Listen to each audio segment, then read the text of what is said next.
ಹೊರಕಾರ್ ಕೋಟಕ ಪಚ್ಚಿತ ದಿಸೆಯಿಂದ ಅರಸನ ದೇಹಗಳು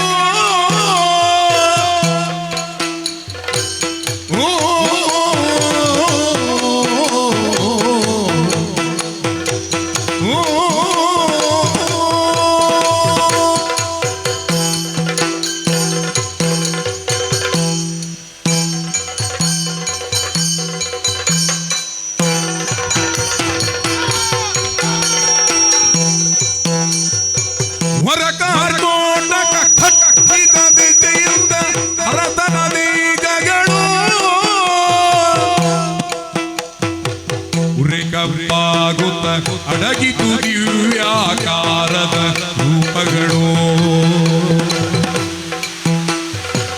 ಉರೆಗಂಬಾಗುತ್ತ ಅಡಗಿತು ದಿವ್ಯಾಕಾರದ ರೂಪಗಳು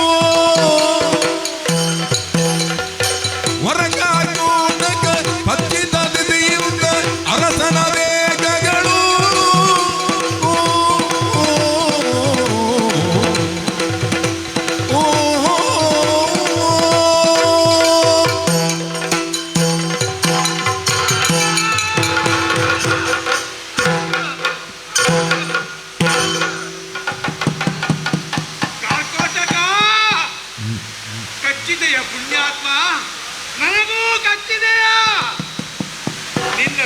ಜ್ವಾಲೆ ಏನೆಂಬುದು ಪ್ರಪಂಚಕ್ಕೆ ತೋರಿಸಿಕೊಡುವುದಕ್ಕೆ ಬೇಕಾಗಿ ಈ ನಲಚಕ್ರವರ್ತಿಯನ್ನು ನೀನು ಉಪಯೋಗ ಮಾಡಿಕೊಂಡೆಯ ಕಚ್ಚು, ಇನ್ನೂ ಕಚ್ಚು, ಮನಸ್ಸಿಗೆ ತೃಪ್ತಿ ಆಗುವಷ್ಟು ಕಚ್ಚು. ವಿಧಿಯೇ ಬೆಂಕಿಯ ಕೆನ್ನಾಲಿಗೆ ಬಿದ್ದು ವಿಲವಿಲನೆ ಒದ್ದಾಡುತ್ತಾ ಯಾರಾದ್ರೂ ಕಾಪಾಡಿ ಕಾಪಾಡಿ ಎಂಬಂತ ನಿನ್ನ ಆರ್ತನಾದವನ್ನು ಕೇಳಿದಂತ ನಾನು ಮನಮರುಗಿ ನನ್ನ ಇದೇ ಕೈಗಳಿಂದ ನಿನ್ನನ್ನು ಎತ್ತಿ ರಕ್ಷಣೆ ಮಾಡಿದೆ. ಆದರೆ ಆ ನೆನಪು ಇಲ್ಲದಂತ ನೀನು ನಿನ್ನ ಬಾಲವನ್ನು ನೆಲಕ್ಕೆ ಊರಿ ಎಡೆಯನ್ನು ಎತ್ತಿ ನನ್ನ ನೆತ್ತಿಗೆ ಕುಕ್ಕಿದೆ ಪುಣ್ಯಾತ್ಮ, ಕಚ್ಚು. ಆದರೆ ನೀನು ನನಗೆ ಕಚ್ಚಬೇಕಾದಂತ ಸಮಯ ಈಗ ಅಲ್ಲವಪ್ಪ. ಕೆಲವು ಸಮಯಕ್ಕೆ ಮೊದಲೇ ನಿನ್ನ ವಿಷ ಪ್ರಭಾವ ಏನೆಂಬುದನ್ನು ತೋರಿಸಿಕೊಡುವುದಕ್ಕೆ ಬೇಕಾಗಿ ನನ್ನನ್ನು ನೀನು ಉಪಯೋಗ ಮಾಡಿದ್ದಿ. ಹೌದು ಅಂತಾದ್ರೆ ನಳ ಚಕ್ರವರ್ತಿಗೆ ಇಂಥ ದುಸ್ಥಿತಿ ಬರುವುದಕ್ಕೆ ಸಾಧ್ಯವಾಗಿಲ್ಲವಾಗಿತ್ತು. ಆನೆ, ಸೇನೆ, ಬೊಕ್ಕಸ, ಭಂಡಾರ ಸರ್ವವನ್ನು ಕೂಡ ಒತ್ತೆ ಇಟ್ಟು ಆಟವಾಡಿದಂಥ ವೇಳೆಯಲ್ಲಿ ಚಕ್ರವರ್ತಿ ನಿನಗೆ ಇದು ಭೂಷಣವಲ್ಲ, ಬೇಡ ಬೇಡ ಎಂಬ ಹಾಗೆ ನೆನಪು ಹುಟ್ಟಿಸುವುದಕ್ಕೆ ಬೇಕಾಗಿ ಕಚ್ಚಬಹುದಿತ್ತು. ಆಗ ನೀನು ಮನ ಮಾಡಿಲ್ಲ. ಬೇಡ ಬಿಡು, ಧರ್ಮದಲ್ಲಿ, ಅರ್ಥದಲ್ಲಿ, ಕಾಮದಲ್ಲಿ, ಮೋಕ್ಷದಲ್ಲಿ ಜೀವನದ ಉದ್ದಕ್ಕೂ ನಿನಗೆ ಎರಡು ಎಡೆಸುಳ್ಳೆ ಎಂಬಾಗೆ ಸಪ್ತಪದಿ ತುಳಿದು ಮದುವೆಯಾದಂತಹ ನನ್ನ ಹೆಂಡತಿಯನ್ನು ನಡುದಾರಿಯಲ್ಲಿ ಬಿಟ್ಟು ಬರುವಾಗ ಹೆಂಡತಿಗೆ ಮೋಸ ಮಾಡಬೇಡ ನಳ ಚಕ್ರವರ್ತಿ ಅಂತ ನೆನಪು ಹುಟ್ಟಿಸಕ್ಕೆ ಬೇಕಾಗಿ ಕಚ್ಚಬಹುದಿತ್ತು ಪುಣ್ಯಾತ್ಮ. ಆಗಲೂ ನೀನು ಮನ ಮಾಡಲಿಲ್ಲ. ಈಗ ಕಚ್ಚಿದೆಯಾ? ನನ್ನನ್ನು ಮೋಸ ಮಾಡಿದೆಯಾ? ಇನ್ನೂ ನೀನು ಏನು ನನಗೆ ಮೋಸ ಮಾಡಿದಲ್ವೇ? ನನಗೆ ನೀನು ಉಪಕಾರ ಮಾಡಿದೆ. ನನ್ನನ್ನು ನಾನು ನೋಡಿಕೊಳ್ಳಬೇಕೆ? ಏನಾಗಿದೆ? ಪರಿಕಿಸುವರಿಗತಿ ಹೇಸಿಗೆಗೊಳ್ಳು ತೆರದೊಳ್ಳು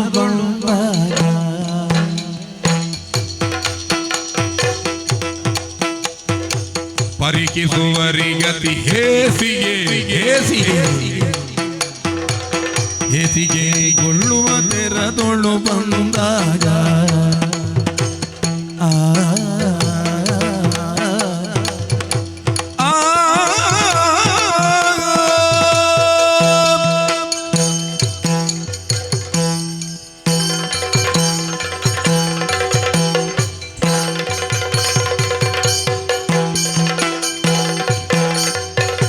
ಪರಿಕಿಸುವರಿಗತಿ ಹೇಸಿಗೆಗೊಳ್ಳು ತೆರದೊಳ್ಳು ಬಂದಾಗ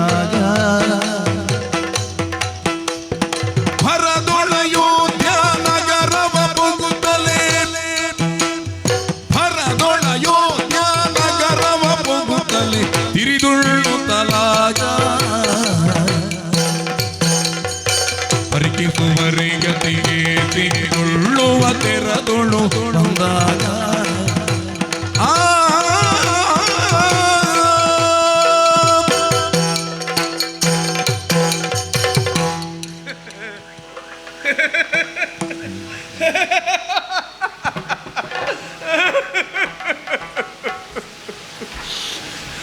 ಗತಿಯೇ ಹೇಗಿದ್ದಂತ ನಲಚಕ್ರವರ್ತಿಯ ಅವಸ್ಥೆ ಹೇಗಾಗಿ ಹೋಯಿತು.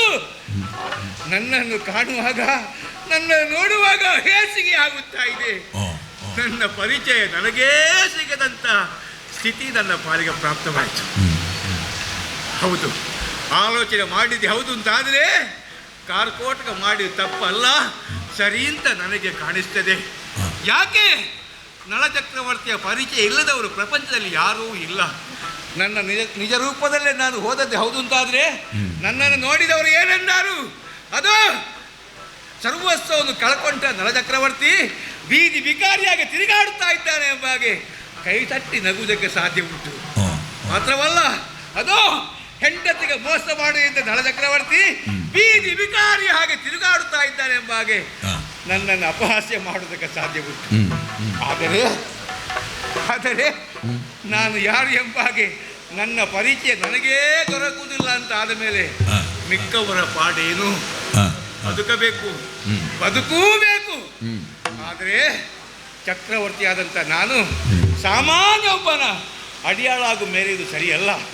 ಯೋಗ್ಯತಾವಂತ ವ್ಯಕ್ತಿ ಅಲ್ಲಿಗೆ ಹೋಗಿ ಬದುಕಬೇಕು. ವರ್ತಮಾನ ಕಾಲದಲ್ಲಿ ಅಂಥವ ಯಾರಿದ್ದಾರೆ ಅಂತ ಆಲೋಚನೆ ಮಾಡುವಾಗ ಇರುವುದು ಒಬ್ಬನೇ ಅಯೋಧ್ಯಾಧಿಪತಿಯಾದಂಥ ಋತುಪರ್ಣ ಮಹಾರಾಜ. ಆತನ ಬಳಿಗೆ ಹೋಗಿ ನನ್ನ ನಿಜವನ್ನು ಮರೆ ಮಾಡಿ ಆತನ ಬಳಿಯಲ್ಲೇ ಸೇರ್ತೇನಂತೆ. ನೇರವಾಗಿ ಋತುಪರ್ಣ ಮಹಾರಾಜನ ಬಳಿಗೆ ಸೇರಿಕೊಳ್ತೇನೆ. ನೋಡೋಣ.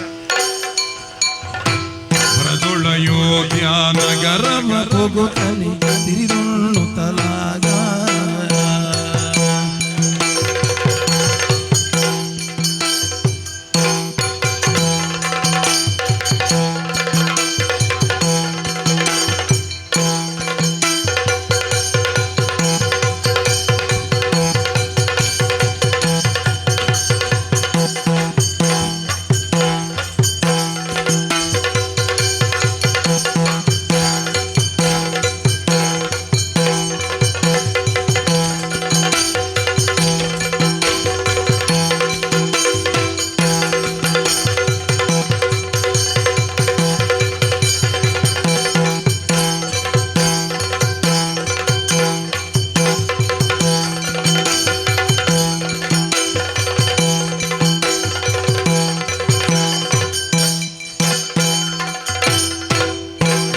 ಪರಾಕ್ರಮ ಕಂಠೀರ ಇರುವಂತಹ ಸ್ಥಳ ಋತುಪರ್ಣ ಭೂಪನೆಂದು ಕೇಳಿಬಲ್ಲೆವು.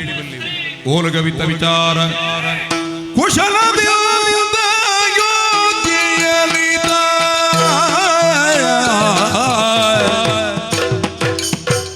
ಎಸೆದನ ಋತುಪರ್ಣರಾಯನು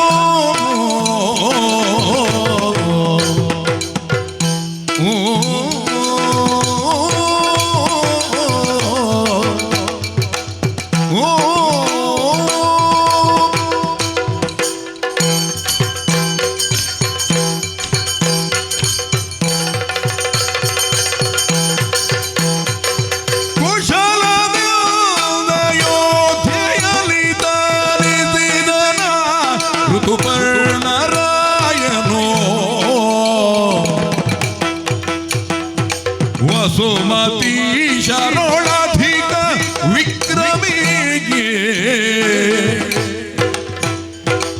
ಅಸಮಧಾರ್ಮಿಕ ಹರಿಯ ಶರಣ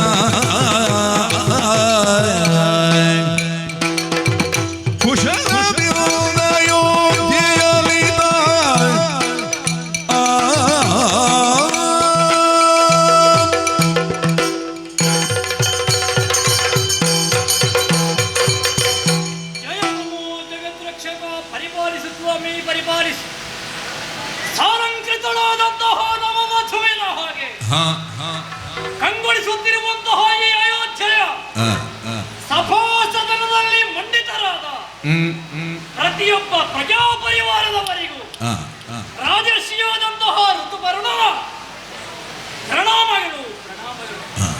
ಎಲ್ಲವರೂ ಕುಳಿತುಕೊಳ್ಳಿ. ಅಯೋಧ್ಯೆಯ ಧರ್ಮ ಸಿಂಹಾಸನವನ್ನು ಏರಿದ್ದೇನೆ. ಈ ಸಿಂಹಾಸನವನ್ನು ಏರುವಾಗ ಒಂದು ಕಡೆಯಲ್ಲಿ ಅಭಿಮಾನ, ಮತ್ತೊಂದು ಕಡೆಯಲ್ಲಿ ಭಯ. ಅಭಿಮಾನ ಯಾಕೆ ಅಂತ ಕೇಳಿದರೆ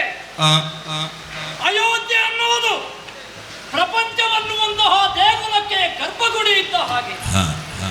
ಗರ್ಭಗುಡಿ ಸದೃಶವಾದಂತಹ ಅಯೋಧ್ಯೆಯ ಪೀಠವನ್ನು ಒಬ್ಬ ರಾಜರ್ಷಿಯಾಗಿ ನಾನು ಏರಿದ್ದೇನಂತಾದ್ರೆ ಅದರನ್ನ ಹಿರಿಯರು ಮಾಡಿದ ಪುಣ್ಯವೋ ನಾ ಮಾಡಿದ ಪುಣ್ಯವೋ ಅಲ್ಲ ನನ್ನ ಯೋಗ ಭಾಗ್ಯವೋ ಅನ್ನುವುದನ್ನು ಹೇಳುವುದಕ್ಕೆ ಸಾಧ್ಯವಿಲ್ಲ. ಈ ಪೀಠವನ್ನು ಏರುವುದು ನನಗೆ ಬಂದ ಯೋಗ, ನನಗೆ ಬಂದಂತಹ ಭಾಗ್ಯ. ಹಾಗಾಗಿ ಹೆಮ್ಮೆ, ಇನ್ನು ಭಯ ಯಾಕೆ? ನಾನು ಕುಳಿತಂತಹ ಈ ಪೀಠದಲ್ಲಿ ಮೊದಲು ಕುಳಿತವರು ಮಹಾತ್ಮರಿದ್ದಾರೆ, ಶ್ರೇಷ್ಠರಿದ್ದಾರೆ. ತಮ್ಮದಾದಂತಹ ಕೀರ್ತಿದಾಮಲ್ಯದಿಂದ ಅವರ ಕೀರ್ತಿಯ ಪತಾಕೆ ಅನ್ನುವುದು ದಿಗಂತ ವ್ಯಾಪ್ತಿಯಾಗಿದೆ. ಅಂತಹ ಮಹಾತ್ಮರು ಏರಿ ಮೆರೆದ ಪೀಠದಲ್ಲಿ ಋತುವರ್ಣನಾದಂತಹ ನಾನು ಕುಳಿತರೆ ಎಲ್ಲಿ ನನ್ನ ಆಳ್ವಿಕೆಗೆ ಅವರ ಕೀರ್ತಿದಾಮಲ್ಯಕ್ಕೆ ಕಪ್ಪು ಚುಕ್ಕೆಯಾಗುತ್ತದೋ, ಅವರ ಕೀರ್ತಿಗೆ ನಮ್ಮಿಂದ ಕೊರತೆಯಾಗುತ್ತದೋ ಅನ್ನುವಂತಹ ಭಯ. ಈ ರೀತಿಯಾಗಿ ಇಬ್ಬಗೆಯ ರೀತಿಯಿಂದ ನಾನು ಆಳ್ವಿಕೆಯನ್ನು ಮಾಡುತ್ತಿದ್ದೇನೆ. ಚಕ್ರವರ್ತಿ ಪೀಠ ಅನ್ನುವುದು ಒಮ್ಮೆ ಸೂರ್ಯವಂಶೀಯರಿಗೆ, ಇನ್ನೊಮ್ಮೆ ಚಂದ್ರವಂಶೀಯರಿಗೆ ಪರಿವರ್ತಿತವಾಗುತ್ತಾರೆ. ಸೂರ್ಯವಂಶದಲ್ಲಿಯೂ ಒಳ್ಳೆಯವರು ಇದ್ದಾರೆ, ಕೆಟ್ಟವರು ಇದ್ದಾರೆ. ಚಂದ್ರವಂಶದಲ್ಲಿಯೂ ಅದೇ ರೀತಿಯವರು ಇದ್ದಾರೆ.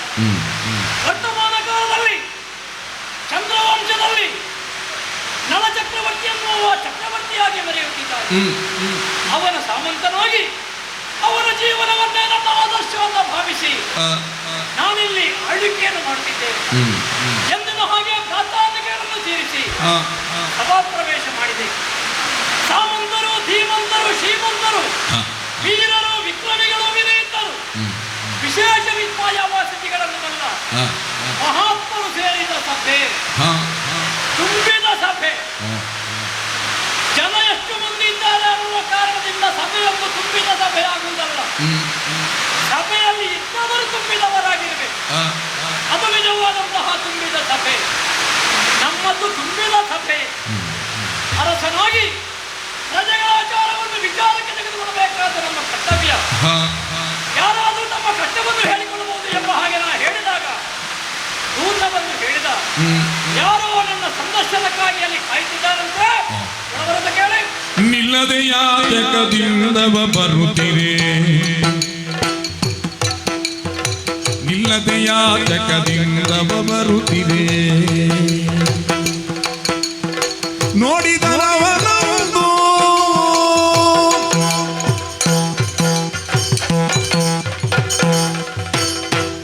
ಭರದೆ ಮುಗಲ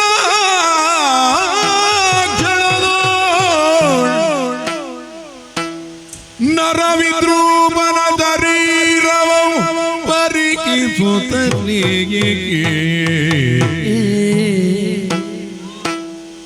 ಧರಣಿ ಬನಚರಿಗೊಳುದವು ಪುರವಿಷ್ಟರದಿಳಿಯುವುದನು ರೇಪೆತಗೊಂಡನು ಅಚ್ಚರಿಗೊಳುದವು ನೃಪಾಲ.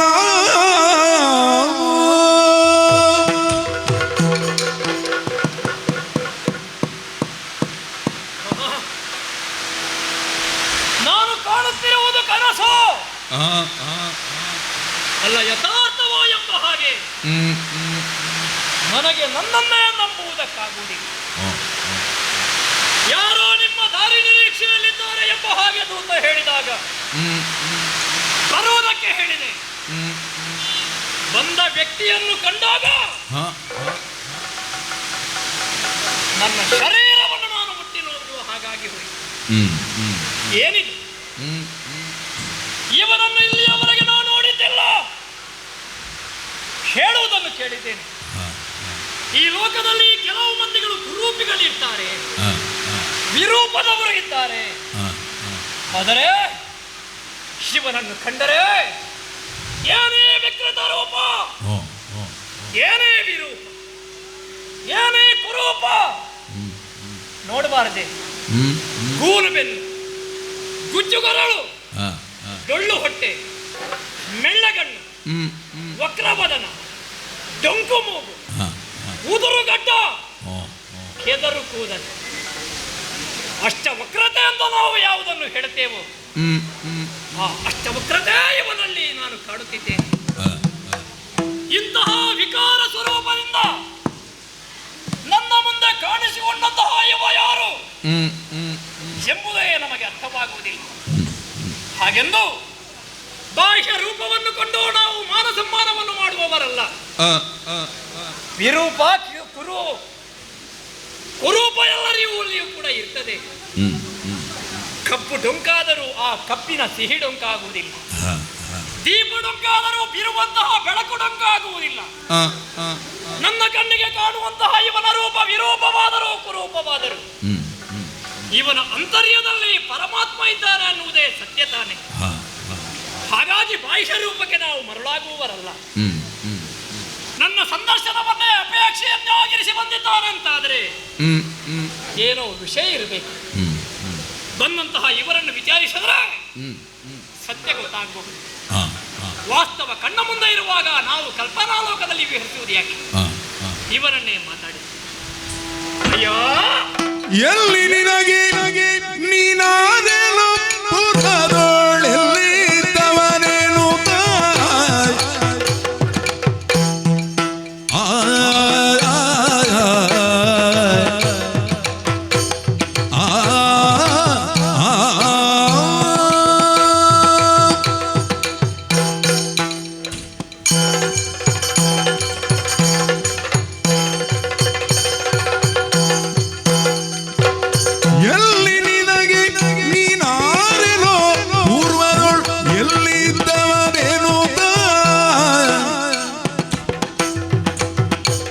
ಬಲ್ಲಿದ ಭಟತ ಕೇಳಲು ದುರಿದ ಬಲ್ಲಿದ ಭಟತ ಕೇಳಲು ದುರಿದ ಮೆಲ್ಲನೆ ವಂದಿಸುತ್ತ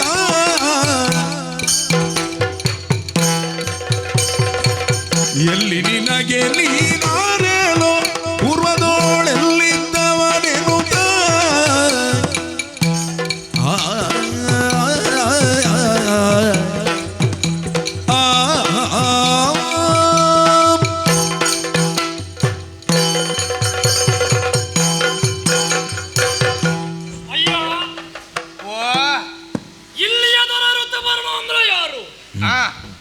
ಎಂಬ ಹಾಗೆ ಅಯೋಧ್ಯೆಯ ರಾಜಬೀದಿಯಲ್ಲಿ ಎಲ್ಲವರಲ್ಲಿಯೂ ಕೇಳುತ್ತಾ ಮುಂದುವರಿದೆಯಲ್ಲ.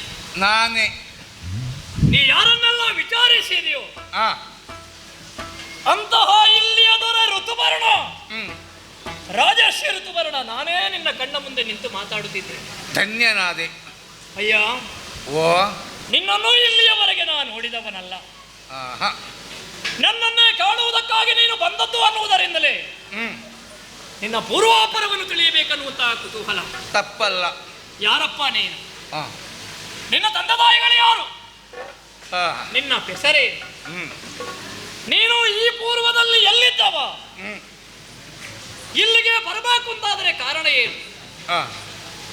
ಋತುಪರ್ಣನನ್ನೇ ಕಾಣಬೇಕನ್ನುವ ಉದ್ದೇಶದಿಂದ ಬಂದೆಯೋ ಅಲ್ಲ ಎಲ್ಲಿಯಾದರೂ ಹೋಗುವ ಋತುಪರ್ಣನನ್ನು ಕಂಡು ಹೋಗುವನ್ನುವಂತಹ ವಿಷಯಕ್ಕಾಗಿ ನೀ ಬಂದೆಯೋ?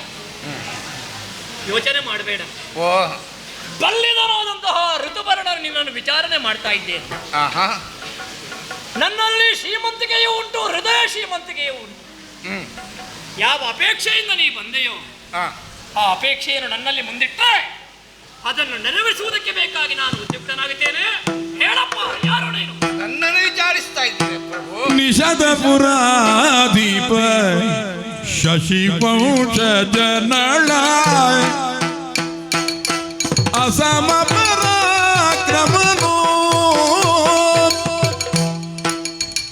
ನಳ ಅಸಮ ಪರಾಕ್ರಮನೋ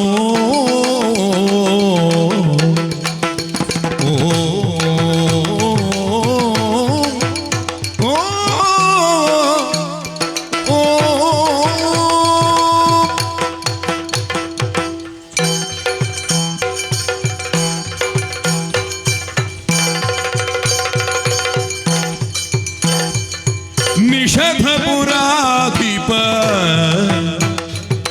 ಶಶಿವಂಶಜ ನಳ ಅಸಮ ಪರಾಕ್ರಮನೋ ಅಸಮ ಪರಾಕ್ರಮನೋ ಕುಶಲದೋಳಾತನ ಸಾವಿರ ಕುದುರೆಗೆ ಅಧಿಕಾರಿಯೋ ಆನೋ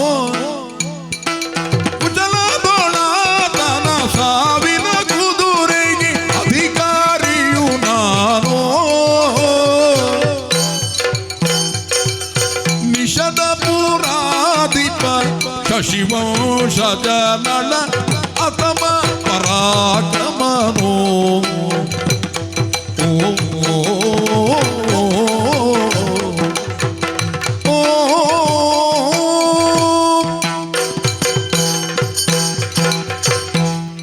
ಮಹಾಪ್ರಭುವೇ, ನಾನು ಪಶ್ಚಾತ್ತಾಪ ಪಡ್ತಾ ಇದ್ದೇನೆ ಸ್ವಾಮಿ. ಯಾಕಪ್ಪ? ಒಂದು ಸಣ್ಣ ಅಪರಾಧವನ್ನು ಮಾಡಿಬಿಟ್ಟೆ. ಅಪರಾಧವೇ? ಹೌದು. ಏನದು? ಆಸ್ಥಾನ ಪ್ರವೇಶ ಮಾಡಿದ ಕ್ಷಣವೇ ಎರಡೂ ಕೈಗಳನ್ನು ಜೋಡಿಸಿ ತಮಗೊಂದು ನಮಸ್ಕಾರ ಮಾಡಬೇಕಿತ್ತು, ಮಾಡಲಿಲ್ಲ ಅಂತಂದು ಬೇಸರ. ಮಾಡಬೇಕನ್ನುವಂತಹ ಮನಸ್ಸಿತ್ತಲ್ಲ. ಹೌದು. ಈಗೀಗ ಕೆಲವರು ಎದುರು ಸಿಕ್ಕಿದ್ರು ನಮಸ್ಕಾರ ಮಾಡುವುದಿಲ್ಲ, ಸಣ್ಣವರು ಕೂಡ. ಸಂಸ್ಕಾರ ಹಾಗೆ ಹಾಗೆಂತ ಅದೇನು ದೊಡ್ಡ ವಿಷಯ ಅಲ್ಲ, ಅದಕ್ಕೆ ಬೇಸರಿಸಬೇಡ. ಹಾಗಲ್ಲಿ ಪರಿಚಯ ಕೇಳಿದ್ರಲ್ಲ ಸ್ವಾಮಿ, ನಾನೊಬ್ಬ ಪ್ರತಿಷ್ಠಿತ ವ್ಯಕ್ತಿ. ಇದ್ದಂತಹ ಊರಿಂದ ಬಂದವ ಅಂತ. ನೀನು ಮಾತಾಡುವಾಗ ಒಂದು ವಾಕ್ಯ ಪೂರ್ತಿ ಮಾತಾಡ್ಬೇಕಾಯ್ತು. ಅಲ್ಪ ವಿರಾಮೆಯಲ್ಲಿ ಪೂರ್ಣ ವಿರಾಮೆಯಲ್ಲಿ ಅಂತ ಗೊತ್ತಾಗುದಿಲ್ಲ. ಹಾಗಲ್ಲ, ಮಾತಾಡುವಾಗ ನಾಲ್ಗೆ ಸ್ವಲ್ಪ ತಡವರಿಸ್ತಾ ಉಂಟು. ಹಾಗೆ ಅಂದ್ರೆ ಒಬ್ಬ ಪ್ರತಿಷ್ಠಾತ ರಾಜನಿರುವಲ್ಲಿ ಇಲ್ಲಿದ್ದವನೇ. ನನ್ನ ಪರಿಚಯ ನಿಮಗೆ ಇದೆ ಅಂತ ನಾನು ಹೇಳುವುದಿಲ್ಲ. ಹಾಗೆಂತ ನಾನು ಇದ್ದ ಊರಿನ ಪರಿಚಯ ತಮಗೆ ಧಾರಾಳ ಇದೆ. ಪರಿಚಯ ಇದೆ? ಹೌದು. ಎಲ್ಲವೇನು? ಸಂತೋಷಕ್ಕೆ ಸಾಗರವು, ಆನಂದದ ಆಗರವು, ಸುಖದ ಸುಕ್ಷೇತ್ರವು ಆದಂತಹ ನಿಷಧ ದೇಶದ ನಿಷಧ ಪ್ರಾತಸ್ಮರಣೀಯನಾದಂತಹ ನನ್ನ ಆದರ್ಶ ವ್ಯಕ್ತಿ, ಆಳಿ ಬಾಳುವಂತಹ ಪುರ. ಅದರ ಹೆಸರು ಯಾರಿಗೆ ಗೊತ್ತಿಲ್ಲ ಹೇಳು. ಅಲ್ಲಿದ್ದವನೇ ನೀನು? ಅಲ್ಲಿ ಅರಸ ನಳ ನಾನು. ಇಲ್ಲಪ್ಪ, ಇವನಿಗೆ ಪೂರ್ತಿ ಸರಿ ಇಲ್ಲ. ನೀನು ಯಾರು ಅಂತ ಕೇಳಿದ್ರೆ ನಿಷೇಧದ ಅಧಿಕಾರಿ ನಳ. ನೀನು ನಳನ? ಮಾತಾಡೋ ಸ್ವಲ್ಪ ಹೆಚ್ಚು ಕಡಿಮೆ ಆಗುತ್ತೆ ಅಂತ ಮೊದಲೇ ಹೇಳಿದ್ದೇನೆ. ಸ್ವಲ್ಪ ಹೆಚ್ಚು ಕಡಿಮೆ ಆದ್ರೆ ತೊಂದರೆ ಇಲ್ಲ, ತುಂಬಾ ಹೆಚ್ಚು ಕಡಿಮೆ ಆದ್ರೆ ಕಷ್ಟ ಆಗುತ್ತೆ ನಮಗೆ. ನಾನು ನಲ್ಲಿ ಬಿಟ್ಟೆ.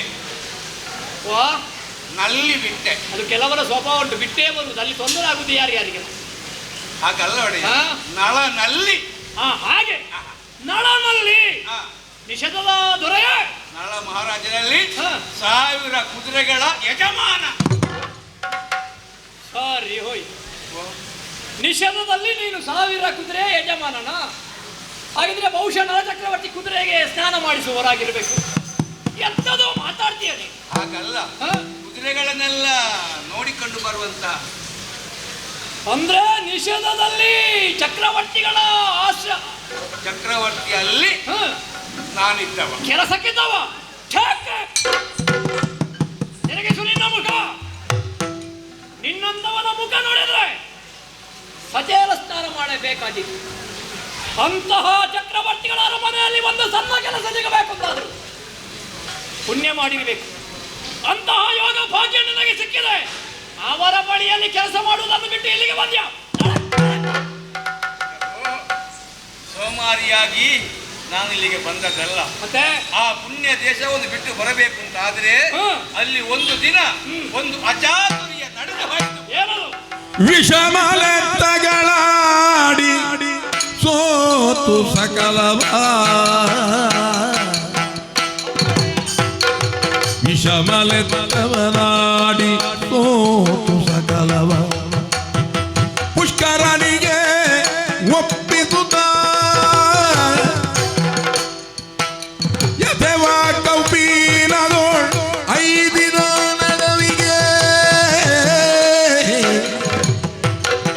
ಎಸೆವ ಕೌಪೀನದೋಳ್ 5 ನಡವಿಗೆ,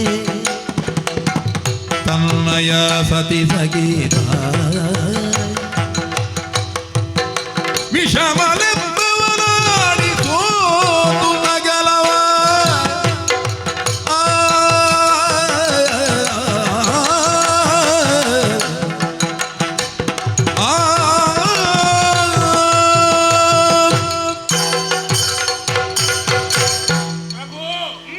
ಅಂತ ಊರನ್ನು ಬಿಟ್ಟು ಬರಬೇಕು ಅಂತ ಆದರೆ ಅದರ ಹಿನ್ನೆಲೆ ಬೇರೆ ಇದೆ. ಏನದು? ಒಂದು ದಿನ ಆಸ್ಥಾನದಲ್ಲಿ ನಡೆಯಬಾರದಂತಹ ಅಘಟಿತ ಘಟನೆ ಒಂದು ನಡೆದು ಹೋಯಿತು. ಅಲ್ಲಿ ಏನು? ಒಂದು ದಿನ ಹ, ಉತ್ತರ ನಿಷೇಧವನ್ನು ಆಳುವಂತಹ ಹ, ಚಕ್ರವರ್ತಿಯ ತಮ್ಮ ಹ, ಪುಷ್ಕಳ ಎಂಬಾತ ಹ. ಒಬ್ಬ ಬ್ರಾಹ್ಮಣನನ್ನು ಕೂಡಿಕೊಂಡು ಆಸ್ಥಾನಕ್ಕೆ ಪ್ರವೇಶ ಮಾಡಿದ. ಪುಷ್ಕರವನ್ನನೇ ತಮ್ಮಂತ ಹೇಳಿದ್ರೆ ಅವನಿಗೆ ನೇರ ಸಂಬಂಧಿ ಅಲ್ಲ, ಸಂಬಂಧದಲ್ಲಿ ತಮ್ಮ. ತಮ್ಮ ಬೀಳ್ತಾನಂತೆ. ಹ್ಮ್. ಬಂದಂತವರು ಹ. ಕುಶಲೋಪರಿ ಮಾತಾಡುತ್ತಾ ಹ್ಮ್. ತಮ್ಮ ಒಂದು ಬೇಡಿಕೆಯನ್ನು ಮುಂದಿಟ್ಟ. ಏನಂತೆ? ಮತ್ತೆ ಆಡುವ ಅಂತ. ಪಗಡೆ ಅಪರಾಧ ಅಲ್ಲ, ಸತ್ತ ವ್ಯಸನದಲ್ಲಿ ಒಂದಾದದ್ದು ಆ ಪಗಡೆಯಾಟ. ನಿಜ. ಆದರೆ ಚಕ್ರವರ್ತಿಗಳಾದವರು, ರಾಜರಾದವರು ಸರಸಕ್ಕೆ ಬೇಕಾಗಿ ಸಮಾನ ಮನಸ್ಕರಲ್ಲಿ ಹ, ಆ ಪಗಡೆ ಆಟವನ್ನು ಆಡಿದರೆ ಅಪರಾಧ ಇಲ್ಲ ಅಂತ ಶಾಸ್ತ್ರದಲ್ಲಿ ಇದೆ. ಹೌದು. ಹ್ಮ್. ತಮ್ಮನ ಮಾತಿಗೆ ಒಲ್ಲೆ ಅಂತ ಹೇಳುವುದಕ್ಕೆ ಮನ ಮಾಡಿದಂತ ಚಕ್ರವರ್ತಿಗಳು ಹ, ಒಪ್ಪಿಗೆಯನ್ನು ಸೂಚಿಸಿದರು. ಒಳ್ಳೆ. ಮೊದಲು ಸರಸದ ಆಟವಾಡಿದರು, ಹ, ಆದರೆ ಸರಸವಾಗಿ ಉಳಿಯದೆ ಹ. ವಿರಸದ ಕಡೆಗೆ ತಿರುಗಿ ಹೋಯಿತು. ಸರಸ ಹೋಗಿ ವಿರಸ ಬಂತೆ. ಹೇಗೆ? ಏನಾದ್ರೂ ಒತ್ತೈಟ ಆಟ ಆಡಬೇಕು ಅಂತ ತಮ್ಮ ಕೇಳಿಕೊಂಡಾಗ ಹ, ಬೇಡ ಅಂತ ಹೇಳುವುದಕ್ಕೆ ಚಕ್ರವರ್ತಿಗೆ ಮನಸ್ಸು ಕೇಳಲಿಲ್ಲ. ಹ. ಹಾಗೆಂತ ಒತ್ತೆ ಇಡುವುದಕ್ಕೆ ಮನಸ್ಸು ಮಾಡಿದೆ. ನಿಜ. ತಪ್ಪಲ್ಲ. ಪಗಡೆ ಆಟ ಅಂತಲ್ಲ, ಹ. ಯಾವ ಆಟವೇ ಆಗಲಿ, ಆಟದಲ್ಲಿ ಒಂದು ಸ್ವಾರಸ್ಯ ಬರಬೇಕು ಅಂತಾದ್ರೆ ಏನಾದ್ರೂ ವಿಶೇಷತೆಗಳು ಬೇಕು, ಸ್ವಾರಸ್ಯಗಳು ಬೇಕು, ವೈಭವದಲ್ಲಿ ಬೇಕು. ಆ ಸ್ವಾರಸ್ಯ ಇದ್ದಾಗಲೇ ಆಟ ರಂಜಿಸುವುದಲ್ವೇನು? ಆದರೆ ಅಲ್ಲಿ ನಡೆದ ಕಥೆಯೇ ಬೇರೆಯಾಗಿ ಹೋಯಿತು ಸ್ವಾಮಿ. ಏನಾಯ್ತು? ಮೊದಲಾಗಿ ಹ. ಕೆಲವು ವಸ್ತುಗಳನ್ನು ಇಟ್ಟು ಆಟವಾಡಿ ಪ್ರಾರಂಭ ಮಾಡಿದರು. ಹ್ಮ್. ಚಕ್ರವರ್ತಿಗಳ ಪಾಲಿಗೆ ಸೋಲಾಗಿದೆ. ಅಯ್ಯೋ, ಅದು ದೊಡ್ಡ ವಿಷಯ ಅಲ್ಲ. ಚಕ್ರವರ್ತಿಗಳಿಗೆ ಏನು ಕಡಿಮೆಯ ಹೇಳು? ಕಡಲಿನ ಬದಿಯಲ್ಲಿರುವಂತಹ ಮರಳ ರಾಶಿಯ ಹಾಗೆ ಮುತ್ತು ರತ್ನ ವಜ್ರ ವೈಡೂರ್ಯಗಳು ಅಲ್ಲಿ ಬೇಕಾದಷ್ಟು ರಾಶಿ ರಾಶಿಯಾಗಿ ಬಿದ್ದಿದೆ. ಆಮೇಲೆ ಹ. ಆಭರಣವನ್ನು ಒತ್ತೆ ಇಟ್ಟು ಆಟವಾಡಿದರು. ಅಲ್ಲಿಯೂ ಚಕ್ರವರ್ತಿಗಳ ಪಾಲಿಗೆ ಸೋಲಿನ ಕಹಿಯನ್ನೇ ಕಾಣಬೇಕಾಯಿತು. ದೊಡ್ಡ ವಿಷಯ ಅಲ್ಲ, ಗೆದ್ದದ್ದು ತಮ್ಮ ಅಲ್ವೇನು? ಆಟ ನಿಂತಿತ ಇಲ್ಲ. ಮತ್ತೆ ಆಮೇಲೆ ಆನೆ, ಸೇನೆ, ಬೊಕ್ಕಸ, ಭಂಡಾರ ಎಲ್ಲವನ್ನು ಒತ್ತೆ ಇಟ್ಟು ಆಟವಾಡಿದರು. ಪರಿಣಾಮ ಜಯದ ಸಿರಿಯನ್ನು ಚಕ್ರವರ್ತಿಗಳಿಗೆ ಒಲಿಸಿಕೊಳ್ಳುವುದಕ್ಕೆ ಅಸಾಧ್ಯವಾಯಿತು. ಸೋಲಿನ ಮುಖವನ್ನೇ ಕಾಣಬೇಕಾಯಿತು. ಆನೆ ಸೇನೆಯನ್ನು ಕೆಳಗೊಂಡರೆ ಆಮೇಲೆ ಎಲ್ಲವೂ ತನ್ನ ಸ್ವಾಧೀನವಾದ ಮೇಲೆ ತಮ್ಮನ ನಿಂದನೆ, ಅಪಹಾಸ್ಯದ ಮಾತನ್ನು ಕೇಳುವುದಕ್ಕೆ ಅಸಾಧ್ಯವಾದಂತ ಚಕ್ರವರ್ತಿಗಳು ಹಿಂದೆ ಮುಂದೆ ಆಲೋಚನೆ ಮಾಡದೆ ನಿಶಲ ದೇಶವನ್ನೇ ಒತ್ತೆ ಇಟ್ಟು ಆಟದ ಪರಿಣಾಮ ಚಕ್ರವರ್ತಿಗಳು ಸೋಲನ್ನೇ ಕಾಣಬೇಕು. ಚಕ್ರವರ್ತಿಗಳು ಈಗ ಹೇಗಿದ್ದಾರಪ್ಪ? ತಮ್ಮನ ನಿಂದನೆಯ ಮಾತನ್ನು ಕೇಳುವುದಕ್ಕೆ ಅಸಾಧ್ಯವಾದಂತಹ ಚಕ್ರವರ್ತಿಗಳು ಹುಟ್ಟಂತ ಕೌಪಿನ ವರ್ಷದಲ್ಲೇ ದೇಶ ಹರಗರ ಘನತರ ಚಕ್ರವರ್ತಿಗೆ ಈ ವಿಧಿಯಾದುದೇಯೋ ಹರಗರ ಘನತರ ಚಕ್ರವರ್ತಿಗೆ ಈ ವಿಧಿಯಾದುದೇಯೋ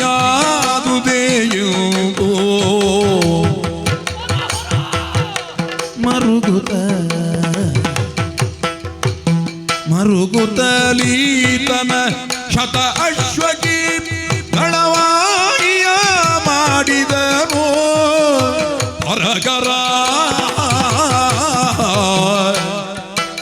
ಹರಗರ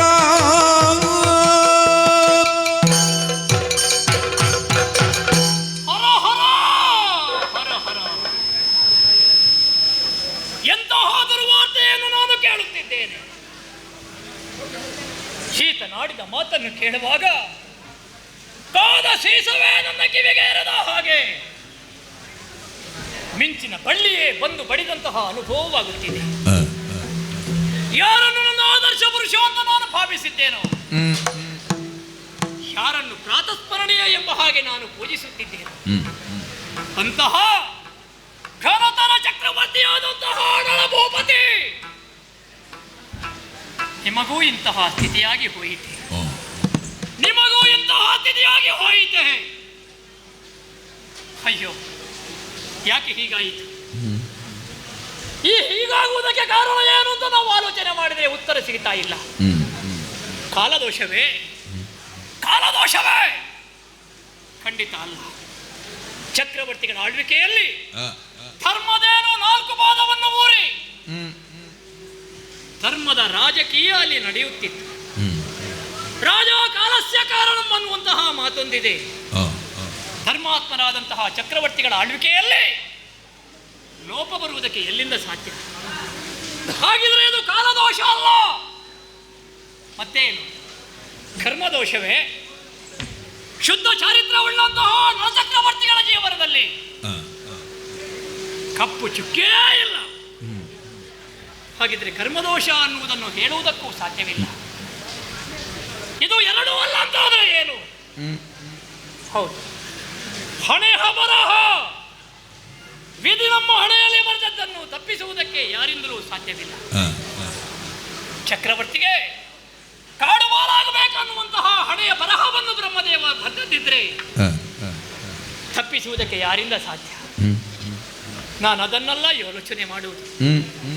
ಎಂತಹ ಪುಣ್ಯಾತ್ಮರು! ಅವರ ಅರಮನೆಗೆ ಅನ್ನ, ಆಹಾರ, ನೀರು ಎಂಬ ಹಾಗೆ ನಿರಾಶ್ರಿತರಾಗಿ ಬಂದವರಿಗೆ ಅಶನ ವಸನವನ್ನು ಕೊಟ್ಟು ಸಾಕಿ ಸಲಹುತ್ತಾ ಇದ್ದವರು. ನಿರಾಶ್ರಿತರಿಗೆ ಆಶ್ರಯದಾತರಾದಂತಹ ಚಕ್ರವರ್ತಿಗಳೇ ಎಲ್ಲವನ್ನು ಕಳಕೊಂಡು ಕಾಡಿನಲ್ಲಿ ಕಲ್ಲು ಮುಳ್ಳನ್ನು ತುಳಿದು ತೊರೆಯ ನೀರನ್ನು ಕುಡಿದು ಸಿಕ್ಕಿದಂತಹ ನ್ಯಾರು ಬೇರನ್ನು ತಿನ್ನುವಂತಹ ಸ್ಥಿತಿ ಬಂದು ಹೋಯಿತಲ್ಲ. ಏನ್ ಮಾಡೋಣ? ಹೊರಡುವಂತಹ ಸಮಯದಲ್ಲಿ ಋತುವರ್ಣನಾದಂತಹ ನನ್ನಲ್ಲಿ ಒಂದು ಮಾತನ್ನು ಆಡ್ತಿದ್ರೆ ಚಕ್ರವರ್ತಿಗಳನ್ನು ಕಾಡಿಗೆ ಹೋಗುವುದಕ್ಕೆ ನಾನು ಬಿಡ್ತಾ ಇರಲಿಲ್ಲ. ಆದರೆ ನನ್ನಲ್ಲಿ ಒಂದು ಮಾತನ್ನು ಆಡಿಲ್ಲ, ಆಡುವುದಕ್ಕಿಲ್ಲ. ಚಕ್ರವರ್ತಿಗಳ ಮನಸ್ಸು ಏನು ಅನ್ನುವುದನ್ನು ನಾನು ಅರ್ಥ ಮಾಡಿಕೊಂಡೆ. ಅನಾಯಾಸೇನ ಮರಣಂ ವಿನಾದೈನ್ಯೇನ ಜೀವನಂ. ಆಯಾಸವಿಲ್ಲದಂತಹ ಮರಣ, ಮತ್ತೊಬ್ಬರ ಮುಂದೆ ಕೈಚಾಚದೆ ಇರುವಂತಹ ಜೀವನವನ್ನು ಬಯಸಿದವರು ಚಕ್ರವರ್ತಿಗಳು. ಅಂತವರು ಯಾರ ಕಣ್ಣ ಮುಂದೆಯೂ ಕೂಡ ದೇಹಿ ಎಂಬ ಹಾಗೆ ಕೈಯನ್ನು ಚಾಚುವವರಲ್ಲ. ಅವರಿಗೆ ಸಹಾಯ ಮಾಡುವಂತಹ ಯೋಗ ಭಾಗ್ಯ ನನಗಿಲ್ಲದೆ ಇರುವುದು. ಏನು ಮಾಡುವುದು? ಪ್ರತ್ಯಕ್ಷವಾಗಿ ಅವರಿಗೆ ಸಹಾಯ ಮಾಡುವುದಕ್ಕೆ ಆಗದೆ ಹೋದರು, ಅಪ್ರತ್ಯಕ್ಷವಾಗಿ ಸಹಾಯ ಮಾಡುವುದಕ್ಕೆ ಒಂದು ದಾರಿ ಇದೆ. ಇವ ಹೇಳ್ತಾನೆ ಚಕ್ರವರ್ತಿಗಳ ಬಳಿಯಲ್ಲಿದ್ದವನಂತ. ಅವರ ಬಳಿಯಲ್ಲಿದ್ದಂತಹ ಇವರೇ ನನ್ನಲ್ಲಿಗೆ ಬಂದಾಗ ನಿರಾಶ್ರಿತನಾದಂತಹ ನಾನಿವರಿಗೆ ಸಹಾಯ ಮಾಡಿದರೆ ಪರೋಕ್ಷವಾಗಿ ಚಕ್ರವರ್ತಿಗಳಿಗೆ ಸಹಾಯ ಮಾಡಿದಂತಹ ಸ್ಥಿತಿ ನನ್ನದಾಗುತ್ತದೆ. ಅದುವೇ ಸರಿ, ಅದುವೇ ಸರಿ. ಅಯ್ಯ, ನಿನ್ನ ಹೆಸರು ಏನು ಅಂತ ಹೇಳಿದೆ? ಹೆಸರು ಬಾಹುಕಾಂತ. ಎಂತದು? ಬಾಹುಕಾಂತ. ಬಾಹುಕಾಂತ ಅಂತ ಹೇಳಿದ್ರೆ ಕ್ಷತ್ರಿಯರಿಗೆ ಹೇಳುವುದು ಪುಣ್ಯಾತ್ಮ. ಬಾಹುಕಾಂತ. ಕ್ಷತ್ರಿಯನ ಹೆಸರಿಗೂ ನನಗೂ ಯಾವ ಸಂಬಂಧ? ಮತ್ತೆ ಬಾಹುಕಾಂತ ಅಂತ ಹೇಳ್ತಿ? ಹಾಗಲ್ಲ ಸ್ವಾಮಿ. ಬಾಹುಕ ಅಂತ. ಬಾಹುಕ ಅಂತ ಅದನ್ನು ಬಿಡಿಸಬೇಕು. ಬಾಹುಕ ಅಂತ ಹೇಳಿದ್ರೆ ಕ್ಷತ್ರಿಯ ಅಂತ. ಬಾಹುಕ. ಬಾಹುಕ. ಈಗ ಪುಷ್ಕರ ಕಾಡಿಗೆ ಹೋಗಬೇಕು ಅಂತ ಹೇಳಿದ್ದು ಯಾರಿಗೆ? ಚಕ್ರವರ್ತಿಗಳಿಗೆ ಅಲ್ವೇ? ನಲಭೂಪತಿಗಳಿಗೆ ಮಾತ್ರ. ನಿನ್ನನ್ನು ಅವರ ಜೊತೆಯಲ್ಲಿ ಹೋಗುವಂತ ಹೇಳಿದನ?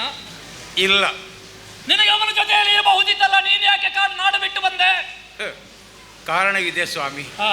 ಅರಸರಿಗೆ ಆ ಸ್ಥಾನದಲ್ಲಿ ಜಾಗ ಇಲ್ಲ ಅಂತ ಆದಾಗ ಅಲ್ಲಿಯ ಅನ್ನವನ್ನು ನಾನು ಉಂಡದ್ದು ಹೌದು ಅಂತ ಆದ್ರೆ ಒಂದೊಂದು ಅನ್ನವೂ ನನ್ನ ಪಾಲಿಗೆ ವಿಷವಾಗಿ ಪರಿಣಾಮ ಬೀರಬಹುದು ಎಂಬ ಆಲೋಚನೆ ಮಾಡಿದಂತ ನಾನು ಅವನಾಗಿ ಹೋಗು ಎಂದು ಹೇಳುವುದರ ಮೊದಲೇ ನಾನಾಗಿ ಹೊರಟು ಬಿಟ್ಟೆ. ಶಹಬಾಸ್ ಪುಣ್ಯಾತ್ಮ, ಶಹಬಾಸ್. ನಿನ್ನ ಸ್ವಾಮಿ ನಿಷ್ಠೆಗೆ ನಾನು ಮೆಚ್ಚಿದೆ. ಅರಸರಿಗೆ ಯಾವ ಜಾಗದಲ್ಲಿ ಮರ್ಯಾದೆ ಇಲ್ವೋ ಅಂತಹ ಪುರದಲ್ಲಿ ನಾನೂ ಇರಬಾರದು ಅಂತ ಸ್ವಾಮಿನಿಷ್ಠನಾದಂತಹ ನೀನು ಅಲ್ಲಿಂದ ಬಿಟ್ಟು ಬಂದೆಯ? ಹೌದು. ಒಳ್ಳೆಯ ಜಾಗಕ್ಕೆ ನೀ ಬಂದೆ, ದುಃಖಿಸಬೇಡ. ನಿನ್ನ ಜೀವನಕ್ಕೆ ಏನು ದಾರಿ ಎಂಬ ಹಾಗೆ ನೀನು ಯೋಚನೆ ಮಾಡಬೇಕು ಅಂತ ಇಲ್ಲ. ಹೋಗಲಿ, ಅಣ್ಣ ಛತ್ರ ಇದೆ. ನಿನ್ನ ಹಾಗೆ ಕೈಕಾಲು ಸರಿಯಿಲ್ಲದವರು, ಕಣ್ಣು ಕಾಣದವರು, ಅಂಗವಿಹೀನರು ಎಲ್ಲರಲ್ಲಿಯೂ ಕೂಡ ನಾನು ಆಶಯವನ್ನು ಕೊಟ್ಟವ. ಆ, ಅವರ ಜೊತೆಯಲ್ಲಿರು, ಬೇಕಾದಂತಹ ಸ್ಥಿತಿ ನನಗೆ ಅದಕ್ಕೆ. ಪ್ರಭು, ಓ, ನೀವು ಬಹಳ ಸುಲಭದಲ್ಲಿ ಹೇಳಿ ಮುಗಿಸಿದ್ದೀರಿ. ಹಾ, 10ರ ಜೊತೆಯಲ್ಲಿ 11 ಬದುಕುವುದಕ್ಕೆ ನನಗೆ ಮನಸ್ಸಿಲ್ಲ ಸ್ವಾಮಿ. ಮತ್ತೆ ಧರ್ಮದ ಊಟ ಮಾಡಿ ಅಭ್ಯಾಸವೇ ಇಲ್ಲ. ಹಾ, ಬೆವರು ಬಿಚ್ಚಿ ದುಡಿಬೇಕು, ಸಂಪಾದನೆ ಮಾಡಬೇಕು ಅಂತ. ಅಂದ್ರೆ ಯಾರೋ ಹೇಳುವುದು ಕೇಳಿದ್ದೇನೆ, ಹಾ, ರಟ್ಟೆ ಬಿಚ್ಚಿ ಸಂಪಾದನೆ ಮಾಡಿದ ರೊಟ್ಟಿ ಎಂದರೆ ಹಾ. ಸ್ವರ್ಗಲೋಕದ ಅಮೃತಕ್ಕಿಂತಲೂ ಮಿಗಿಲು ಅಂತ. ಹೌದೇ? ಕೆಲಸ ಮಾಡಬೇಕು, ಕೆಲಸ ಮಾಡದೆ ಊಟ ಮಾಡುವುದಿಲ್ಲ. ಉದ್ಯೋಗ ಮಾಡಬೇಕು. ಹೌದು. ನಿನ್ನ ಮುಂದೆ ನಾವು ಕುಬ್ಜರಾಗುತ್ತಾ ಇದ್ದೇವೆ. ಓ ಅಯ್ಯ, ಓ ಕೈಕಾಲು ಸರಿ ಇದ್ರು ಈ ಕಾಲದಲ್ಲಿ ದುಡಿಯುವುದಕ್ಕೆ ಮನಸ್ಸಿಲ್ಲದೆ ಕಾಲಿಗೆ ಬಟ್ಟೆ ಕಟ್ಟಿ ಭವತಿ ಭಿಕ್ಷಾಂದೇಹಿ ಎಂಬ ಹಾಗೆ ಮತ್ತೊಬ್ಬರಿಗೆ ಮೋಸ ಮಾಡಿ ಬದುಕುವವರು ನಾವು ಕಾಣ್ತೇವೆ. ಪರಮಾತ್ಮ ಕೈ ಕೊಟ್ಟ ದುಡಿಯೋಕಂತ. ಆದ್ರೆ ನಿನ್ನ ಕೈಕಾಲು ಸರಿ ಇಲ್ಲದೆ ಹೋದರು ಹ, ದುಡಿದು ಉಣಬೇಕನ್ನುವಂತಹ ಮನೋಭಾವ ಉಂಟಲ್ಲ. ಹ, ಕೆಲಸ ಬೇಕೇನಪ್ಪ ನಿನಗೆ? ಹೌದು ಪ್ರಭು. ಯಾವ ಕೆಲಸ ಮಾಡ್ತೀನಿ ನೀನು? ಯಾವ ಕೆಲಸ ಅಂತ ನಾನು ಬೇಡಿಕೆ ಇಡುವುದಿಲ್ಲ. ಹ, ತಾವು ಯಾವ ಕೆಲಸ ಕೊಟ್ಟರೂ ಹ. ಪ್ರಾಮಾಣಿಕವಾಗಿ ಮಾಡುವುದಕ್ಕೆ ನಾನು ಸಿದ್ಧ. ನಾ ಏನು ಕೊಟ್ಟರೂ ಮಾಡ್ತೀಯಾ? ಹೌದು. ಒಳ್ಳೆ. ಹ, ಈ ಅಯೋಧ್ಯೆಯಲ್ಲಿ ಭೋಜನ ಶಾಲೆಯಲ್ಲಿ ದಿನವೊಂದಕ್ಕೆ ಸಾವಿರ ಮಂದಿಗಳು ಹ, ಭೋಜನವನ್ನು ಸ್ವೀಕರಿಸಿ ಹೋಗುತ್ತಾರೆ. ಆಹಾ, ಅಂಥವರಿಗೆ ಸುಗ್ರಾಸ ಭೋಜನದ ವ್ಯವಸ್ಥೆಯಾಗುತ್ತದೆ. ಹ, ಆ ಅಡುಗೆಗೆ ಬೇಕಾದಂತಹ ಹ. ಕಟ್ಟಿಗೆ ತರುವ ಕೆಲಸವನ್ನು ಮಾಡು. ನಾ ಹಾ. ಅದು ಕಟ್ಟಿಗೆ ಕಾಡಲ್ಲಿರುವುದಾ? ಅಲ್ಲ, ನಮ್ಮ ಅಯೋಧ್ಯೆಯಲ್ಲಿ ಅರಮನೆಯಲ್ಲಿ ಅಂಗಳದಲ್ಲಿ ಬಿದ್ದಿದೆ. ಅಲ್ಲ, ಕೇಳಿದ್ದು ನಾನು. ಅಲ್ಲ, ಒಂದು ಕಟ್ಟಿಗೆ ಕಾಡಿನಲ್ಲೇ ಇರುವುದಲ್ವ ಪುಣ್ಯಾತ್ಮ? ಹೌದು. ಹಾ. ಕಟ್ಟಿಗೆ ತರಬಹುದು, ಹಾ. ಒಟ್ಟಿಗೆ ಜನ ಬೇಕು. ಇದು ಒಳ್ಳೆ ಕೆಲಸ ಆಯ್ತಲ್ಲ. ಅದು ಯಾಕೆ ಒಟ್ಟಿಗೆ ಜನ? ಕಟ್ಟುವುದಕ್ಕೆ, ಕಡಿಯುವುದಕ್ಕೆ. ಹಾ, ತಪ್ಪು ತಿಳ್ಕೊಳ್ಬೇಡಿ ಸ್ವಾಮಿ. ಹಾ. ನಾನು ಈ ಕೈಗಳಲ್ಲಿ ಕತ್ತಿ ಹಿಡಿದು ಸೌದೆ ಕಡಿಲಿಕ್ಕೆ ಉಂಟ ಪ್ರಭು. ನಿನ್ನ ಕೈಯೇ ಕಟ್ಟಿಗೆ ಆಗಿದೆ, ಮತ್ತೆ ಕಟ್ಟಿಗೆ ತರುವುದು ಹೇಗೆ? ಹೌದು. ಅದು ಬೇಡ. ಹ, ಅಡುಗೆಗೆ ಬೇಕಾದಂತಹ ನೀರಿದೆಯಲ್ಲ, ಹೌದು. ಆ ಬಾವಿಯಿಂದ ನೀರು ಸೇದುವ ಕೆಲಸ ಮಾಡು. ಹಾ, ನೀರು ಬಾವಿಯೊಳಗೆ ಉಂಟಂತ. ಇಲ್ಲ, ಅರಮನೆಯ ಒಳಗೆ ತುಂಬಿಸಿದ್ದಾರೆ, ಅಲ್ಲಿಂದ ತೆಗೆದುಕೊಂಡು ಬಂದ. ಮತ್ತೆ ನೀರು ಬಾವಿಯ ಒಳಗೆ ಇರುವುದಲ್ವೇ ಪ್ರಭು? ಹ? ನೀರು ತರಬಹುದಿತ್ತೆ. ಹ. ನಾನು ಈ ಕೈಗಳಲ್ಲಿ ಹಗ್ಗ ತೆಕ್ಕೊಳ್ಳುವುದುಂಟೆ. ಹ? ಈಗ ನಾನು ಹೇಳಿದನ ಕೆಲಸ ಮಾಡು ಅಂತ, ನೀನೇ ಉದ್ಯೋಗ ಬೇಕು ಅಂತ ಹೇಳಿದ. ಉದ್ಯೋಗ ಬೇಕೆ? ನಾನು ಏನು ಕೊಟ್ಟರು ಆಗುವುದಿಲ್ಲ. ಹಾಗಿದ್ರೆ ಹೀಗೆ ಮಾಡುವ, ಓ, ನೀನೇ ಹೇಳು ಯಾವ ಉದ್ಯೋಗ ಬೇಕು ನಿನಗೆ? ಆ ಕೆಲಸವೋ ಈ ಕೆಲಸವೋ ಅಂತ ಆಲೋಚನೆ ಮಾಡುದು ಬೇಡ. ಹ. ಮೊದಲು ಇದ್ದದನ್ನ ಮುಂದುವರಿಸೋಣ. ಮೊದಲು ಯಾವ ಕೆಲಸದಲ್ಲಿದ್ದೆ? ಅಲ್ಲಿ ನಾನು 1000 ಕುದುರೆಗಳ ಯಜಮ. ನೀ ಪುನಃ ತಪ್ಪಿ ಮಾತಾಡ್ತಿ. ಯಜಮಾನ ನೀನಾದ್ರೆ ಅವರೆಂತದ್ದು ಪುಣ್ಯ? ಕುದುರೆಗಳನ್ನು ಕಾಸ. 1000 ಕುದುರೆಯನ್ನು ಸಾಕುತ್ತಾ ಇದ್ದವ. ಹೌದು. ಒಳ್ಳೆಯದು. ಹ, ಇಲ್ಲಿ ಅಷ್ಟೇನು ಕುದುರೆಗಳಿಲ್ಲ. ಹ. ಇಲ್ಲಿ ಬರೇ 100 ಕುದುರೆಗಳು ಮಾತ್ರ ಇರುವುದು. ಕೇವಲ 100? ಹಾ. ಪ್ರಭು, ನಾನು ಮನಸ್ಸು ಮಾಡಿದೆ ಅಂತಾದರೆ ಹ್ಮ್. ಆ 100 ಕುದುರೆಗಳಿಗೆ ಹಾ. 1000 ಕುದುರೆಗಳ ಬಲ ಯಾಕೆ ಬರಬಾರದು? ಅದು ಬೇಕು. ನಾವು ಯಾವ ಕ್ಷೇತ್ರಕ್ಕೆ ಹೋಗುತ್ತೇವೋ ಆ ಕ್ಷೇತ್ರ ಒಳ್ಳೆಯದಾಗುವುದಕ್ಕೆ ನಾವು ಪ್ರಯತ್ನಿಸಬೇಕು. ಹೌದು. ನಿನ್ನ ಸಾಕಾಣಿಕೆಯಲ್ಲಿ 1000 ಕುದುರೆ ಆದ್ರೆ ನಮಗೂ ಸಂತೋಷ. ಹ, ಸರಿ, ಅದೇ ಉದ್ಯೋಗ ಆದಿತ್ತಲ್ಲ? ಹೌದು. ಹಾ, ಹೌದು. ಕುದುರೆಯ ಲಯ ಎಲ್ಲಿ ಅದು? ಹಾ. ಇನ್ನು ಅರಮನೆಗೆ ಸೇರ್ಲಿಲ್ಲ, ಕುದುರೆಯನ್ನು ಲಯ ಮಾಡ್ಲಿಕ್ಕೆ ಹೊರಟ ಇವ.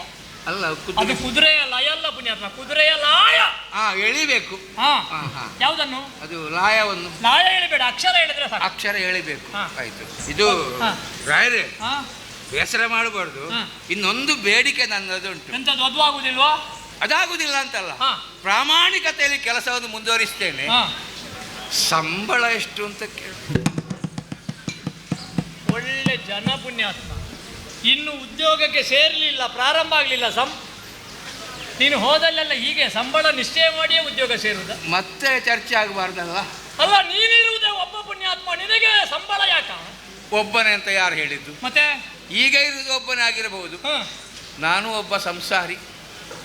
ಅಂದ್ರ ಹೆಂಡತಿ, ಮಕ್ಕಳು. ನಿನಗೂ ಹೆಂಡತಿ ಇದ್ದಾಳಲ್ವ? ಅದೇನು ನಿನಗೂ ಹೆಂಡತಿ ಇದ್ದಾರಂತ? ಅಲ್ಲ, ಕೇಳಿದ್ದು ನಾನು. ಇದ್ದಾಳೆ. ಹೌದೇ? ಹಾ.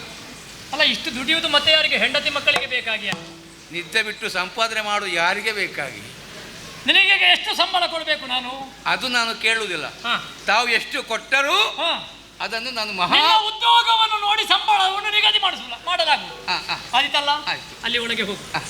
ಆ ಮೇಲ್ವಿಚಾರಣೆ ಮಾತ್ರ ನೀನು ಮಾಡು, ಹಾ. ಉಳಿದ ಕೆಲಸ ಮಾಡ್ಲಿಕ್ಕೆ ನಮ್ಮವರಿದ್ದಾರೆ. ಅದು ಬೇಕು, ಯಾಕಂದ್ರೆ ನನ್ನಿಂದಲಾಗಿ ಮೊದಲಿದ್ದವನ ಉದ್ಯೋಗಕ್ಕೆ ತೊಂದರೆ ಆಗಬಾರ್ದು ಅಲ್ವಾ? ಹೌದೌದು. ಹಾಗಾಗಿ ಒಂದು ಉದ್ಯೋಗವನ್ನು ಬೇರೆ ಮಾಡುವ, ನೀನು ಮೇಲ್ವಿಚಾರಣೆಗೆ ಮಾತ್ರ, ಅವನ ಉದ್ಯೋಗ ಅವನಿಗೆ. ಅದಿತಲ್ಲ?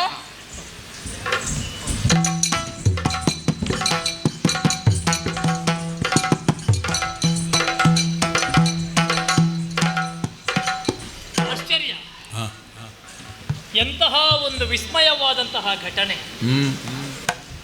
ಸಭಾಸದರನ್ನು ನೋಡಿದರೆ ನಮಗೆ ಅರ್ಥ ಆಗುತ್ತದೆ, ಎಲ್ಲರ ಬಾಯಿ ಬಳಿಯಲ್ಲಿದ್ದವನ ಕಿವಿಯ ಹತ್ತಿರ ಉಂಟು. ಮಾತಾಡುವುದೇನು ಅಂತ ನಮಗೆ ಗೊತ್ತಾಯಿತು. ಈ ಬಾಹುಕ ಸಭಾ ಪ್ರವೇಶ ಮಾಡಿದಾಗ ನನಗರಿವಿಲ್ಲದೆ ನಾನು ಪೀಠದಿಂದ ಕೆಳಗೆ ಇಳಿದೆ. ನಮ್ಮ ಪ್ರಭುಗಳು ಯಾಕೆ ಇಳಿದರು ಅನ್ನುವಂತಹ ಪ್ರಶ್ನೆ ಅಲ್ವೇ? ಅದೊಂದು ವಿಚಿತ್ರವಾದ ಘಟನೆ ನಡೆದು ಹೋದದ್ದು, ಅಯಾಚಿತವಾಗಿ ನಡೆದಂತಹ ಒಂದು ಘಟನೆ. ಅದಕ್ಕೆಲ್ಲ ನೀವು ದೊಡ್ಡ ಅರ್ಥವನ್ನು ಕಲ್ಪಿಸುವುದಕ್ಕೆ ಹೋಗಬೇಡಿ. ಅಘಟಿತವಾದಂತಹ ಘಟನೆ, ಇನ್ನೇನು ಕಾರ್ಯಬಾಹುಳ್ಯ ಉಳಿಯಲಿಲ್ಲ. ಇಂದಿನ ಸಭೆಯನ್ನು ವಿಸರ್ಜಿಸಿ ವಿಶ್ರಾಂತಿಗೆ ನಡೆ.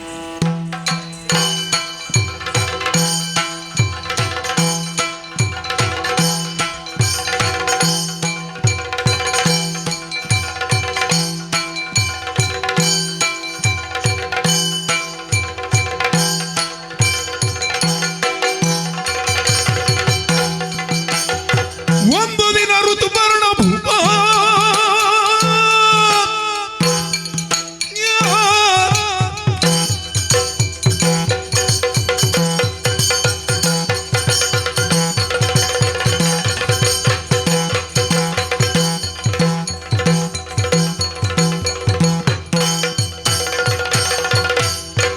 ಒಂದು ದಿನ ಋತುಪರ್ಣ ಭೂಪ ಹೊರಬಂಡ ಚಂದದಲ್ಲಿ ಬೇಟೆಯಾಡಲು ಸುಪ್ರತಾಪ. ಒಂದು ದಿನ ಋತುಪರ್ಣ ಭೂಪ ಅಲಪಾಲಕರವನ್ನು ಹೇಳಿದರು, ಕಾಡು ಮೃಗಗಳ ಹಾವಳಿ, ನಾನೇ ಬೇಟೆಗೆ ಬರ್ತೇನೆ ಎಂಬ ಹಾಗೆ ಆ ಭಯವಾಕ್ಯವನ್ನು ಕೊಟ್ಟಿದ್ದೇನೆ. ಬೇಟೆಗೆ ಹೊರಡಬೇಕು ಅಂತ ಆಲೋಚನೆ ಮಾಡುವಾಗ ಪಕ್ಕನ ನೆನಪಾದದ್ದು ಅವನದ್ದು. ಯಾರು? ಬಾಹುಕ. ಏನು ಮೋಡಿ ಮಾಡಿದ್ದಾರೆ ಅಂತ ಗೊತ್ತಿಲ್ಲ. ಅವ ಬಂದ ಮೇಲೆ ಒಂದು ದಿವಸವೂ ಅವನ ಮುಖವನ್ನು ನೋಡಿದ್ರೆ ನನಗೆ ಇರುವುದಕ್ಕಾಗುವುದಿಲ್ಲ. ಬೇಟೆಗೆ ಹೋಗುವಾಗ ಅವನಲ್ಲಿ ಹೇಳಬೇಕು, ಬಾಹುಕ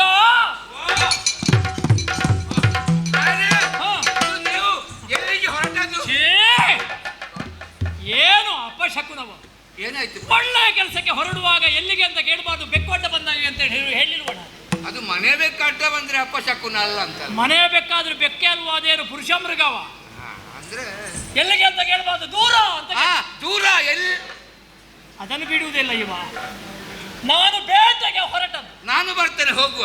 ಎಲ್ಲಿಗೆ? ಬೇಟೆಗಲ್ಲ. ಕುದುರೆಗಳ ಹುರುಳಿ ಮುಗಿದಿದೆ ತರಲಿಕ್ಕೆ. ಬೇಟೆಗಲ್ಲ, ಬೇಟೆಗೆ. ಇದು ಬೇಟೆಯಾಡೋದು ಕಾಡಿನಲ್ಲಿ ಅಲ್ಲ, ಅರಮನೆ ಅಂಗಣದಲ್ಲಿ. ಬೇಟೆಗೆ ನಾನು ಬರ್ತೇನೆ ಅಂತ. ಯಾರು? ನಾನು. ಅಲ್ಲಿ ಬೇಟೆ ಅಂತ ಹೇಳಿದ್ರೆ ಎಂತದ್ದು ಗೊತ್ತುಂಟ ನನಗೆ? ಹುಲಿ, ಸಿಂಹ, ಕರಡಿ, ಶಾರ್ದೂಲ ಎಲ್ಲ ಕಾಡು ಪ್ರಾಣಿಗಳು ಇರ್ತದಲ್ಲಿ ಗೊತ್ತುಂಟ ನನಗೆ. ಹೌದು. ಅದು ಹೆಸರು ಕೇಳುವಾಗ ಮಾತ್ರ ನನಗೆ ಹೆದರಿಕೆ ಆಗುದು, ಕಣ್ಣಾರೆ ನೋಡಿದ ಹೆದರಿಕೆ ಆಗ್ಲಿಕ್ಕಿಲ್ಲ. ಅದ್ಯಾಕೆ? ಈಗ ನನ್ನನ್ನು ನೀವು ಬೇಟೆಗೆ ಕರೆದುಕೊಂಡು ಹೋದ್ರಿ, ನಿಮಗೆ ತುಂಬಾ ಲಾಭ ಉಂಟು. ಏನದು? ಮೃಗಗಳನ್ನು ಕೊಲ್ಲುವಂತ ಕೆಲಸ ನಿಮಗೆ ಇರ್ಲಿಕ್ಕಿಲ್ಲ. ಕಾಡಲ್ಲಿದ್ದ ಮೃಗಗಳು ಎಲ್ಲ ಬಂದು ನನ್ನ ಮುಖವನ್ನು ಹೀಗೆ ನೋಡಿ ನಮಗಿಂತಲೂ ಮಿಗಿಲಾದ ಪ್ರಾಣಿ ಒಂದು ಇದೆ ಅಂತ ಹೇಳಿ ಪ್ರಾಣಿಗಳ ಆತ್ಮಹತ್ಯೆ ಮಾಡಿ ಹೊಸ ಪ್ರಾಣಿ ಯಾವುದು ಅಂತ. ಹೌದೌದು. ಅಂದ್ರೆ ಈಗ ನನ್ನೊಟ್ಟಿಗೆ ಬರುವುದಾ? ಯಾಕೆ ಹೇಳಿದೆ ಅಂದ್ರೆ ಕೆಲವು ಸಲ ಚಕ್ರವರ್ತಿಗಳ ಜೊತೆಯಲ್ಲಿ ಬೇಟೆಗೆ ಹೋದ ನೆನಪು. ಅಂದ್ರೆ ಬೇಟೆಯಲ್ಲಿಯೂ ನಿನಗೆ ಆಸಕ್ತಿ ಉಂಟು ಅಂತಾಯ್ತು. ಹೌದೌದೌದು. ಈಗ ನಾನು ಕುದುರೆ ಏರಿ ಹೋಗುವುದು, ನೀನು ಕುದುರೆಗೆ ಬಾಲ ಉಂಟಲ್ಲ? ಹೌದಾ? ಬಾಲ ಹಿಡ್ಕೊಂಡು ನೇತಾಡುದು. ಸರಿ, ಆಸಕ್ತಿ ಉಂಟಲ್ಲ? ಹೋಗುವುದು ಹೇಗೆ ಗೊತ್ತಾ? ಹೇಗೆ? ನೋಡು. ಏರಿ ಕುರಿಯನು ಏರಿ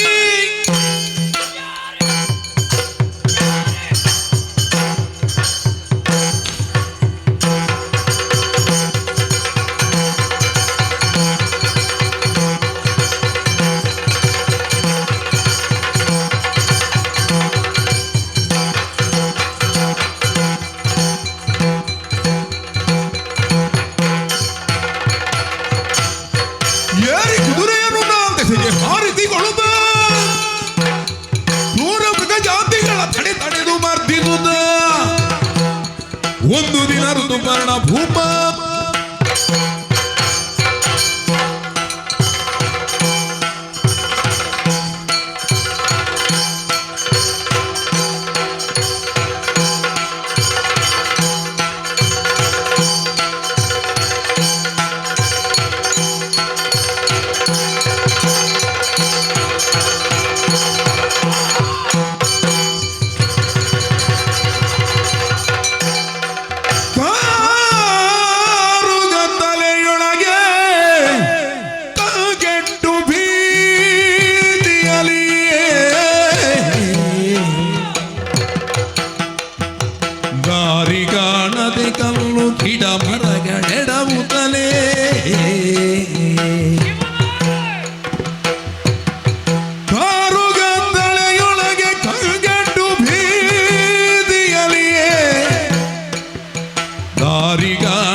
ಸೋರುತಿಯ ರಕ್ತದಿಂದಲಲ್ಲಿ ಬೀಳುತ್ತಲೇ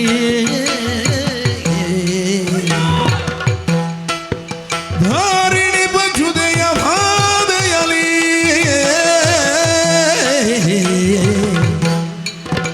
ಕಾರುಗಂದಲೆಯೊಳಗೆ ಕಂಗೆಟ್ಟು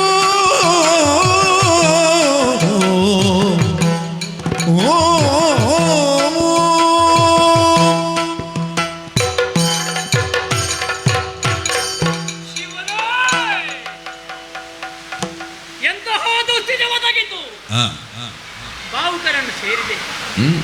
ಕುದುರೆಯನ್ನೇರಿ ಮೃಗಬೇಟೆಗೆ ಹೋದೆ. ಕಾಡ ಮೃಗಗಳನ್ನು ತರಿದಾಗ ಕೇಸರಿಯೊಂದು ಕಣ್ಣಿಗೆ ಬಿತ್ತು. ಅದನ್ನು ಓಡಿಸುತ್ತಾ ಹೋದ್ರೆ ನಾನು ಏರಿದಂತಹ ಕುದುರೆ ನನ್ನನ್ನು ಬೀಳಿಸಿ ಹೋಯಿತು. ಕೆಳಗೆ ಬಿದ್ದೆ. ಅಬ್ಬಾ, ಬಿದ್ದವರಿಗೆ ಹೇಳುವುದಕ್ಕಾಗುವುದಿಲ್ಲ. ನನ್ನ ಜೊತೆಯಲ್ಲಿ ಬಂದವರು ಎಲ್ಲಿಗೆ ಹೋದರೋ ನನಗೆ ಮಾತಾಡುವುದಕ್ಕಾಗುತ್ತಿಲ್ಲ. ಕಲ್ಲು ಮುಳ್ಳಿನ ಮೇಲೆ ಬಿದ್ದಿದ್ದೇನೆ. ಗಂಟಲು ನೊಗುತ್ತಾ ಇದೆ. ದಾರಿ ಕಾಡುವುದಿಲ್ಲ. ನನ್ನವರು ಎಲ್ಲಿಗೆ ಹೋದರೋ ನನಗೆ ಗೊತ್ತಿಲ್ಲ. ಆದರೆ ಎಲ್ಲವರು ಬಿಟ್ಟು ಹೋದರು. ಅವೊಬ್ಬ ನನ್ನ ಒಟ್ಟಿಗೆ ಇದ್ದ ಬಾವುಕ. ಈಗ ಅವನು ಕಾಡುವುದಿಲ್ಲ. ಅವ ಎಲ್ಲಿರುವುದು? ನಾನೇ ಬಿದ್ದಿದ್ದೇನೆ. ಯಾವ ಪೊದರ್ನಲ್ಲಿ ಸಿಕ್ಕಿ ಬಿದ್ದಿದ್ದಾನ ಯಾರಿಗೆ ಗೊತ್ತು? ಒಮ್ಮೆ ಕರೆಯುವುದು ಒಳ್ಳೆಯದಲ್ವಾ? ಕರೆಯುವ. ಬಾವುಕ, ಬಾವುಕ, ಓ ಬಾವುಕ, ಇದು ಕೇಳಲಿಲ್ವ ಅಂತ ಜೋರು ಕರೆಯುವುದಕ್ಕೆ ನಮಗೆ ಅಲ್ಲಿ ಸ್ವರ ಉಂಟು. ಒಮ್ಮೆ ಗಟ್ಟಿ ಕರೀತೇನೆ, ಬಾವುಕ.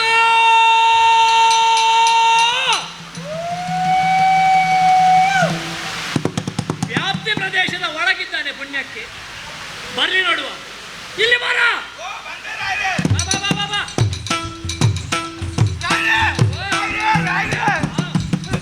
ಇಡೀ ಕಾಡಲ್ಲಿ ಎಲ್ಲಿ ಹುಡುಕಿದ್ರು ನೀವಿಲ್ಲ.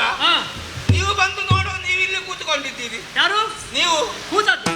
ಇದು ಕೂತದಲ್ಲ ಪುಣ್ಯಾತ್ಮ, ಬಿದ್ದದ್ದು. ಓ, ನೀವು ಬಿದ್ದಿರೆ. ಓ, ನೀವು ಬಿದ್ದಿರೆ. ಇನ್ನು ಸ್ವಲ್ಪ ಹೊತ್ತು ಹೋದ್ರೆ ಬಿದ್ದಿರು ಬೇಕು, ಕುಟುಂಬದವರು ಬೇಕು. ನಾನು ಸಾಯುವುದೇ ಅಲ್ಲ. ಎಂತದ್ದು ಬಿದ್ದಿರೆ? ಬಿದ್ದದ? ಓ, ಬರೇ ಬಿದ್ದದ್ದು ಮಾತ್ರ ಅಲ್ಲ, ಮತ್ತೆ ಮಾತಾಡ್ಲಿಕ್ಕೆ ಆಗುದಿಲ್ಲ. ಏನು ನೋಡಿ, ಗಂಟಲೊಣಗಿದೆ. ಬಾವುಕ, ಬಾಯಾರಿಕೆ. ಬಾಯಾರಿಕೆ. ಬಾಯಾರಿಕೆ ಪರಿಹಾರಕ್ಕೆ ಒಂದು ಒಳ್ಳೆ ಉಪಾಯ ಉಂಟು. ಎಂತದು? ನೀರು ಕುಡಿಯುವುದು.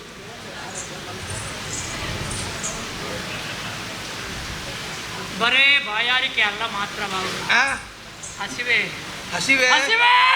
ಅದಕ್ಕೆ ಮತ್ತೊಂದು ಉಪಾಯ ಉಂಟು. ಯಾವುದು? ಹೊಟ್ಟೆ ತುಂಬ ಊಟ ಮಾಡುವುದು. ನಿನ್ನ ದವಡೆಗೆ ಕೊಡ್ತೇನೆ ಬಾವುಕ. ಒಟ್ಟಾರೆ ಮಾತಾಡಬೇಡ. ನೀನೇನು ಮಕ್ಕಳಿಗೆ ಪಾಠ ಮಾಡುದಾ? ಯಾರು ಹೇಳಿದ್ದು? ಬಾಯಾರಿಕೆಗೆ ನೀರು ಕುಡಿಬೇಕು, ಹಸಿವೆಗೆ ಊಟ ಮಾಡಬೇಕು ಅಂತ ನನಗೆ ಗೊತ್ತಿಲ್ವಾ ಪ್ರಭು? ಆದ್ರೆ ಈ ಕಾಡಿನಲ್ಲಿ ಹಸಿವೆಗೆ ಅನ್ನ ಎಲ್ಲಿಂಟು ಪುಣ್ಯಾತ್ಮ? ಒಡೆಯ, ದಿನ ಒಂದಕ್ಕೆ ಸಾವಿರಾರು ಮಂದಿಗೆ ಅನ್ನದಾನ ಮಾಡುವಂತ ಅನ್ನದಾತರು ನೀವು. ಅಂತಹ ನಿಮಗೂ ಒಂದು ಹೊತ್ತಿನ ಅನ್ನಕ್ಕೆ ತತ್ತರವಾದಿತ್ತೆ ಸ್ವಾಮಿ. ಕೆಲವು ಸಂದರ್ಭದಲ್ಲಿ ಹಾಗೆ ಆಗುತ್ತದೆ ಪುಣ್ಯಾತ್ಮ. ಒಬ್ಬ ರಾಜ ಊರಿನಲ್ಲಿ 100 ಕಡೆಯಲ್ಲಿ ಕೊಳ ತೋಡಿಸಿದ್ರಂತೆ, ಕೆರೆ. ಆದ್ರೆ ಒಂದು ದಿವಸ ಅವನ ಮನೆಗೆ ಬೆಂಕಿ ಬಿತ್ತಂತೆ. ಹಾ ಇವ ಬೊಬ್ಬೆ ಹೊಡೆಯುವಾಗ ನಿನ್ನಂತವ ಬಂದು ಹೇಳುವುದು, ಹಾ ನಿಮ್ಮ ಮನೆಗೆ ಬೆಂಕಿ ಬಿದ್ದರೆ ನೀವು ಅಳುವುದು ಯಾಕೆ? ಹಾ. ಊರಿನಲ್ಲಿ 100 ಕೆರೆ ತೋಡ್ಲಿಲ್ವ ನೀವು? ಹೌದು. ಊರಿನಲ್ಲಿ ಕೆರೆ ತೋಡಿದ್ದೇನೆ, ನನ್ನ ಮನೆಗೆ ಬೆಂಕಿ ಬಿದ್ದಾಗ ನೀರು ಹಾಕ್ಲಿಕ್ಕೆ ಯಾರಿದ್ದಾರೆ? ಯಾರಿಲ್ಲ.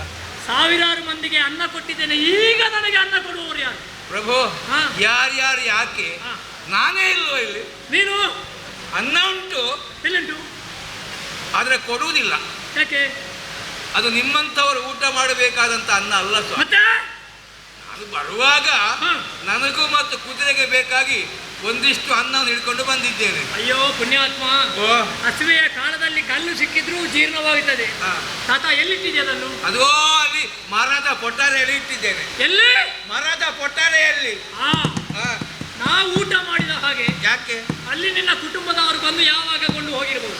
ಮಂಗಗಳ ಹೌದು. ಅದು ಬೇರೆ ಮಂಗನಿಗೆ ಸಿಕ್ಲಿಕ್ಕಿಲ್ಲ, ಹಾ. ಇಟ್ಟ ಮಂಗನಿಗೆ ಮಾತ್ರ. ಹೌದಾ? ಹಾ. ಹಾಗಿದ್ರೆ ಉಂಟಾ? ಉಂಟು. ತಾ, ತಾ, ತಾ, ತಾ. ಆಗ ಊಟ ಮಾಡ್ಲಿಕ್ಕೆ ಆಗುದಿಲ್ಲ. ಮತ್ತೆ ಆಚಾರ ಮೀರಬಾರದು. ಏನು ಆಚಾರ? ಆಚಾರ ಮೀರಿದ್ರೆ ಶನಿ ಹಿಡಿಯುತ್ತದೆ ಅಂತ ಯಾರೋ ಎಂತದು ಆಚಾರ? ಕೈ ಕಾಲು ತೊಳೆಯದ ಊಟ ಮಾಡ್ಲಿಕ್ಕಿಲ್ಲ. ಅಯ್ಯೋ ಪುಣ್ಯಾತ್ಮ, ಓ ಅರಮನೆಯಲ್ಲಿ ಆದ್ರೆ ಸರಿ, ಹಾ. ಕಾಡಿನಲ್ಲಿ ಕೈಕಾಲು ತೊಳೆಯುವುದು ಈ ಹಸಿವೆಯ ಸಮಯದಲ್ಲಿ ಅದೆಲ್ಲ ಬೇಕಾ? ಆಹಾ. ಹಾ. ಆಚಾರ ಮೀರಬಾರದು. ಆದ್ರೆ ಅಲ್ಲಿಗೆ ಹೋಗ್ಲಿಕ್ಕೆ ನನಗೆ ಕೂಡುವುದಿಲ್ಲಲ್ಲ. ನೀವು ಹೋಗುವುದು ಯಾಕೆ? ನಾನಿಲ್ವಾ? ಯಾರು? ನಾನು. ಏನು ಮಾಡ್ತಿ? ನಿಮ್ಮನ್ನು ಆಧರಿಸಿಕೊಂಡು ಓ ಅಲ್ಲಿ ನೀರುಂಟು ಅಂತ ಕಾಣುತ್ತೆ. ಯಾರನ್ನು? ನಿಮ್ಮನ್ನು ನಾನು ಆಧರಿಸ್ತೇನೆ. ನೀನು? ಹಾ. ನಿನಗೆ ಸರಿಯಾಗಿ ನಿಲ್ಲಿಕ್ಕಾಗುದಿಲ್ಲ ಪುಣ್ಯಾತ್ಮ. ಹಾ. ನನ್ನನ್ನು ಆಧರಿಸುವುದಾ? ನಾನು ಮನಸ್ಸು ಮಾಡಿದ್ರೆ ಹಾ. ಭೂಮಿಯನ್ನೇ ಆಧರಿಸಿ ಏನು? ಹೌದು, ದೊಡ್ಡ ಚಕ್ರವರ್ತಿ ಅಲ್ವಾ ನೀನು? ಅಲ್ಲ. ಮೊದಲು ನನ್ನನ್ನು ಆಧರಿಸು. ಹಾ. ನೀವೊಂದು ಕೆಲಸ ಮಾಡಿ. ಹಾ. ಹಾ. ಕೈ ಕೈ ಕೊಡಿ, ಕೈ ಕೊಡಿ. ನಂಬುವುದಾ? ನಂಬಬಹುದು. ಏನು ತೊಂದರೆ ಆಗಿಲ್ಲ? ಏನು ತೊಂದರೆ ಆಗಿಲ್ಲ. ಜಾಗ್ರತೆ. ಹಾ, ಹಾ. ಸರಿ, ಸರಿ, ಸರಿ.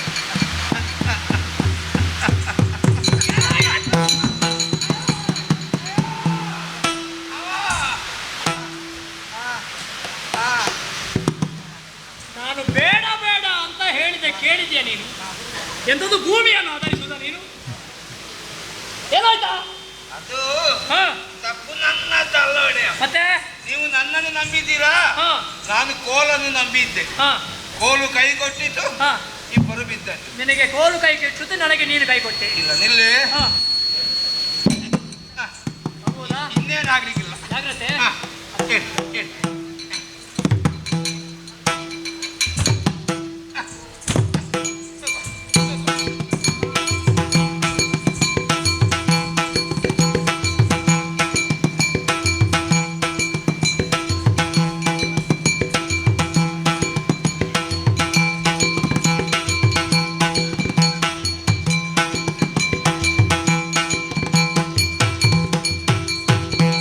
ಧರಣಿ ಬನ ನೆಪಿಸುತ್ತ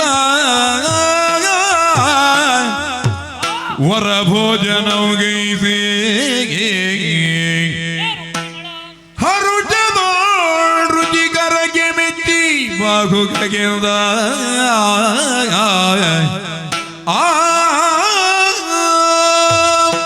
ಹಸಿವೆಗೆ ಬೇಕಾಗಿ ಕೊಟ್ಟಂತಹ ಅನ್ನ ಹಳಸಿ ಹೋದ ಅನ್ನ ಅಂತ ಬಹುಕ ಹೇಳಿದ.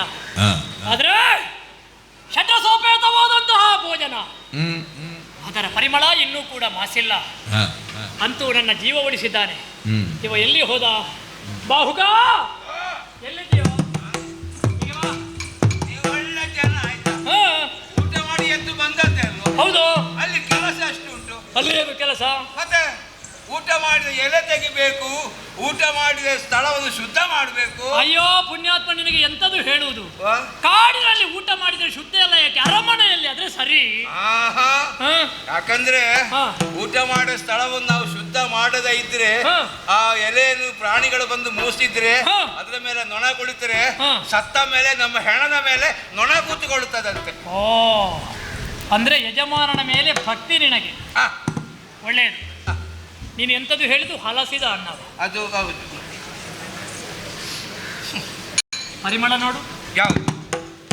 ಷಡ್ರಸೋಪೇತವಾದ ಭೋಜನವನ್ನು ಕೊಟ್ಟಿದ್ದೆ ಪುಣ್ಯಾತ್ಮ, ಹಲಸಿದ ಅನ್ನ ಅಂತ ಹೇಳ್ತೀನಿ. ಅದು ಮೆಚ್ಚಿದವನಿಗೆ ಮಸಾಣ ಸುಖ. ಯಾಕೆ? ಅದನ್ನು ನೀವು ಷಡ್ರಸೋಪೇತವಾದ ಭೋಜನ ಅದ ಹಾ. ಯಾವತ್ತೋ ಮೊದಲೊಮ್ಮೆ ಉಂಡ ನೆನಪು. ಎಲ್ಲಿ?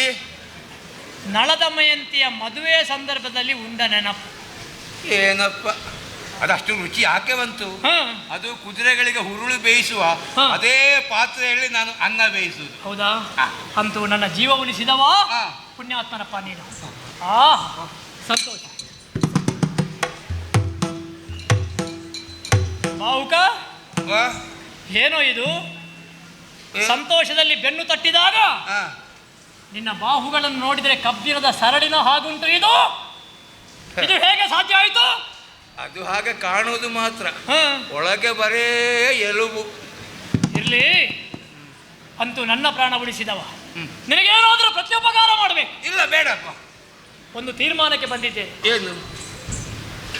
ನಿನಗೇನು ನನ್ನ ಅರಮನೆಯಲ್ಲಿ ಉದ್ಯೋಗ ಇಲ್ಲ. ನಿಮ್ಮನ್ನೇ ನಂಬಿ ನಾನು ಬಂದವ ಪ್ರಭು. ನಡು ನೀರಲ್ಲಿ ನನ್ನನ್ನು ಕೈ ಬಿಟ್ಟದ್ದು ಹೌದು ಅಂತಾದ್ರೆ ನನಗೆ ಯಾರಿದ್ದಾರೆ? ಹೇಳು. ಉದ್ಯೋಗದಿಂದ ಮಾತ್ರ ತೆಗಿಬೇಡ. ಹೇಳ. ಅವಸರ ಪಡಬೇಡ. ಉದ್ಯೋಗ ಇಲ್ಲ ಅಂತ ಹೇಳಿದೆ. ಉದ್ಯೋಗವೇ ಇಲ್ಲ ಅಂತ ಹೇಳಿದೆನಾ? ಯಾವ ಉದ್ಯೋಗ ಇಲ್ಲ? ಈ ಉದ್ಯೋಗ ಇಲ್ಲ ಅಂತ ಹೇಳಿದಿರಿ. ಯಾವ ಉದ್ಯೋಗ? ಈ ಉದ್ಯೋಗ. ಕುದುರೆ ಸಾಕಣೆ ಉದ್ಯೋಗ ಇಲ್ಲ. ಹೌದು. ಇನ್ನು ಬೇರೆ ಕೆಲಸ ನನಗೆ ಇನ್ನು ಮುಂದೆ ನೀನು ಅಡುಗೆ ಭಟ್ಟ. ಯಾರು? ನೀನು. ಯಾಕೆ ಅಡುಗೆ ಭಟ್ಟ? ಹೌದು, ನಾನು. ದೊಡ್ಡ ಒಂದು ನೀವು ಹೊಂಡ ತೊಡಬೇಕು. ಯಾಕೆ? ಇಲ್ಲ ಅಂತಾದ್ರೆ ನಾನು ಅಡುಗೆ ಮಾಡಿದ್ದು ಯಾರು ಊಟ ಮಾಡಿ ಯಾರು? ಈಗ ಯಾರು ಊಟ ಮಾಡಿದ್ದು? ಈಗ ನೀವು ಅದು ಆಪತ್ ಕಾಲಕ್ಕೆ ಊಟ ಮಾಡಿದಿರಿ ಅಂತ ಬಿಟ್ರೆ ಮತ್ತೆ ಬಿಸಾಡಿ. ಇನ್ನೂ ಹಾಗೆ ಬಂದವರಿಗೆ ಎಲ್ಲ ಅಡುಗೆ ಮಾಡುವ ಉದ್ಯೋಗ ಅಲ್ಲ, ಮತ್ತೆ ನನಗೆ ಮತ್ತು ನನ್ನ ರಾಜ ಪರಿವಾರಕ್ಕೆ ಮಾತ್ರ. ಹೌದಾ? ಅಲ್ಲ, ನಿಮಗೆ ಆದಿತ್ತು ಅಂತ ಆದ್ರೆ ಮಾಡೋಣ ಅಂತೆ. ಹೌದಾ? ಉದ್ಯೋಗ ಬದಲು. ಇನ್ನು ಈ ವಸ್ತ್ರವು ಬದಲಾಗಬೇಕು. ಮತ್ತೆ ಬಿಳಿ ಬಟ್ಟೆ. ಅದು ನಾನು ಕೂಡ ಕಾಯ್ತಾ ಇದ್ದೆ. ಆದಷ್ಟು ಬೇಗ ಅದು ಬಿಳಿ ಬಟ್ಟೆ ಅದು ಅಳತೆ ತೆಗೆದು ಇಡುವ ಒಳ್ಳೆದು. ಯಾಕೆ? ಹೆಣಕ್ಕೆ ಹಾಕ್ಲಿಕ್ಕೆ. ಅಯ್ಯೋ ಪುಣ್ಯಾತ್ಮ, ಹಾಗಲ್ವೋ? ಅಡುಗೆ ಭಟ್ಟ ಅಲ್ವಾ? ಉಡುಗೆ ಬಿಳಿಯ ಬಟ್ಟೆ ಆಗಿರ್ಬೇಕು ಅಂತ. ಇಲ್ಲ ಪ್ರಭು, ಅಡುಗೆ ಭಟ್ರಿಗೆ ಬಿಳಿ ಬಟ್ಟೆ ಕೊಡಬಾರ್ದು. ಯಾಕೆ? ಅದು ಕೊಟ್ರೆ ನಾಳೆ ಆಗುದು ಹೀಗೆ, ಒರಸಿ ಒರಸಿ ಒರಸಿ. ಇದೇ ಬಟ್ಟೆ ಆದಿತ್ತ? ಹೆಸರು ಮಾತ್ರ ಬೇರೆ ಆಗ್ಬೇಕು. ಇದಾಗ್ಲಿಕ್ಕಿಲ್ಲ. ಇನ್ನು ಹೆಸರು ಬೇರೆ. ಬಾವುಕ ಭಟ್ಟ. ಅದು ಬೇಡ. ಪುಟ್ಟಣ್ಣಯ್ಯ. ಪುಟ್ಟಣ್ಣಯ್ಯ. ಪುಟ್ಟಣ್ಣಯ್ಯ. ಪುಟ್ಟಣ್ಣಯ್ಯ. ಅಡುಗೆ ಭಟ್ಟ. ಪುಟ್ಟಣ್ಣಯ್ಯ. ಪುಟ್ಟಣ್ಣಯ್ಯ. ಅಡುಗೆ ಭಟ್ಟ. ಅಡುಗೆ ಭಟ್ಟ. ಪುಟ್ಟಣ್ಣಯ್ಯ. ಅಡುಗೆ ಭಟ್ಟ. ಪುಟ್ಟಣ್ಣಯ್ಯ. ಹೀಗೆ ಬಾ. ಪುಟ್ಟಣ್ಣಯ್ಯ.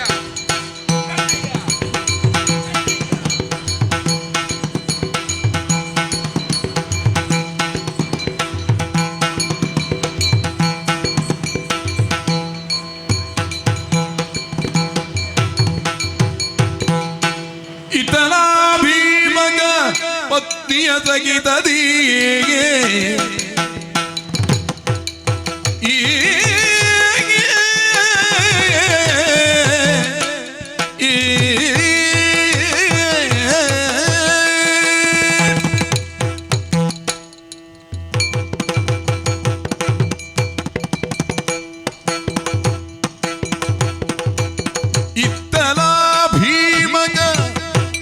ಸಗಿತದಿಯೇ ಅರ್ತಿಯೊಳಿರಿ ಬೌದ ಪುರೋಹಿತಾಯ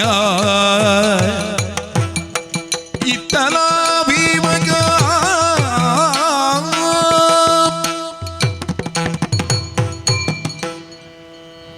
ಸರ್ವೇಶ್ವರ ಅನುಗ್ರಹ.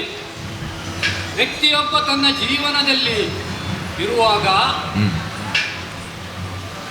ಸಂತೋಷದಲ್ಲಿ ಇರುವಾಗ ಸಮಯ ಕಳೆದದ್ದೇ ಗೊತ್ತಾಗುವುದಿಲ್ಲ. ನನ್ನ ಜೀವನದಲ್ಲೂ ಹಾಗೆ ಆಯಿತಲ್ಲ. ಅಖಂಡ ಆರ್ಯಾವರ್ತವನ್ನು ಆವರಿಸಿದ 56 ದೇಶಗಳಲ್ಲಿ ಒಂದಾದ ಗುಂಡಿನಾಪುರದ ಅಧಿಕಾರ ಬಳುವಳಿಯಾಗಿ ಹಿರಿಯರಿಂದ ನನಗೆ ಲಭಿಸಿದೆ. ಭೀಮಕ ನಾಮನಾಗಿ ಪ್ರಜೆಗಳನ್ನು ಮಕ್ಕಳಂತೆ ಪಾಲಿಸುವುದು ನಿಜವಾದ ರಾಜಧರ್ಮ ಎಂದು ಎನಿಸಿದವನು ನಾನು. ಅರಸನೊಬ್ಬ ಪರಿಪೂರ್ಣವಾಗಬೇಕಾದರೆ ವಾಮಭಾಗವನ್ನು ಒಬ್ಬಾಗೆ ಹೆಣ್ಣು ಅಲಂಕರಿಸಬೇಕಂತೆ. ಆದ ಕಾರಣದಿಂದಲೇ ಸದ್ಗುಣ ಪ್ರಸೂತೆಯಾದ ಸದ್ಗುಣ ಸಂಪನ್ನೆಯಾದಂತಹ ಸುಶೀಲೆಯನ್ನು ವಿವಾಹವಾದಿ. ಬಹಳ ವರ್ಷಗಳ ದಾಂಪತ್ಯ ಜೀವನದ ಬಳಿಕ ಆ, 2 ಮಕ್ಕಳನ್ನೂ ಪಡೆದೆ. ಮಗನಿಗೆ ದಮನೆಂದು, ಮಗಳಿಗೆ ದಮಯಂತಿ ಎನ್ನುವ ಹಾಗೆ ಶುಭ ನಾಮಗಳನ್ನಿರಿಸಿದೆ. ಆ, ಸಕಲ ವಿದ್ಯಾ ಪಾರಂಜಗತಗಳನ್ನು ಮಾಡಿದ್ದೇನೆ ಎಂಬುವ ಹೆಮ್ಮೆ ನಮಗಿದೆ. ಆ, ತಂದೆಯೋರ್ವನ ಹೊಣೆಗಾರಿಕೆ ಪೂರ್ಣವಾಗುವುದು ಕನ್ಯಾದಾನ ಮಾಡಿದಾಗಲೂ ಹೌದು. ಅಂತೆಯೇ ಮಗಳಾದ ದಮಯಂತಿಯನ್ನು ಪ್ರತಿಮೂರಗೆಂದ್ರಪನೆಂದು ನೆನೆಸಿದ ಮಹಾರಾಜ ನಳ ಚಕ್ರವರ್ತಿಗೆ ಮದುವೆ ಮಾಡಿಕೊಟ್ಟೆ. ಆ, ಮುಕ್ಕೋಟಿ ದೇವತೆಗಳ ಅನುಗ್ರಹ ವಿಶೇಷದಿಂದ ಅವರ ಸಂಸಾರ ದಾಂಪತ್ಯ ಜೀವನ ಲಕ್ಷ್ಮೀನಾರಾಯಣರ ಹಾಗೆ ಶೋಭಿಸುತ್ತಾ ಇದೆ. ಇತ್ತೀಚೆಗಷ್ಟೇ ಮಕ್ಕಳ ನಾಮಕರಣ ಶಾಸ್ತ್ರಕ್ಕೆ ಹೋಗಿ ಬಂದವರು. ಒಬ್ಬ ತಂದೆಯಾಗಿ ಇದಕ್ಕಿಂತ ಹೆಚ್ಚೇನು ನಾನು ಬಯಸಬಲ್ಲೆ. ಆದ ಕಾರಣ ಪ್ರಜೆಗಳೇ ಮಕ್ಕಳು ಎಂಬುವ ರಾಜ್ಯಭಾರವನ್ನು ಮಾಡಬೇಕು. ಅಂದು ಇಂದೂ ಕೂಡ ಪ್ರಜೆಗಳ ಯೋಗಕ್ಷೇಮವನ್ನು ತಿಳಿಯುವುದಕ್ಕಾಗಿಯೇ ಓಲಗಸ್ತನಾಗಿದ್ದೇನೆ. ಆ ಭಾರತವರು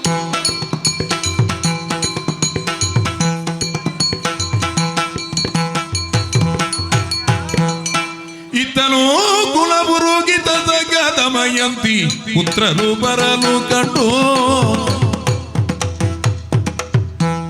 ಚಿತ್ತದೊಳ್ಬೆದರುತ್ತ ಭೀಮರಾಯನು ಬೇಗ ಎತ್ತಿಕೊಳ್ಳಿರಿಸಿಕೊಂಡು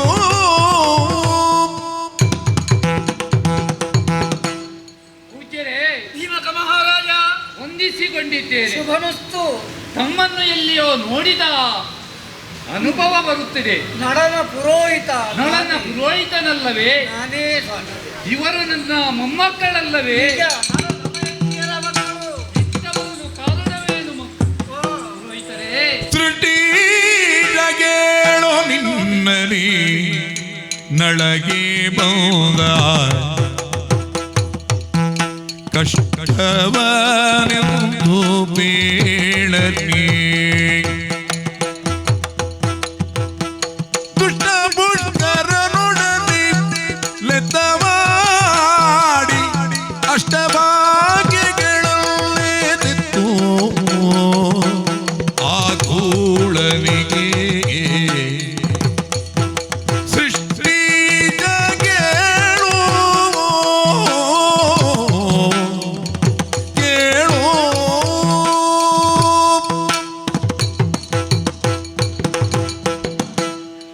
ಅಯ್ಯ ಭೀಮಕ ಮಹಾರಾಜ, ಪೂಜ್ಯರೇ, ನಳ ಚಕ್ರವರ್ತಿಯ ಮಾತಿನಂತೆ ನಾನು ಇಲ್ಲಿಗೆ ಬಂದವನಿದ್ದೇನೆ. ಕಾರಣ ಕಾರಣ ಬೇರೇನೂ ಇಲ್ಲ. ಯಾವ ನಾಲಿಗೆಯಲ್ಲಿ ಹೇಳುವುದೇ ಎಂಬುದಾಗಿ ನನಗೆ ಅರ್ಥವಾಗುವುದಿಲ್ಲ.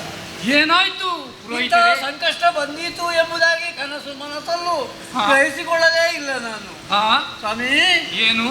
ಮೊನ್ನೆ ದಿವಸ ಹಾ. ನಮ್ಮ ನಿಷಧದ ಅರಮನೆಗೆ ಹಾ, ಅವನ ಸಹೋದರನಾದ ಉತ್ತರದ ನಿಷಧದ ಅಧಿಪತಿ ಹಾ, ಪುಷ್ಕರನು ಬಂದ. ಹಾ, ಬರುವಾಗ ಓರ್ವ ಬ್ರಾಹ್ಮಣನೂ ಇದ್ದ. ಹಾ, ಜೊತೆಯಲ್ಲಿ ಪಗಡೆಯಾಟವನ್ನು ಆಡಿದ್ರು ಸ್ವಾಮಿ. ಹಾ, ಒಕ್ಕಸ ಭಂಡಾರ ಹಾ. ನಿಷಧ ಪುರವನ್ನೇ ಕಳಕೊಂಡ್ರು. ಅಷ್ಟೇ ಅಲ್ಲ, ಎಲ್ಲವನ್ನು ಕಳಕೊಂಡದ್ದು ಮಾತ್ರ ಅಲ್ಲ, ಹಾ, ನಳ ದಮಯಂತಿ ಇರುವರನ್ನು ಒತ್ತೆ ಇಟ್ಟು ಹಾ. ಪಗಡೆಯಾಟದಲ್ಲಿ ಸೋತು ಹಾ. ಕಾಡು ಬಾಲಾಗಿ ಹೋದ್ರು. ಬೀಳಲ ನುಡಿಕರ್ಣದಿ ಮೂರ್ಛಿತನಾದ ಭೂಲರಾಮನುದು ಗುಡದಿ ಏಳುತ್ತಲ ಮೆಲ್ಲನೆ ಹೀಗೂ ಆಯ್ತು. ಮಾಲೆಯ ಭಂಗ ಸತಿಯೊಡನೆ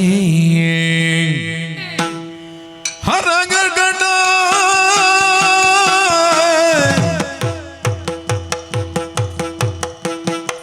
ಕಡುಮುದ್ದು ಗಿಣಿಯನೆ ಕೊಂಡೊಯ್ದು ಪಾಪಿ ಅಡವಿಗೆ ಗುರಿಗೈದಲಿ ಮರುಗೊತ್ತವನದಿ ಭೂಮಾ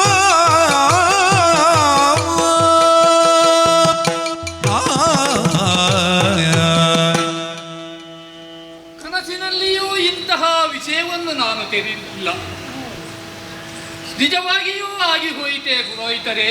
ಹೌದು ಮಹಾರಾಜ, ನಳ ದಮಯಂತಿ ಕಾಡನ್ನು ಸೇರಿದರೆ ನಿಜ. ಏನು ಮಾಡುವುದು ಅಕಠ ಶಿವ ಶಿವ. ಪುರೋಹಿತರೇ, ಅಯ್ಯ ಮಕ್ಕಳನ್ನು ಕರೆತಂದಿದ್ದೀರಿ, ಆ, ಒಳಗೆ ಹೋಗಿರಿ, ಆ. ನಿಮಗೆ ರಾಜಾಶ್ರಯವಿದ್ದೆ. ಆ, ಮಕ್ಕಳನ್ನು ಒಪ್ಪಿಸಿದ್ದೇನೆ, ನಾನು ನನ್ನ ಪುರವನ್ನೇ ಸೇರುತ್ತೇನೆ. ಬೇಡ ಸ್ವಾಮಿ, ಆ, ನೀವು ಇಲ್ಲಿಯೇ ನಿಮಗೆ ರಾಜಾಶ್ರಯವಿದ್ದೆ. ಆ. ನೀವು ಎಲ್ಲಿಗೂ ಹೋಗುವ ಅಗತ್ಯವಿಲ್ಲ. ಆ. ಮಕ್ಕಳೇ, ಅಜ್ಜನ ಜೊತೆಗೆ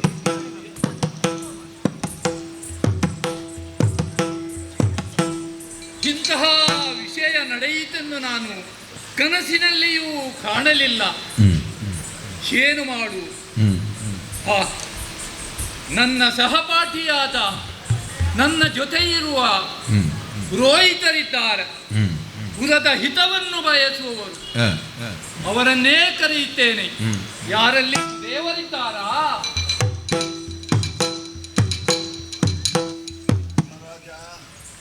ಪುರೋಹಿತರೇ, ಬರ್ಲಿಕ್ಕೆ ಹೇಳಿದ್ಯಂತೆ. ಹಾ. ಏನು? ನಿಮಗೂ ಗೊತ್ತಿರಬಹುದು, ಓ, ನಳ ದಮಯಂತಿಯರು ಕಾಡನ್ನು ಸೇರಿದರಂತೆ. ಹೌದು. ಏನು ಮಾಡುವುದು ಎಂದು ನನಗೆ ಈ ಪ್ರಾಯದಲ್ಲಿ ಮನಸ್ಸಿಗೆ ಬರುವುದಿಲ್ಲ. ಮಕ್ಕಳು ಮನೆಯಲ್ಲಿ ಯಾವಾಗಲೂ ಅಪ್ಪ ಬೇಕು ಅಮ್ಮ ಬೇಕು ಅಂತ ಹಠ ಹಿಡಿಯುತ್ತಾ ಇದ್ದಾರೆ. ಹಾ, ಸ್ವಾಭಾವಿಕ ಅಲ್ವೇ? ಹೌದು. ಆದ್ರೆ ಮಕ್ಕಳನ್ನು ಸಮಾಧಾನ ಪಡಿಸಬೇಕಿದ್ರೆ ಅವರನ್ನು ಹುಡುಕಿಕೊಂಡು ಬರಬೇಕು. ಮಕ್ಕಳಿಗೆ ಬೇಕಾದದ್ದು ತಾಯಿಯಲ್ಲವೇ, ಹಾಗೂ ತಂದೆಯಲ್ಲವೇ? ನೀವೇನಾದರೂ ಮಾಡುತ್ತೀರಾ ಅವರನ್ನು ಹುಡುಕಲು? ಮಹಾರಾಜ, ಹಾ, ನಿನ್ನ ಅರಮನೆಯಲ್ಲಿ ಉಂಡು ಒಟ್ಟು ಬೆಳೆದವ ನಾನು. ಹೌದು. ಉಂಡ ಅನ್ನದ ಋಣವನ್ನು ತೀರಿಸಬೇಕಿದ್ರೆ ದಮಯಂತಿ ಎಲ್ಲಿದ್ರೂ ಹುಡುಕಿಕೊಂಡು ಬರುವಲ್ಲಿ ನಾನು ಪ್ರಯತ್ನ ಪಡ್ತೇನೆ. ನಮ್ಮ ಹಿತೈಷಿ ಅಲ್ಲವೇ ನೀವು? ಖಂಡಿತ ನಾನು ಹಾ. ಬರ್ತೇನೆ. ಹಾ. ಅಲ್ಲಿಯವರೆಗೆ ನೆಮ್ಮದಿಯಲ್ಲಿ ಇರು. ಆಯ್ತು.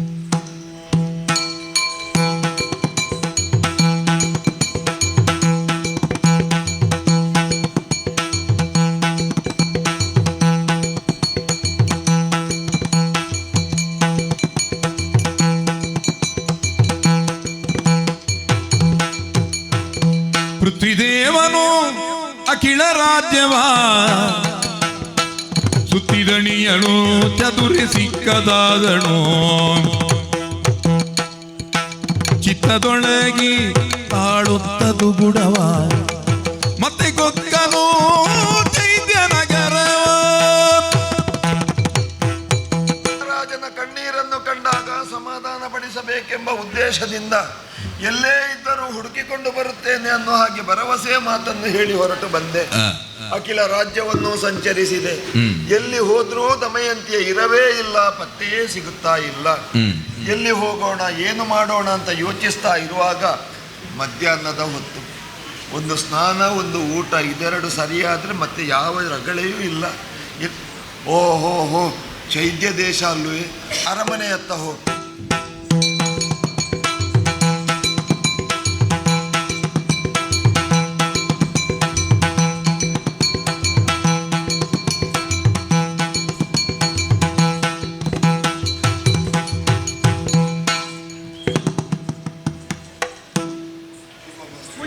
ದೀರ್ಘ ಸುಮಂಗಲಿ ಭವ. ವಂದಿಸಿಕೊಂಡಿದ್ದೇನೆ. ಅಪರಿಚಿತರು ತಾವು. ಹೌದೌದು. ಅಪರೂಪಕ್ಕೆ ನಿಮ್ಮನ್ನು ನಾನು ಕಾಣ್ತಾ ಇದ್ದೇನೆ. ಹಾ ಹಾ. ಬಂದಂತಹ ನಿಮ್ಮನ್ನು ಕಂಡಾಗ ಮನಸ್ಸಿಗೆ ಸಮಾಧಾನವಾಯಿತು. ಹೀಗೆ ಊರೂರು ತಿರುಗಾಡುವ ಬ್ರಾಹ್ಮಣ ನಾನು.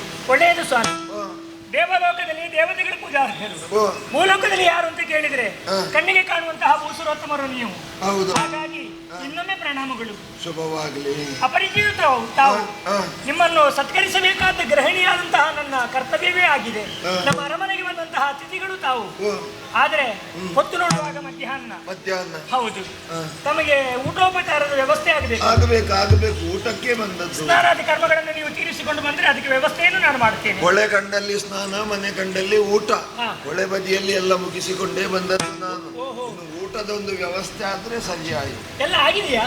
ಹಾಗಾದ್ರೆ ಹೀಗೆ ಬನ್ನಿ, ಬನ್ನಿ, ಬನ್ನಿ. ಚಳಕದಿಂದ ಭೋಜನವಗೈಸಿದ ಒಲಿದು ವೀರ್ಯವ ದಕ್ಷಿಣೆಯ ನೀಡಿದ ಭಾರಿ ಒಳ್ಳೆ ಊಟ. ಉಪಚಾರ ಮಾಡುವಾಗ ಎರಡು ವಿಧ, ವಾ. ಯಥಾಯೋಗ್ಯ ಯಥಾಸಾಧ್ಯ. ಹಾ. ಬಂದವರ ಯೋಗ್ಯತೆಯನ್ನು ಅರ್ಥವಿಸಿಕೊಂಡು ಉಪಚಾರ ಮಾಡುವುದು ಯಥಾಯೋಗ್ಯ. ಹಾ. ಮಾಡುವವರ ಯೋಗ್ಯತೆಗೆ ಸರಿಯಾಗಿ ಉಪಚಾರ ಮಾಡುವುದು ಯಥಾ ಸಾಧ್ಯ. ಸಾಧ್ಯ. ನಮ್ಮಿಂದ ಸಾಧ್ಯವಾದಷ್ಟು ಉಪಚಾರ ಮಾಡಿದ್ದೇವೆ. ಒಳ್ಳೆದಾಯ್ತು. ಏನಾದ್ರೂ ಹೆಚ್ಚು ಕಡಿಮೆ ಆದ್ರೆ ಕ್ಷಮಿಸಬೇಕು ಅಂತ ಕೈ ಮುಗಿದು ಪ್ರಾರ್ಥಿಸುವುದು. ಕಡಿಮೆ ಆಗುವ ಪ್ರಶ್ನೆ ಇಲ್ಲ, ವರ್ಷಕ್ಕಿಂತ ವರ್ಷ ಹೆಚ್ಚೆಚ್ಚೇ ಆಗ್ತದೆ. ಯಾವುದು? ನಿಮ್ಮ ಆಶೀರ್ವಾದ ಇದ್ರೆ ಇದು ಮುಂದುವರಿಯುತ್ತದೆ ಎನ್ನುವುದರಲ್ಲಿ ಎರಡು ಮಾತೇ ಇಲ್ಲ ಸ್ವಾಮಿ. ಇನ್ನು ಬೆಳಿಗ್ಗೆ 7 ಪ್ರಾರಂಭಿಸುವುದು ನಾವು. ಯಾವುದಕ್ಕೆ? ಯಾವುದಕ್ಕೆ? ಹುಡುಕ್ಲಿಕ್ಕೆ. ನಿಮ್ಮ ತಿರುಗಾಟ. ಹಾ, ನೀವು ನಿಮಗೆ ಎಷ್ಟು ಹೊತ್ತಿಗೆ ಪ್ರಾರಂಭ ಮಾಡ್ತೀರೋ ಅಷ್ಟು ಒಳ್ಳೆಯದು ಸ್ವಾಮಿ. ಹೌದು. ಯಾಕಂದ್ರೆ ಸೂರ್ಯೋದಯಕ್ಕೆ ಮೊದಲಾಗಿ ಹೇಳುವವರಲ್ವೇ, ಅದು 7:30ಯಿಂದ 5ಕ್ಕೆ ಬಂದರೂ ಬಂತು, ಹೇಳಲಿಕ್ಕೆ ಆಗುವುದಿಲ್ಲ. ಹಾಗೆ ಸತ್ಕಾರ ಎಲ್ಲ ಹೇಗಾಗಿದೆ? ಆದ್ರೆ ನನ್ನಲ್ಲೊಂದು ಸಂಶಯ ಉಂಟು. ಸಂಶಯವ? ಅದೇನದು? ನನಗೆ ಊಟ ಮಾಡುವಲ್ಲಿವರೆಗೆ ಸಂಶಯ ಇರಲಿಲ್ಲ, ಊಟ ಮಾಡಿದ ಮೇಲೆ ಸಂಶಯ ಪ್ರಾರಂಭ ಆಗಿದೆ. ಯಾರಲ್ಲಿ ಸ್ವಾಮಿ? ಯಾವುದರಲ್ಲಿ? ಹೇಗೆ? ನಾನೊಂದು ದೃಶ್ಯವನ್ನು ಕಂಡೇ ಇಲ್ಲ. ನೀವು ಊಟ ಮಾಡ್ತಾ ಇರುವಾಗ ನಮ್ಮ ಅರಮನೆಯಲ್ಲಿ? ಅಯ್ಯೋ, ಅಂತ ದೃಶ್ಯ ಯಾವುದಪ್ಪ? ಒಬ್ಬಾಕೆ ಹುಡುಗಿ ಇತ್ತಿಂದತ್ತ ಇತ್ತಿಂದತ್ತ ಹೋಗ್ತಾ ಇದ್ದಳು. ಅದು ನಮ್ಮ ಸಂಬಂಧದ ಹುಡುಗಿ, ಸಣ್ಣ ಹುಡುಗಿ ಅಲ್ವಾ ನೀವು ಹೇಳಿದ್ದು? ಯಾರು ಸಣ್ಣ ಹುಡುಗಿ? ಮತ್ತೆ ಅದು ನೀವು ಯಾರನ್ನು ಹೇಳುದು? ಇಲ್ಲಿ ಅರಮನೆಯಲ್ಲಿ. ಅವಳ ಅರ್ಥ ಆಯ್ತು.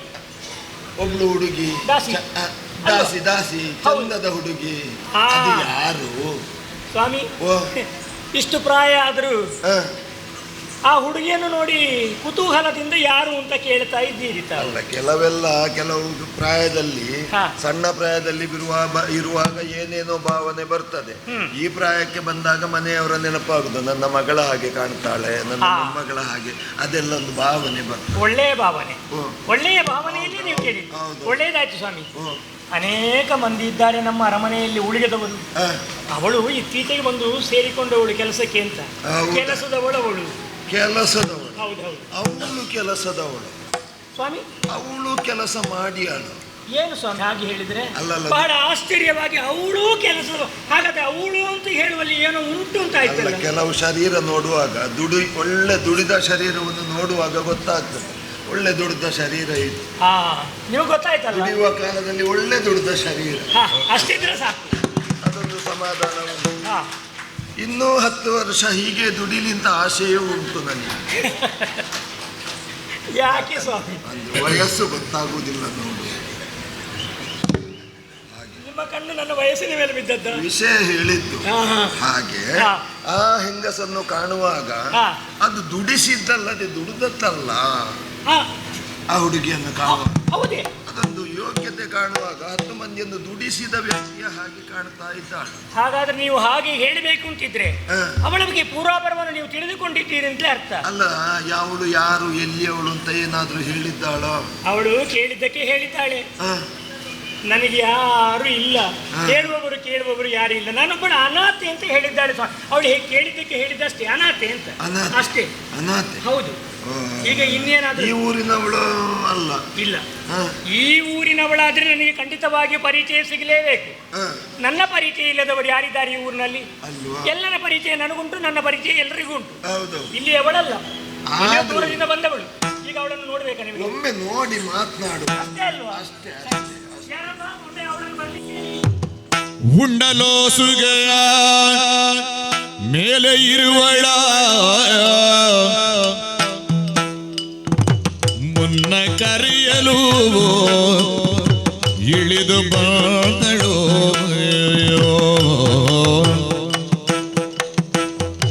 ಕರುಣೆ ಮುಖವ ಸುದೀಪನು ತನರಾಯಣ ತನುಜಿಯುವುದ ಸುದೇವ ಮುಖವ ನೋಡಿದ.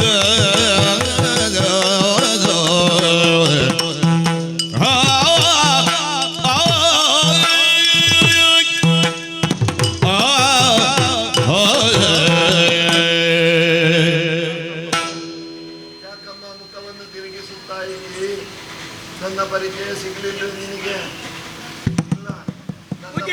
ನನ್ನ ಮಕ್ಕಳ ಜೊತೆಯಲ್ಲಿ ನನ್ನ ಮನೆ ಅಂಗಳದಲ್ಲಿ ಕುಣಿಯುತ್ತಾ ಇದ್ದ ಹುಡುಗಿ ನನ್ನ ಪರಿಚಯ ಸಿಗಲಿಲ್ಲಲ್ಲ ನಿನಗೆ? ಅಲ್ಲಲ್ಲ, ಈಗ ನೀವು ಯಾರು ಅಂತ ಅವಳಲ್ಲಿ ಮಾತನಾಡಿಸುವುದು? ನನಗೆ ಪರಿಚಯ ಉಂಟು. ಪರಿಚಯ ಪರಿಚಯ ಉಂಟು. ಪರಿಚಯದವಳ? ಪರಿಚಯದವಳು. ಓ, ಹಾಗಾದ್ರೆ ನಿಮ್ಮೂರಿನವರು? ನಮ್ಮೂರಿನವಳು. ನೀನು ಏನಂದಿ ಅವಳನ್ನು? ಇವಳೊಬ್ಳು ಅನಾಥೆ, ಇವಳೊಬ್ಳು ಪರದೇಶಿ. ಪರದೇಶಿ ಜಲ್ಲಿವಳು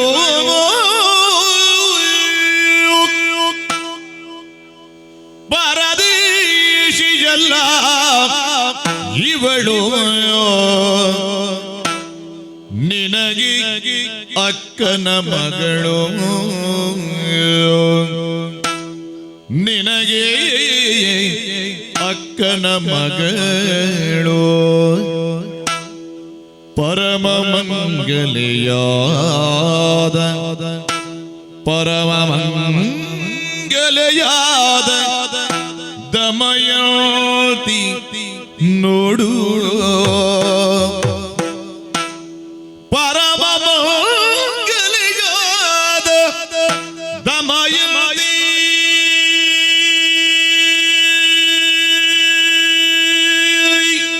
ನೋಡು ಎನ್ನಲು ಹೃದಯದ ಸಂತಾಪವಿತ್ತು ಬಂದ ಕ್ಷಣಂ ಹರದಿ ತರಳೆಯ ನುಡಿಸಲು ಪರದೇಶಿಯಲ್ಲಿವಳು ನಿನಗೆ ಅಕ್ಕನ ಮಗಳು ನೋಡು ದಮಯಂತಿ ಇವಳೆನಲು ಆ ಆ ಆ ಆ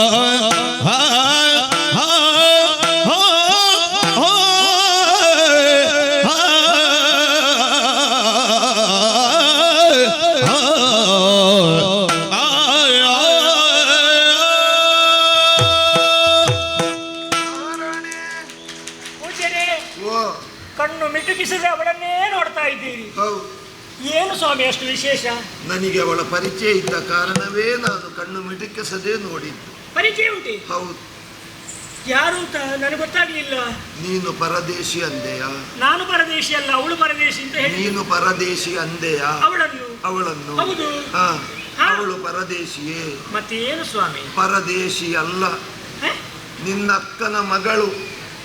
ಯಾರು?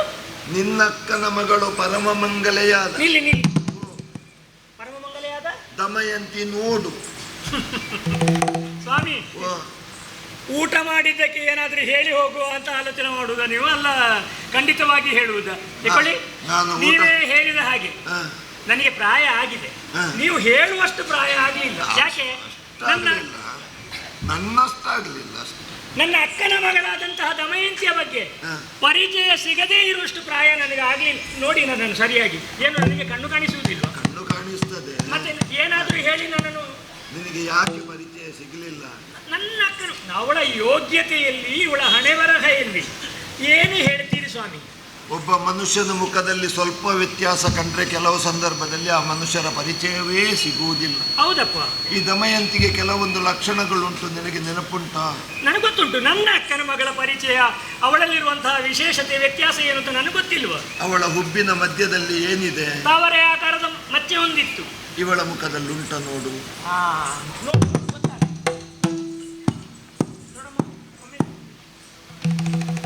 ಇಲ್ಲ. ಯಾಕಿಲ್ಲ? ಎಲ್ಲಿ ಕಾಣಿಸ್ತಾ ಇಲ್ಲ? ಅದು ಕಾಣದ ಹಾಗೆ ಮಾಡಿ. ಅಂದ್ರೆ ಈಗ ಕೆಲವು ಕಡೆಯಲ್ಲಿ ತಾವರೆ ಕಾಣದ ಹಾಗೆ ಮಾಡುವುದು. ಸ್ವಾಮಿ, ಉಂಟಾ ಮಚ್ಚೆ? ಮಚ್ಚೆ ಉಂಟಾ? ಮಚ್ಚೆ ಉಂಟು. ನನಗೆ ಕಾಣುವುದಿಲ್ಲ. ಧೂಳು ಮೆತ್ತಿಕೊಂಡಿದ್ದಾಳೆ ನೋಡು. ಹೌದಾ? ಮುಚ್ಚಿ ನೋಡು. ಅದನ್ನೊಮ್ಮೆ ಒರೆಸುವುದಿಲ್ವೇ? ನೀನೆ ಒರೆಸು.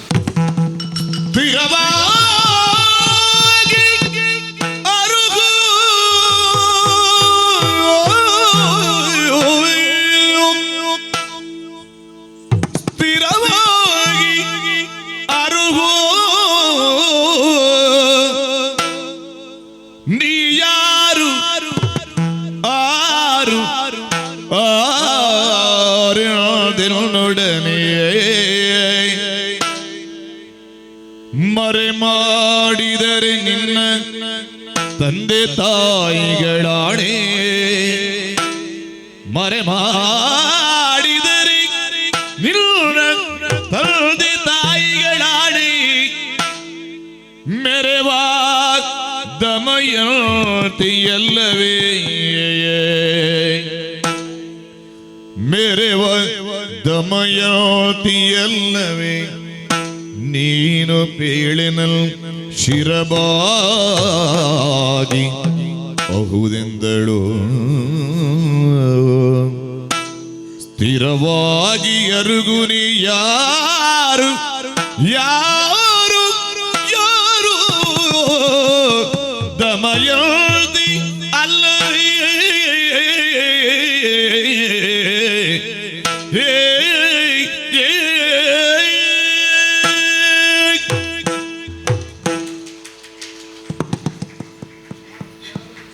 ಪೂಜ್ಯರು ಹೇಳಿದಂತಹ ಮಾತಿನಲ್ಲಿ ನನಗೆ ವಿಶ್ವಾಸ ಬರಲಿಲ್ಲ ಅಮ್ಮ.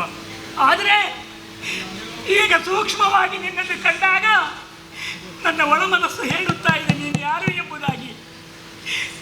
ಕೆಲವು ವರ್ಷಗಳಾಯಿತು ನೀನು ಈ ಅರಮನೆಗೆ ಬಂದು, ಆದರೆ ನೀನು ಯಾರು, ನಿನ್ನ ಯೋಗ್ಯತೆ ಏನು ಎಂಬುದನ್ನು ನಾನು ಅರ್ಥವಿಸಿಕೊಳ್ಳಲಾರದೆ ಹೋದೆ ತಾಯಿ ಹೋದೆ.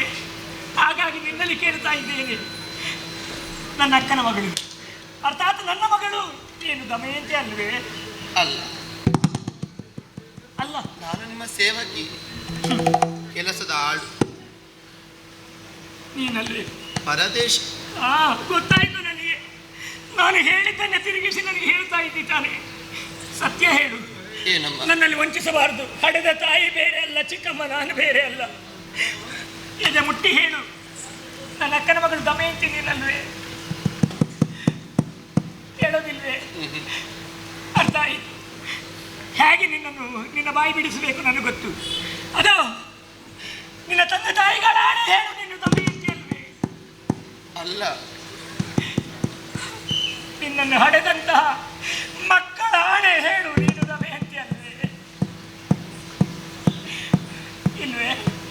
ನನ್ನ ಆಣೆ ನೀನು ದಮಯಂತಿ ಅಲ್ವೇ? ಅಲ್ವೇ? ನಿನ್ನ ಗುಟ್ಟಿನ ಮೊಟ್ಟೆಯನ್ನು ಒಡೆಯುವಂತಹ ಬಗೆ ಹೇಗೆ ನನಗೆ ಗೊತ್ತುಂಟು. ನಿನ್ನನ್ನು ಕೈ ಹಿಡಿದಂತಹ ಹೊರಗೆರೋ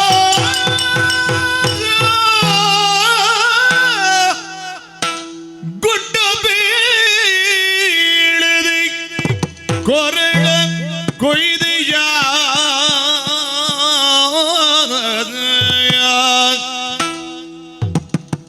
ಗುಡ್ಡ ಬೀಳದಿ ಕೊರಳ ಕೊಯ್ದೆಯಾದ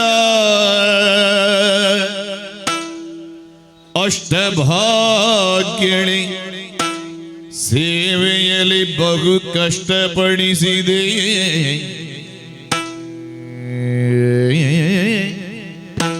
ಸೇವೆಯಲ್ಲಿ ಬಹು ಕಷ್ಟಪಡಿಸಿದು ಗೋಳಿಟ್ಟಾಗ ಅಪ್ಪಿದಳು ಮಗಳೇ ದಮಯಂತಿ.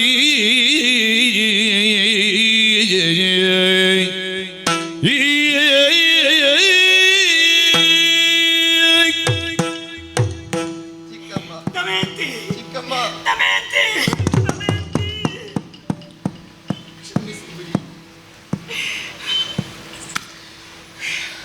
ನನ್ನ ಕಾರಣ ಕೊಯ್ದೆ ಮಗಳೇ ನೀನು. ಇಲ್ಲ ಇಲ್ಲ. ಕೆಲವು ವರ್ಷಗಳ ಹಿಂದೆ ಈ ಅರಮನೆಯ ಬಾಗಿಲಿಗೆ ಬಂದು ನಾನು ಕೇಳಿದಾಗ ನಾನೊಬ್ಬಳು ಅನಾಥೆ, ನನಗೆ ಯಾರೂ ಇಲ್ಲ, ನನಗೆ ಉಳಿದುಕೊಳ್ಳುವುದಕ್ಕೆ ನನಗೊಂದು ಅವಕಾಶವನ್ನು ಕಲ್ಪಿಸಿಕೊಡಬೇಕು ಎಂಬುದಾಗಿ ನೀನು ಕೇಳಿದಾಗ ನಿನ್ನ ಬಗ್ಗೆ ವಿವರವನ್ನು ನಾನು ಕೇಳಿದ್ರು ಅದಕ್ಕೆ ಮರು ಮಾತಾಡದೆ ನಾನೊಬ್ಬಳು ಅನಾಥೆ ಎಂಬುದಷ್ಟೇ ನೀನು ಹೇಳಿದೆ ಮಗಳೇ. ನಿನ್ನ ಮಾತಿನ ಮೇಲೆ ವಿಶ್ವಾಸವು ಇರಿಸಿ ನಿನಗೊಂದು ಉದ್ಯೋಗ ಅಂತ ನಾನು ಕೊಟ್ಟದ್ದು ಮಗಳೇ. ಈ ಅರಮನೆಯಲ್ಲಿ ನಾನು ಹೇಳಿದಂತಹ ಕೆಲಸವನ್ನೆಲ್ಲ ಮಾಡಿ ನನ್ನ ಜೊತೆಯಲ್ಲಿ ಇದ್ದವಳು. ಆದರೆ ಇಷ್ಟು ವರ್ಷವಾದರೂ ನೀನು ಜೊತೆಯಲ್ಲಿದ್ದವಳು ನನ್ನ ಅಕ್ಕನ ಮಗಳು ಎಂಬಂತಹ ಕಲ್ಪನೆಯ ನನಗೆ ಇರಲಿಲ್ವಮ್ಮ, ಇರಲಿಲ್ಲ. ಇಷ್ಟಕ್ಕೂ ಕಾರಣ ಏನು ಬಲ್ಲೆಯ? ಏನು? ಅಕ್ಕನ ಮಗಳಾದರೂ ಪ್ರಾಯದಲ್ಲಿ ಕಿರಿಯವಳಾದರೂ ನಿನ್ನ ಯೋಗ್ಯತೆ ಹಿರಿದಾದದ್ದು ಮಗಳೇ. ಇಲ್ಲ. ಚಕ್ರವರ್ತಿಯ ಹೆಂಡತಿ ನೀನು, ನಳ ಚಕ್ರವರ್ತಿಯ ಹೆಂಡತಿ, ಪರಮ ಮಂಗಲೆಯಾದಂತಹ ದಮಯಂತಿ ನೀನು, ಅಲ್ಲ ದಮಯಂತಿ ದೇವಿ ನೀನು ಮಗಳೇ.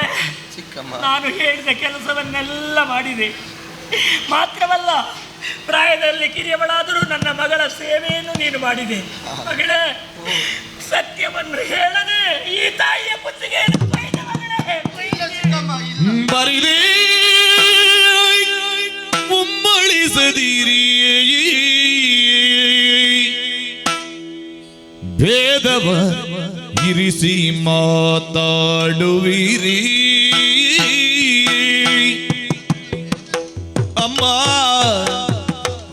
ಚಿಕ್ಕಮ್ಮ ಭೇದವ ನಿರಿಸಿ ಮಾತಾಡುವಿರಿ ಮರ್ಯಾದೆಯೇ ತವರ ಮನೆಯಲ್ಲಿ ಮಕ್ಕಳು ಮರ್ಯಾದೆಯೇ ತವರ ಮನೆಯಲ್ಲಿ ಮಕ್ಕಳು ವಿರಚಿಸಿ ಕೆಲಸವ ಕೊರತೆಯನ್ನು ಸುರಿ ಚಿಕ್ಕಮ್ಮ ಬರಿದಿ ಮುಮ್ಮಳಿಸದಿರೆ ಭೇದವ ನಿರಿಸಿ ಮಾತಾಡುವಿರಿ ಭೇದವ ಇರಿಸಿ ಮಾತಾಡುವಿರಿ ಅಮ್ಮ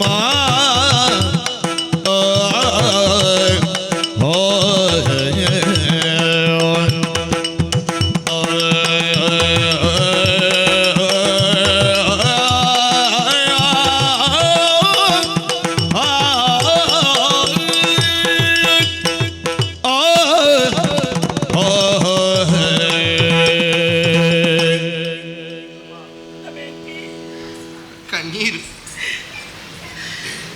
ತಪ್ಪು ಮಾಡಿದ ಮಗಳೇ. ಇಲ್ಲ, ಹಾಗೆ ಹೇಳಬೇಡಿ ಚಿಕ್ಕಮ್ಮ. ಯಾಕೆ?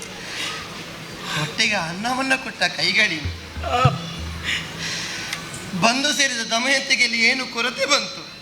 ಓ, ಏನೂ ಇಲ್ಲ. ಆ, ಎಲ್ಲಿಯೋ ಹೋಗಿ ಮುಟ್ಟಬೇಕಾದ ಬದುಕು. ಆ, ಯಾರು ಹೆತ್ತ ಮಗಳೆನ್ನುವ ಹಾಗೆ ಭಾವಿಸಿ ಆ, ತಾಯಿ ಹೃದಯದಿಂದ ನಾನು ಕೇಳಿದ್ದಕ್ಕೆ ಆಯಿತು ಅನ್ನುವ ಹಾಗೆ ಒಪ್ಪಿ ಆ, ನಿಮ್ಮ ಅಂತಃಪುರದಲ್ಲೇ ಇರಿಸಿಕೊಂಡಿರಿ ಚಿಕ್ಕಮ್ಮ. ಹೌದು. ಮಲಗುವುದಕ್ಕೆ ರಾಣಿವಾಸ, ಆ, ಕೆಲಸ ನಿಮ್ಮದ್ದು. ಹೌದು. ಚಾಕಿರಿಯೇ ಇಲ್ಲಿ. ಆ, ಅಂಜಳೆ, ಅಂದ್ರೆ ನೀವು ಹೆತ್ತ ಮಗಳು ಅಲ್ಲದೇ ಇರಬಹುದು, ನಿನ್ನ ಯೋಗ್ಯತೆ ದೊಡ್ಡದು ಮಗಳೇ. ನಿನ್ನ ಆದರೂ ನನಗೆ ಅಮ್ಮ ನೀವು. ಸತ್ಯ. ಇದೇ ನಿಮ್ಮ ತೋಳುಗಳಿಂದ ನನ್ನನ್ನು ಎತ್ತಿ ಮುದ್ದಾಡಿಸಿದವರಂತೆ ತಾವುಗಳು. ಆ, ಹೀಗಿರುವಾಗ ತಾಯಿಯ ಕಣ್ಣಂಚಿನಲ್ಲಿ ಒಸರುತ್ತಿರುವ ಕಣ್ಣೀರು ಆ, ಈ ದಮಯಂತಿಗೆ ಸಹ್ಯವಾದೀತೆ ಚಿಕ್ಕಮ್ಮ, ಸಹ್ಯವಾದೀತೆ. ಯಾಕೆ? ಇಲ್ಲ, ಯಾವ ಕಾಲಕ್ಕೂ ನಾನು ಸಹಿಸಿಕೊಳ್ಳುವುದಕ್ಕಿಲ್ಲ. ಆ, ಘನಪತಿವ್ರತೆ ಅಂತ ಆಡಿದ್ರಿ, ಆ, ಚಕ್ರವರ್ತಿ ಅರಸಿ ಅಂತ ಹೇಳಿದ್ರಿ.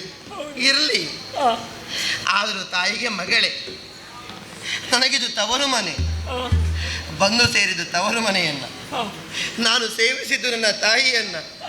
ನನಗಿಂತ ಮತ್ತೆ ಹುಟ್ಟಿದವಳೇ ಆಗಿರಲಿ, ಆ, ಸಂಬಂಧದಲ್ಲಿ ತಂಗಿಯೇ ಆಗಿರಲಿ. ಆ, ತಂಗಿಯ ಸೇವೆ ಅಕ್ಕ ಮಾಡಬಾರ್ದೆ? ತಂಗಿ ಆರೈಕೆಯನ್ನು ಅಕ್ಕ ನೋಡಿಕೊಳ್ಳಬಾರ್ದೆ? ಯಾಕೆ ಭೇದ? ಯಾಕೆ ಅನ್ಯಡು ಅನ್ನುವ ಭಾವ? ಇಲ್ಲ ಚಿಕ್ಕಮ್ಮ, ಪರೋಚಿಷ್ಟ ಭೋಜನ ಪರಶಯ್ಯ ಆಗಮನ, ನೀನು ಇದು ಎರಡೂ ನನ್ನಿಂದ ಕೂಡದು ಅಂತ ಆಡಿದ ಕಾಲಕ್ಕೆ ಅದನ್ನು ಮಾಡಿಸ್ಲಿಲ್ಲ ಮಗಳೇ ನಿನ್ನಲ್ಲಿ. ನೀವು ಒಡಕಾಡ್ಲಿಲ್ಲ, ಇಲ್ಲ, ಎರಡು ಹೇಳಲಿಲ್ಲ. ಇಲ್ಲ. ಮತ್ತೆ ಈಗ ಯಾಕೆ ಭೇದ ಚಿಕ್ಕಮ್ಮ? ಕಣ್ಣೀರು ಬೇಡ, ಬರಿದೆ ಉಮ್ಮಳಿಕೆ. ಕೂಡತನವು ನಮ್ಮದು ಇನ್ನದ ಪೇಳಿದರೇನಹುದು ಮಗಳೇ, ಇನ್ನದ ಪೇಳಿದರೇನಹುದು ಲೋಲನಯನೆ ಮುತ್ತು ಬಾಲಿ ನಿನಗೆ ಇಂದ ಲೋಲನಯನೆ ಮುತ್ತು ಬಾಲಿ ನಿನಗೆ ಇಂದ ಕಾಲ ಬರಲು ಮತ್ತೇನು ಕಾರಣಗಳು ಮಗಳೇ ದಮಯಂತಿ.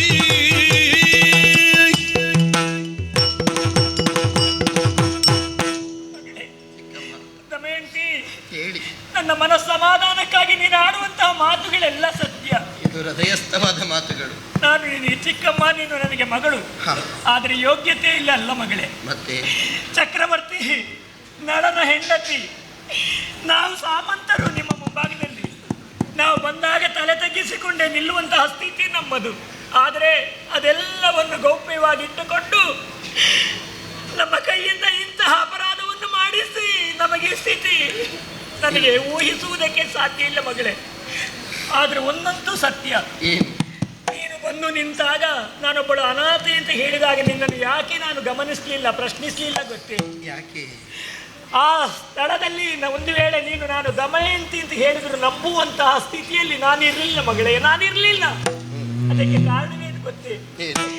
ಚಕ್ರವರ್ತಿಯ ಮಡದಿಯಾಗಿ ವಜ್ರಾಭರಣಗಳಿಂದ ಅಲಂಕೃತಳಾದಂತಹ ನಿನ್ನ ಆ ಸೌಂದರ್ಯವನ್ನು ಕಂಡಂತಹ ಕಣ್ಣುಗಳಿಗೆ ಈ ಸ್ಥಿತಿಯಲ್ಲಿ ನಿನ್ನನ್ನು ಕಂಡಾಗ ನನಗೆ ನಂಬುವುದಕ್ಕೆ ಸಾಧ್ಯವಾಗದೆ ಹೋಯಿತು ಮಗಳೇ, ಸಾಧ್ಯವಾಗದೆ ಹೋಯಿತು. ಆ ದಿನವೂ ಬಂದು ಹೋಗಿತ್ತು. ಆದರೆ ಒಂದು ಮಾತು ಕೇಳಲಿ, ಅಂತಹ ಯೋಗ್ಯತಾ ಸಂಪನ್ನೆಯಾದಂತಹ ನನ್ನ ನಳ ಚಕ್ರವರ್ತಿ ಷಡಾಗನ ಮಧ್ಯ ನೃಪಾಲ ಎಂಬ ನೆಗಡ್ತೆಯನ್ನು ಪಡೆದ ನಳ ಚಕ್ರವರ್ತಿಯ ಹೆಂಡತಿಗೆ ಇಂತಹ ದೀನಸ್ಥಿತಿ ಬರುವುದಕ್ಕೆ ಕಾರಣವೇನು ಮಗಳೇ, ಕಾರಣವೇನು? ನಿಮ್ಮನ್ನು ಹೇಳದೆ ಮತ್ತೆ ಯಾರು? ಕೋಡಿ ಪುಷ್ಕರನೊಳಗೆ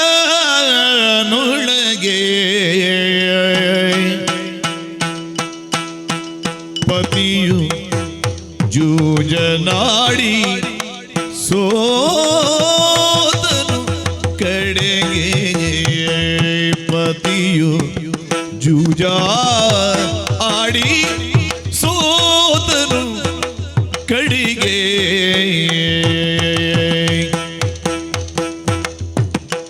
ರೂಢಿ ಭಂಡಾರವ ಸಹಿತವನಿಗೆ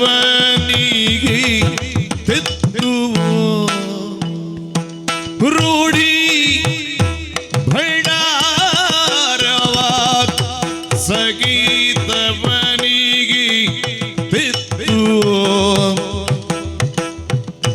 ಕಾಡಿಗೆ ಬರೀ ಮೂರನೇ ದಿನ ಎಂದನು. ಮಲಗಿದ ಸಮಯದಲ್ಲಿ ಅಮ್ಮ ಚಿಕ್ಕಮ್ಮ, ಮಲಗಿದ ಸಮಯದಲ್ಲಿ ಬಿಟ್ಟುದ ನಿಲದೈದಿದ ಕೇಳಿ ಹೊಲಬು ಕಾಣದಿ, ನಾ ಹೊಲಬು ಕಾಣದಿ, ನಾ ಅಳುತ್ತ ಇರಲು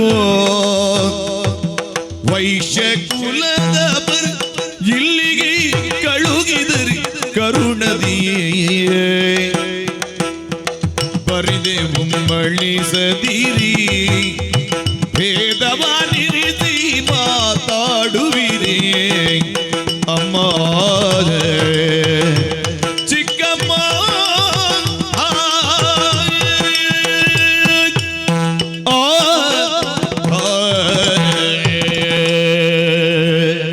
ಯಥಾರ್ಥವನ್ನು ನಿಮ್ಮಲ್ಲಿ ಹೇಳದೆ ನಿಮ್ಮನ್ನು ವಂಚಿಸಿದ್ದೇನೆ ಅನ್ನುವ ಹಾಗೆ ನೀವು ಅನ್ಯಥಾ ಭಾವಿಸಬಾರದು ಚಿಕ್ಕಮ್ಮ. ಯಾಕೆ? ಯಾಕೆ ಈ ಭವಣೆ, ಯಾಕೆ ಈ ಕಷ್ಟ ಪರಂಪರೆ ಅಂತ ಕೇಳಿದರೆ ಕಾರಣವಿದೆ. ಏನಮ್ಮ? ಸೇರಿದ್ದು ಭವ್ಯವಾದ ನಗರಿಯನ್ನು ಹೇಳಿಕೊಳ್ಳುವುದಕ್ಕೆ ಲೋಕದಲ್ಲಿ ಮಾನ್ಯನಾದಂತಹ ವ್ಯಕ್ತಿತ್ವವನ್ನು ಸಂಪಾದಿಸಿದ, ಹೆಚ್ಚೇಕೆ ಅಮಾನುಷನಾಗಿಯೇ ವಿಜೃಂಭಿಸಿದ ನಳಚಕ್ರವರ್ತಿಯ ಅರಸಿ. ಹೌದಮ್ಮ. ಯಾರಿಗುಂಟು ಈ ಭಾಗ್ಯ? ಯಾರಿಗಿಲ್ಲ. ಬಯಸಿದ್ರೆ ಸಿಗುವುದಿಲ್ಲ, ಖಂಡಿತವಾಗಿಯೂ ಇಲ್ಲ. ಬೇಡಿದ್ದು ದೇವರು ಒದಗಿಸುವುದಿಲ್ಲ. ಇದನ್ನೆಲ್ಲ ಪಡೆದೇ ಬರಬೇಕಷ್ಟೇ. ಹೌದೇ ಹೌದು. ಹೀಗೆ ಆಡಿಕೊಂಡ ನಾಲಗೆಗಳು ಅದೆಷ್ಟು ಚಿಕ್ಕಮ್ಮ. ಏನಮ್ಮ? ಬದುಕಿನ ಪುಟಗಳು, ಅಧ್ಯಾಯಗಳು ಇದ್ದ ಹಾಗೆ ಇರುವುದಿಲ್ಲವಲ್ಲ. ನಾಳೆ ಬದಲಾಗಬಹುದು, ನಾಡಿದ್ದು ಏನೋ ವ್ಯಥೆಯನ್ನು ತಂದು ಒದಗಿಸಬಹುದು. ಅಂತೆಯೇ ನನ್ನ ಬದುಕು. ಬೇರೆ ಯಾರಿಂದಲೂ ಈ ಭಾವನೆಯನ್ನು ಅನುಭವಿಸುವುದಕ್ಕೆ, ಈ ಸ್ಥಿತಿಯನ್ನು ಉತ್ತರಿಸುವುದಕ್ಕೆ ಕಷ್ಟವಾಗಿ ನಾನು ಕಣ್ಣಿಳಿಸುವುದಲ್ಲ. ಯಾವನಿಂತಹ ಹೀನ ಸ್ಥಿತಿಗೆ ಕಾರಣನಾಗಿದ್ದಾನು ಅವನು ಅನ್ಯನಲ್ಲ, ಮೈದುನ. ಮೈದುನ ಪುಷ್ಕರ ಏನಾಯ್ತು? ಕೂಳ ಸ್ವಭಾವದ ಪುಷ್ಕರ. ಹಾ. ಚಿಕ್ಕಮ್ಮ, ಓ, ನಾನು ಸರಿಯಾಗಿ ಗಮನಿಸದೆ ಉಳಿದೆ. ಏನಮ್ಮ? ನನ್ನವರು ಆಗಾಗ್ಗೆ ತನ್ನ ತಮ್ಮನ ಬೆಳವಣಿಗೆಯ ಕುರಿತಾಗಿ ಮಾತುಗಳನ್ನು ಆಡ್ತಿದ್ರು. ಹಾ, ಏನೆಂದು? ತಮ್ಮ ದಾರಿ ತಪ್ತಾ ಇದ್ದಾನೆ, ಹಾ, ಅಲ್ಲದಿರುವುದನ್ನು ಆಚರಿಸುತ್ತಿದ್ದಾನೆ, ಹಾ, ಒಲ್ಲದ ಕಡೆಗೆ ಮನಸ್ಸು ಕೊಟ್ಟಿದ್ದಾನೆ, ಹಾ, ಇದು ಸರಿಯಲ್ಲ. ಹ್ಮ್, ಉತ್ತರ ಭಾಗವನ್ನು ದಕ್ಕಿಸಿಕೊಟ್ಟರು ಹಾ, ಅವನಿಗೆ ಅದರಲ್ಲಿ ಇದ್ದು ರಾರಾಜಿಸುವುದಕ್ಕೆ ಮನಸ್ಸಾಗ್ಲಿಲ್ವೋಯೇ? ಹಾ, ಯಾರೊಬ್ಬರು ಬ್ರಾಹ್ಮಣರನ್ನು ಕೂಡಿಕೊಂಡು ಹಾ, ಅರಮನೆಯ ಕಡೆಗೆ ಬಂದ. ಹಾ, ಮೊದಲೇ ಜೂಜಿನ ಸ್ವಭಾವ. ಹಾ. ಕ್ಷತ್ರಿಯನಿಗೆ ಅದು ಅಪರಾಧ ಅಲ್ಲ. ಸಪ್ತ ವ್ಯಸನಗಳಲ್ಲಿ ಒಂದು ತಾನೇ. ನನ್ನವರು ತಮ್ಮನಿಗೆ ಕಟ್ಟು ಬಿದ್ದು ಹಾ, ಅವನ ಮಾತಿಗೆ ಸಿಕ್ಕಿಬಿದ್ದು ಹಾ. ಜೂಜನ್ನಾಡುವುದಕ್ಕೆ ಮುಂದಾದರು. ಜೂಜನ್ನಾಡುವುದಕ್ಕೆ? ಸರಸದ ದ್ಯೂತ ಹಾ. ಮತ್ತೆ ವಿರಸದಲ್ಲಿ ಮುಂದುವರಿಯಿತು. ಅದರ ಗುಣವೇ ಹಾಗೆ ಮಗಳೇ. ಪ್ರಾರಂಭವಾಗುವುದು ಸರಸದಲ್ಲಿ ಅಂತ, ಆಮೇಲೆ ಮುಕ್ತಾಯವಾಗುವುದು ವಿರಸದಲ್ಲಿ. ಮೊದಲು ಸಂತೋಷಕ್ಕೆ, ಹಾ, ಆಮೇಲೆ ಪಣ, ಹಾ, ಒಂದಾದ ಮೇಲೆ ಇನ್ನೊಂದು, ಮತ್ತೊಂದು ಹೀಗೆ ಮುಂದುವರಿಯುತ್ತಾ ಬಂತು. ಹಾ. ಚಿಕ್ಕಮ್ಮ, ಓ, ಹೀಗೆ ಮುಂದುವರಿದ ಆಟದ ಪರಿಣಾಮದಲ್ಲಿ ನನ್ನವರು ಎಲ್ಲವನ್ನು ಕಳೆದುಕೊಂಡ್ರು. ಅಂದ್ರೆ? ರಾಜ್ಯ, ಹಾ, ಅಧಿಕಾರ, ಹಾ, ಬೊಕ್ಕಸ, ಮತ್ತೆ ಚತುರಂಗ ಸೇನೆ, ಹಾ, ಸಕಲ ಐಶ್ವರ್ಯಗಳು ಎಲ್ಲವೂ ಕೂಳ ಪುಷ್ಕರನ ವಶವಾಯಿತು. ಚಿಕ್ಕಮ್ಮ, ಮತ್ತೇನಾಯ್ತಮ್ಮ? ಹುಟ್ಟುಡುಗೆಯಲ್ಲೇ ಅರಮನೆಯನ್ನು ಬಿಡಬೇಕಾಯಿತು. ಹಾ, ಹಡೆದ ಮಕ್ಕಳಿಬ್ಬರು, ಹಾ, ಅವರದೇನು ಅಪರಾಧ ಇದೆ? ಹಾ, ಅದಕ್ಕೆ ಬೇಕಾಗಿ ಅವರನ್ನು ಪುರೋಹಿತರ ಕೂಡೆ ಮೊದಲೇ ನನ್ನ ತವರು ಮನೆಗೆ ಕಳುಹಿಸಿಕೊಟ್ಟೆ. ಹಾ, ಹೆಂಡತಿ ನಾನು ಹಾ. ಛಾಯಾನುವರ್ತಿನಿ. ಹೌದಪ್ಪ. ಗಂಡನನ್ನ ಒಬ್ಬಂಟಿಗನನ್ನಾಗಿಸಿ ಕಾಡಿನ ಕಡೆಗೆ ಮುಖ ಮಾಡಿ ಅಂತ ಹೇಳಲಿಕ್ಕೆ ಕೊಡ್ತದೆಯೇ? ಹಾಗಾದ್ರೆ ನಿನ್ನ ಗಂಡ ಅವ ಎಲ್ಲಿ? ಅವರ ಜೊತೆಗೆ ಕಾಡಿಗೆ ಹೊರಟೆ. ಹಾ, ಒಂದು ದಿನ ಉರುಳಿತು, ಹಾ, ಮೂರನೇ ದಿನ ಬಂತು. ಹಾ, ಸಹಜವಾದ ಆಯಾಸ, ಹಾ. ನಿದ್ದೆಗೆ ಜಾರಿದೆ. ಆಗ್ಲೇಬೇಕು ತಾಯಿ. ಕಾಡಿನ ಕಷ್ಟವನ್ನು ಕಣ್ಣಲ್ಲಿ ಕಂಡವಳಲ್ಲ, ಅನುಭವಿಸಿದವಳು ನೀನಲ್ಲ. ಹಂಸ ತೂಲಿಕಾ ತಲ್ಪದಲ್ಲಿ ಪವಡಿಸಿ ಸುಖ ನಿದ್ದೆಯನ್ನು ಅನುಭವಿಸಿದ ನನಗದು ಹಾ, ತೀರ ವಿಪರೀತವಾದ ಸ್ಥಿತಿ. ಓ, ಆದರೂ ಹಾ, ಹುಟ್ಟ ಉಡುಗೆಯಲ್ಲಿ ನಾವೀರ್ವರು ಹಾ, ಕಾಡಿನಲ್ಲಿ ಇಂತಹ ದಿನಗಳನ್ನು ಅನುಭವಿಸಬೇಕಾದ ಸ್ಥಿತಿ ಬರ್ತದೆ ಅನ್ನುವ ಹಾಗೆ ನಿರೀಕ್ಷೆ ಇರಲಿಲ್ಲ. ಹಾ. ನೆರಳನ್ನು ಬಯಸಿ ಮಹತ್ತರವಾಗಿ ಬೆಳೆದು ನಿಂತದ ಮರದ ಬುಡದ ಕಡೆಗೆ ಸಾಗಿ ಹೋದರೆ ಕೊಂಬೆಯೇ ನಮ್ಮನ್ನು ಇರಿಯುವ ಹಾಗೆ ಹಾ. ನಮಗೆ ಘಾಸಿ ಮಾಡುತ್ತಿತ್ತು ಚಿಕ್ಕಮ್ಮ. ಅಯ್ಯೋ. ಆದರೂ ಹಾ, ನನ್ನವರ ಜಂಗೆಯ ಮೇಲೆ ತಲೆಯೊಡ್ಡಿ ನಾನು ನಿದ್ರಿಸಿದೆ. ಹಾ, ಎಚ್ಚರಗೊಂಡಾಗ ನನ್ನವರಿರಲಿಲ್ಲ. ಹಾ. ನನ್ನವರು ನನ್ನ ಕಣ್ಣಿಗೆ ಬೀಳಲಿಲ್ಲ. ಮತ್ತೆ?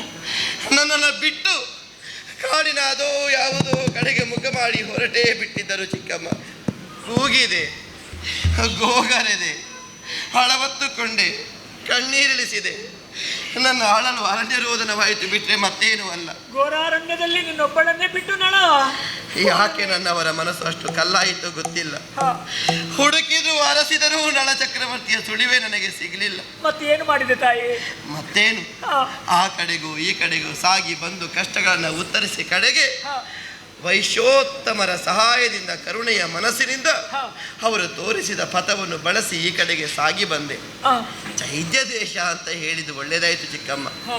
ಸುನಂದಾ ದೇವಿಯವರ ದರ್ಶನದ ಸೌಭಾಗ್ಯ ನನಗೆ ಒದಗಿ ಬಂತು. ಹಾಗೆ ನನ್ನವರನ್ನು ಇಂದಲ್ಲ ನಾಳೆ ಕಾಣ್ತೇನೆ ಅನ್ನೋ ವಿಶ್ವಾಸದಿಂದ ಪ್ರಾಣವನ್ನು ಬಿಗಿಯಾಗಿ ಹಿಡಿದುಕೊಂಡಿದ್ದೇನೆ. ಅಷ್ಟೇ ಅಷ್ಟೇ ಅಷ್ಟೇ.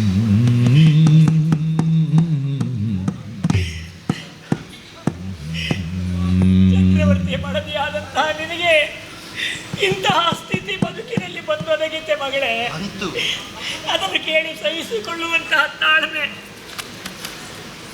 ಇಲ್ಲ ನನ್ನಲ್ಲಿಲ್ಲ ಮಗಳೇ. ನನ್ನ ಪ್ರಾರಬ್ಧ ಇದು, ಏನು ಮಾಡ್ಲಿಕ್ಕಾಗ್ತದೆ? ಆಗಲಿ, ಈ ಹೊತ್ತಿಗಾದರೂ ನಿನ್ನನ್ನು ನನ್ನ ಮಗಳು ಅಂತ ತಿಳಿಯುವಂತಹ ಅವಕಾಶ ನನ್ನ ಪಾಲಿಗೆ ಬಂದೊದಗಿತ್ತಲ್ಲ. ಆ ದೇವರಿಗೆ ಕೈ ಮುಗಿಯುತ್ತೇನೆ ಮಗಳೇ. ಆದರೆ ಒಂದುಂಟು, ನಿನ್ನ ಬಗ್ಗೆ ತಿಳಿಸುವುದಕ್ಕೆ ಬಂದಂತಹ ಪುಣ್ಯಾತ್ಮ ಅವರು ಯಾರು ಅಂತ ನಾನು ಕೇಳಲಿಲ್ಲ. ನಮನಗಳು ಇನ್ನೊಮ್ಮೆ ಮತ್ತೊಮ್ಮೆ ಮಗನನ್ನೇ ನಿಮಗೆ ಸಾಸಿರ ನಮನಗಳನ್ನು ನಾನು ಸಲ್ಲಿಸಿದ್ರು ಕಡಿಮೆಯೇ ಸ್ವಾಮಿ. ನನ್ನ ಕಣ್ಣು ಮುಚ್ಚಿ ಹೋಗಿತ್ತು, ನನ್ನ ಕಣ್ಣನ್ನು ತೆರೆಸಿದ್ರಿ, ನನ್ನ ಮಗಳು ಅಂತ ನನಗೆ ತೋರಿಸಿಕೊಟ್ರಿ. ತಾವು ಯಾರು ಅಂತ ನನಗೆ ಗೊತ್ತಾಗಲಿಲ್ಲ ಸ್ವಾಮಿ. ಈ ಮಟ್ಟಿನಲ್ಲಿ ಸ್ವಲ್ಪ ಹಿಂದೆ ಬಿದ್ದೆ ನಾನು. ಕುಂಡಿನಾಪುರದ ರಾಜಪುರೋಹಿತ ಸುದೇವ ಬ್ರಾಹ್ಮಣ ನಾನೇ. ಅಯ್ಯೋ ದೇವರೇ, ದಮಯಂತಿಯ ಮದುವೆ ಹೊತ್ತಿನಲ್ಲಿ ನಿಮ್ಮನ್ನು ನಾನು ಕಂಡಿದ್ದೇನೆ. ಆಗ ಸ್ವಲ್ಪ ಯೌವನ ಇತ್ತು, ಈಗ ಸ್ವಲ್ಪ ವಯಸ್ಸಾಗಿದೆ. ಇರ್ಲಿಲ್ಲ ನೀವು, ಹಾಗಾಗಿ ನಿಮ್ಮ ಪರಿಚಯ ನನಗೆ ಸಿಗ್ಲಿಲ್ಲ. ಖಂಡಿತವಾಗಿಯೂ ಅಪಾರ್ಥ ತಿಳ್ಕೊಳ್ಬೇಡಿ, ಅನ್ಯತಾ ಭಾವಿಸಬಾರದು. ನಿನ್ನೆ ಮೊನ್ನೆ ಕಂಡವರನ್ನೇ ಇವತ್ತು ನೋಡಿದ್ರೆ ಪರಿಚಯ ಸಿಗುವುದಿಲ್ಲ. ಎಷ್ಟು ವರ್ಷ ಆಯ್ತು. ಹೌದು ಸ್ವಾಮಿ. ನಾನು ಅವಳನ್ನು ಹುಡುಕಿಕೊಂಡು ಬಂದದ್ದು. ಅವಳನ್ನೇ ಆ ಮಕ್ಕಳು ಅಳುತ್ತಾ ಇದ್ದಾರೆ, ನಮ್ಮನ್ನೂ ಊಟ ಮಾಡ್ಲಿಕ್ಕೆ ಬಿಡುವುದಿಲ್ಲ. ದೇವರೇ, ಹೌದಾ? ಓ. ಹಾಗಾದ್ರೆ ಅರ್ಥವಾಯಿತು ಸ್ವಾಮಿ. ಓ, ಇನ್ನು ನಾನು ಏನು ಮಾಡಬೇಕು? ನನ್ನ ಕರ್ತವ್ಯ ಪ್ರಜ್ಞೆ ನನ್ನನ್ನು ಬಡಿದೆಬ್ಬಿಸುತ್ತಾ ಇದೆ. ಓ. ಆಗ್ಲಿ ಅವಳಲ್ಲಿ ಮಾತನಾಡಿಸ್ತೇನೆ ನಾನು. ನಿಮ್ಮ ಜೊತೆಯಲ್ಲಿ ಕಳಿಸುವಂತಹ ವ್ಯವಸ್ಥೆ ನಾನು ಮಾಡ್ತೇನೆ. ಮಗಳೇ, ನಮ್ಮ ಹೆಂಡತಿ ಕೇಳಿದೀಯಾ? ನಾನು ಒಬ್ಬಾಕೆ ಮಗಳನ್ನು ಪಡೆದಂತಹ ತಾಯಿ. ಮಕ್ಕಳನ್ನು ದೂರಗೊಳಿಸಿದ್ರೆ ಆ ಮಕ್ಕಳ ಕೂಗು ಎಲ್ಲಿದ್ರೂ ನಮ್ಮ ಮನಸ್ಸಿಗೆ ಕೇಳುತ್ತದೆ ಅಂತೆ. ಕರುಳ ಬಳ್ಳಿ. ಹೌದು, 2 ಮಕ್ಕಳನ್ನು ಪಡೆದಂತಹ ಸೌಭಾಗ್ಯವತಿ ನೀನು. ತಾಯಿಯ ಮನೆಗೆ ಕಳುಹಿಸಿದ್ರು ಹಡೆದ ತಾಯಿ ನಿನ್ನ ಮನಸ್ಸು ಕೇಳುವುದಕ್ಕೆ ಸಾಧ್ಯ ಉಂಟೆ ಮಗಳೇ? ಹಾಗಾಗಿ ಇನ್ನು ನಾನು ನಿನ್ನನ್ನು ಇಲ್ಲಿ ನಿಲ್ಲಿಸಿಕೊಳ್ಳುವುದು ಸರಿ ಅಂತ ನನಗೆ ಅನ್ನಿಸ್ತಾ ಇಲ್ಲ. ನಿನ್ನಗಾಗಿಯೇ ಬಂದಿದ್ದಾರಂತೆ ಅವರು. ಅವರ ಜೊತೆಯಲ್ಲಿ ನಿನ್ನನ್ನು ಕಳುಹಿಸಿಕೊಡ್ಬೇಕಾದ್ದು ನನ್ನ ಕರ್ತವ್ಯ ಮಗಳೇ. ನಾನು ಬಯಸುವುದಷ್ಟನ್ನೇ ಮಗಳೇ, ಚಿಕ್ಕಮ್ಮ. ಒಂದು ಮಾತು. ಏನು? ನನ್ನ ಅರಮನೆಗೆ ಬಂದ ಮೇಲೆ ಯಾಕೆ ಅಳುವುದು? ಎಲ್ಲಿಯಾದರೂ ನಿನಗೆ ಮನಸ್ಸಿಗೆ ಆಗಬಾರದ ಮಾತನ್ನು ನಾನು ಎಲ್ಲಿಯಾದರೂ ಆಡಿದ್ರೆ ದಯವಿಟ್ಟು ನನ್ನನ್ನು ಮನ್ನಿಸು ಮಗಳೇ. ಅಯ್ಯೋ ಅಯ್ಯೋ ತಮ್ಮಯ್ಯ, ಕೂಡದು ಚಿಕ್ಕಮ್ಮ. ನಾನು ಆ ಚಕ್ರವರ್ತಿ ಮನೆಯಲ್ಲಿ ದಮಯಂತಿಯನ್ನು ಕಂಡ ಕಂಗಳಿವು. ನಿನ್ನ ಯೋಗ್ಯತೆಯನ್ನು ಅರ್ಥವಿಸಿಕೊಂಡು ನೀನು ಯಾವ ರೀತಿಯಲ್ಲಿ ಇದ್ದೆ ಅಂತ ನನಗೆ ಗೊತ್ತುಂಟು ಮಗಳು. ಈ ಸ್ಥಿತಿಯನ್ನು ನನ್ನ ಕಲ್ಪನೆಯಲ್ಲೂ ಕಾಣುವುದಕ್ಕೆ ಸಾಧ್ಯವಿಲ್ಲ. ಹಾಗಾಗಿ ನಿನ್ನಲ್ಲಿ ನನ್ನದೊಂದು ಭಿನ್ನ. ಒಂದಲ್ಲ 100 ಹೇಳಿ ಮಗಳೇ, ಏನು? ಈಗಲೇ ಈ ಗಳಿಗೆಯಲ್ಲಿ ಈ ವಸ್ತ್ರಗಳನ್ನೆಲ್ಲ ಬಿಸಿ, ಒಳ್ಳೆಯ ಪಟ್ಟೆ ಸೀರೆ, ಅದಕ್ಕೆ ಸರಿಯಾದಂತಹ ರವಕೆ ಮಾತ್ರವಲ್ಲ, ಸುಗಂಧಾಭರಣಗಳಿಂದ ಅಲಂಕೃತಳಾಗಿ ಸಾಲಾಂಕೃತಳಾಗಿ ನನ್ನ ಕಣ್ಮುಂಭಾಗಕ್ಕೆ ಬಂದು ನಿಲ್ಲಬೇಕು. ನಿನ್ನನ್ನು ಈ ಸ್ಥಿತಿಯಲ್ಲಿ ನೋಡೋದಕ್ಕೆ ನನ್ನಿಂದ ಸಾಧ್ಯ ಇಲ್ಲ ಮಗಳೇ, ನನ್ನಿಂದ ಸಾಧ್ಯ ಇಲ್ಲ. ಒಂದು ಮಾತು ಹೇಳಲಿ. ಖಂಡಿತ ಹೇಳು. ಹೆಣ್ಣು ಸಹಜವಾಗಿ ಭಾವಕ್ಕೆ. ಹಾ ನಿಮ್ಮ ಭಾವದ ಸೆಳೆ ನನಗೆ ಅರ್ಥ ಆಗ್ತದೆ. ಹಾ ನಿಮ್ಮ ಮಮತೆಯ ಮರ್ಮ ನನಗೆ ತಿಳಿತದೆ ಚಿಕ್ಕಮ್ಮ. ಹೌದಪ್ಪ. ಆದರೆ ಒಂದು ಪ್ರಶ್ನೆ ನೇರವಾಗಿ ಕೇಳ್ತೇನೆ. ಯಾವುದಪ್ಪ? ಸತಿಯಾದವಳು ಅಲಂಕರಿಸಿಕೊಳ್ಳುವುದು ಯಾರಿಗೆ? ಊರಿನವರಿಗೋ ಗಂಡ ನೋಡಬೇಕು ಅಂತಲೂ? ನನ್ನ ಅಲಂಕಾರವನ್ನು ನೋಡುವುದಕ್ಕೆ ನಳಚಕ್ರವರ್ತಿಗಳೇ ಇಲ್ಲ. ಅರ್ಥ ಆಯ್ತು ಮಗನೇ. ಯಾರಿಗಾಗಿ ಅಲಂಕಾರ? ನಿನಗಿಂತ ಪ್ರಾಯಕ್ಕೆ ಹಿರಿಯವಳು ಅಂತ ಹೇಳುದು ಬಿಟ್ಟರೆ ಅನುಭವದಲ್ಲಿ ನನಗಿಂತ ಹಿರಿಯವಳು ನೀನು ಮಗಳೇ. ನೀನು ನಿನ್ನ ಮುಂಭಾಗದಲ್ಲಿ ನಾನು ಸಣ್ಣವಳೆ, ನಾನು ಸಣ್ಣವಳೆ. ಇಲ್ಲ ಇಲ್ಲ ಮಗಳೇ, ಹೇಳುವುದಿಲ್ಲ. ಆದರೆ ಸೌಭಾಗ್ಯವತಿಯಾದಂತಹ ನೀನು ಈ ಸ್ಥಿತಿಯಲ್ಲಿ ತಂದೆಯ ಮನೆಗೆ ಹೋಗಬಾರದು. ಅದಕ್ಕಾಗಿ ನಿನಗೆ ಬೇಕಾದ ಮುತ್ತೈಯ ಭಾಗ್ಯ ಯಾವುದುಂಟು ಅದನ್ನು ಅಷ್ಟನ್ನು ಪಡ್ಕೊಂಡು ಸ್ವೀಕರಿಸ್ತೇನೆ. ಅದು ಅನ್ನಣವನ್ನು ಸಿದ್ಧಪಡಿಸುವುದಕ್ಕೆ ಹೇಳ್ತೇನೆ. ಅನ್ನಣವನ್ನು ಏರಿಕೊಂಡು ಇಲ್ಲಿಂದ ಅಲ್ಲಿಯವರೆಗೆ ಹೋಗಬೇಕು ಮಗನೇ. ನನ್ನ ಒಂದು ಬೇಡಿಕೆ ಇದು, ನನ್ನ ಬೇಡಿಕೆ. ಹೋಗಿ ಬರ್ತೇನೆ. ಕಳುಹಿಸಿಕೊಳ್ಳಿ ಚಿಕ್ಕಮ್ಮ, ಕಳುಹಿಸಿಕೊಳ್ಳಿ.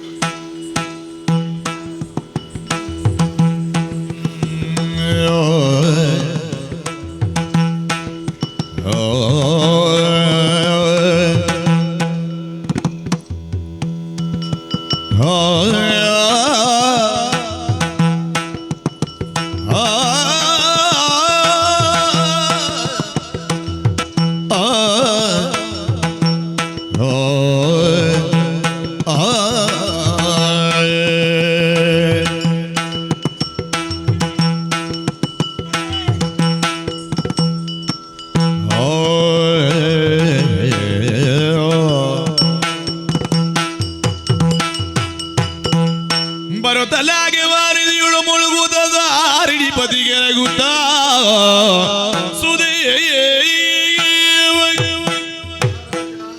ದೇವರೇ, ನಿಮ್ಮ ದಾರಿಯನ್ನೇ ಕಾಣುತ್ತಾ ಇದ್ದೇನೆ. ದಮಯಂತಿ ಸಿಕ್ಕಿದಳೆ? ಸಿಕ್ಕಿದ್ದಾಳೆ, ಕರ್ಕೊಂಡು ಬಂದಿದ್ದೇನೆ. ಎಲ್ಲಿದ್ದಾಳೆ? ಸಿಂಧೂರ ಗಮನೆ ಆದಣವ ನಿಳಿದು ತಾಯಿ ತಾಡ ಎರಡಿಗೆ ಶೋಕದುಡು ವಾದಿಸಿ ತಾಳ ವಿಧಿಗಳಿಗಾದುದು ಎನಲ್ ನೊಂದುಕೊಂಡವರು ತಳ್ಗಿಸುತ್ತಾ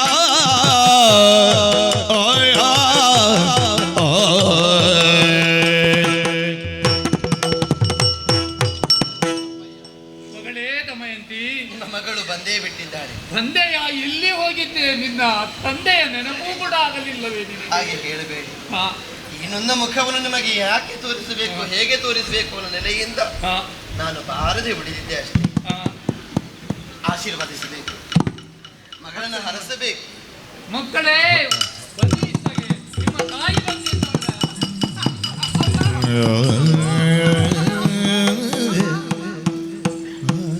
ಅಪ್ಪ ಇಲ್ಲಿ ನಿನ್ನನ್ನು ಕಾಣದೆ ಎಷ್ಟು ಸಂಕಟವನ್ನು ಅನುಭವಿಸುತ್ತೇವೆ. ಅಮ್ಮ, ಒಬ್ಬಳೆ ಬಂದಿದ್ದೀಯಾ?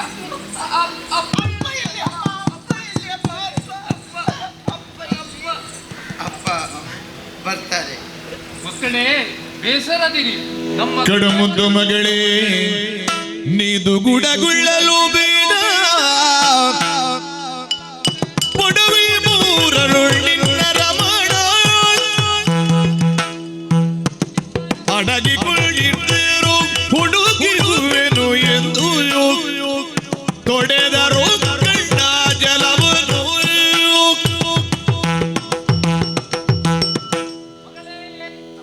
ನೀನು ದುಃಖಿಸದಿರು. ನಿಮ್ಮ ರಮಣ ನಳ ಎಲ್ಲಿ ಅಡಗಿಕೊಂಡಿದ್ದರೂ ಅವರನ್ನು ಹುಡುಕುವ ನನ್ನ ಸಾಧ್ಯತೆ. ಹೆದರಬೇಡ, ನಮ್ಮ ಪುರೋಹಿತರನ್ನೇ ನಾನು ಕಳಿಸಿಕೊಡುತ್ತೇನೆ. ಅಂತಃಪುರದಲ್ಲಿ ಅಪ್ಪ ಹಾ, ಮಕ್ಕಳ ಅಷ್ಟರವರೆಗೆ ಅಂತರಪುರದಲ್ಲಿ ಇಳಿಕೊಳ್ಳಿ. ಹೋಗಿ ಊಟ ಮಾಡಿ ನಿಮ್ಮ ಅತ್ತಿಯೊಳಗಿದ್ದಾಳೆ. ಸುದೇವ ದೇವರೇ, ಮಗಳನ್ನೇನೋ ನನಗೆ ತರಿಸಿಕೊಟ್ಟಿದ್ದೀರಿ. ಇನ್ನೂ ಒಂದು ಸಂಕಷ್ಟ ಇದೆಯಲ್ಲ, ಏನಾಯ್ತು? ನಳನ ವಿಷಯವನ್ನು ನಾವು ತಿಳಿಯಬೇಕಾಗಿದೆ. ಒಡವಿ ಮೂರರಲ್ಲಿ ಎಲ್ಲಿಯೂ ಅಡಗಿಕೊಂಡಿದ್ದರು, ಅವರನ್ನು ಹುಡುಕಿಕೊಂಡು ಬರಬೇಕು. ನಿಮಗೆಲ್ಲ ಹಾ, ನೀವು ಮನೆಗೆ ಹೋಗುದು ಮಾತ್ರ. ನಾನು 1.5 ತಿಂಗಳಾಯ್ತು ಮನೆಗೆ ಹೋಗದೆ. ಹಾ. ನಿಮ್ಮ ಮನೆಗೆ ಹೋಗಿದ್ದೀರಾ, ನಿಮ್ಮ ಮಗುವನ್ನು ನೋಡಿದ್ದೀರಾ ಅಂತ ನೀವು ಕೇಳುವುದಿಲ್ಲ. ಹೋಗಿ ಹುಡುಕಿಕೊಂಡು ಬನ್ನಿ ಅಲ್ಲ, ನಿಮಗೇನಾದರೂ ತಿರುಗಾಟದ ಅಭ್ಯಾಸವಿದೆ? ನಿನಗೆ ತಿರುಗಾಟ ಕಡಿಮೆ ಉಂಟು ಅಂತ ನಾವು ಯಾವ ನನಗೆ- ಹಾ. ಅಲ್ಲ ನಾವು ಯಾವತ್ತೊಮ್ಮೆ ತಿರುಗಾಟ ಮಾಡಿದ್ರೆ ಕಡಿಮೆ ಹೀಗೆ ಆದ್ರೂ ಆಗುದು. ಅನುಭವ ನಿನ್ನದ್ದು ಕಡಿಮೆ ಅಲ್ಲ, ಬೇಕಾದಷ್ಟು ಅನುಭವ ಉಂಟು ನಿನ್ನಲ್ಲಿ. ನಿಮ್ಮಷ್ಟು ನನ್ನಲ್ಲಿ ಅನುಭವವಿಲ್ಲ. ನೀವು ತುಂಬಾ ತಿರುಗಾಟ ಮಾಡಿದವರು. ಹೌದೌದು, ಆಯ್ತು. ಇನ್ನೂ ಸ್ವಲ್ಪ ವರ್ಷ ತಿರುಗಾಟ ಮಾಡಬೇಕು ಅಂತ ಉಂಟು. ಹಾ. ದೇವರು ನಡೆಸಿದ್ರೆ ಹಾ. ಅಷ್ಟೊಂದು ದೇವರು ಒದಗಿಸಿ ಕೊಟ್ರೆ ಸಾಕು. ಎಲ್ಲಿಯಾದ್ರೂ ಹುಡುಕಿಕೊಂಡಿದ್ರೆ ನಾನು ಬರ್ತೇನೆ. ಆ ಪರಮಾತ್ಮ ಜಗನ್ನಾಥ ಸತೀಶನನ್ನೇ ನೆನೆಸಿ ನನ್ನ ನಳನನ್ನು ತರೆಯಬೇಕು. ಹಾ, ನೋಡು.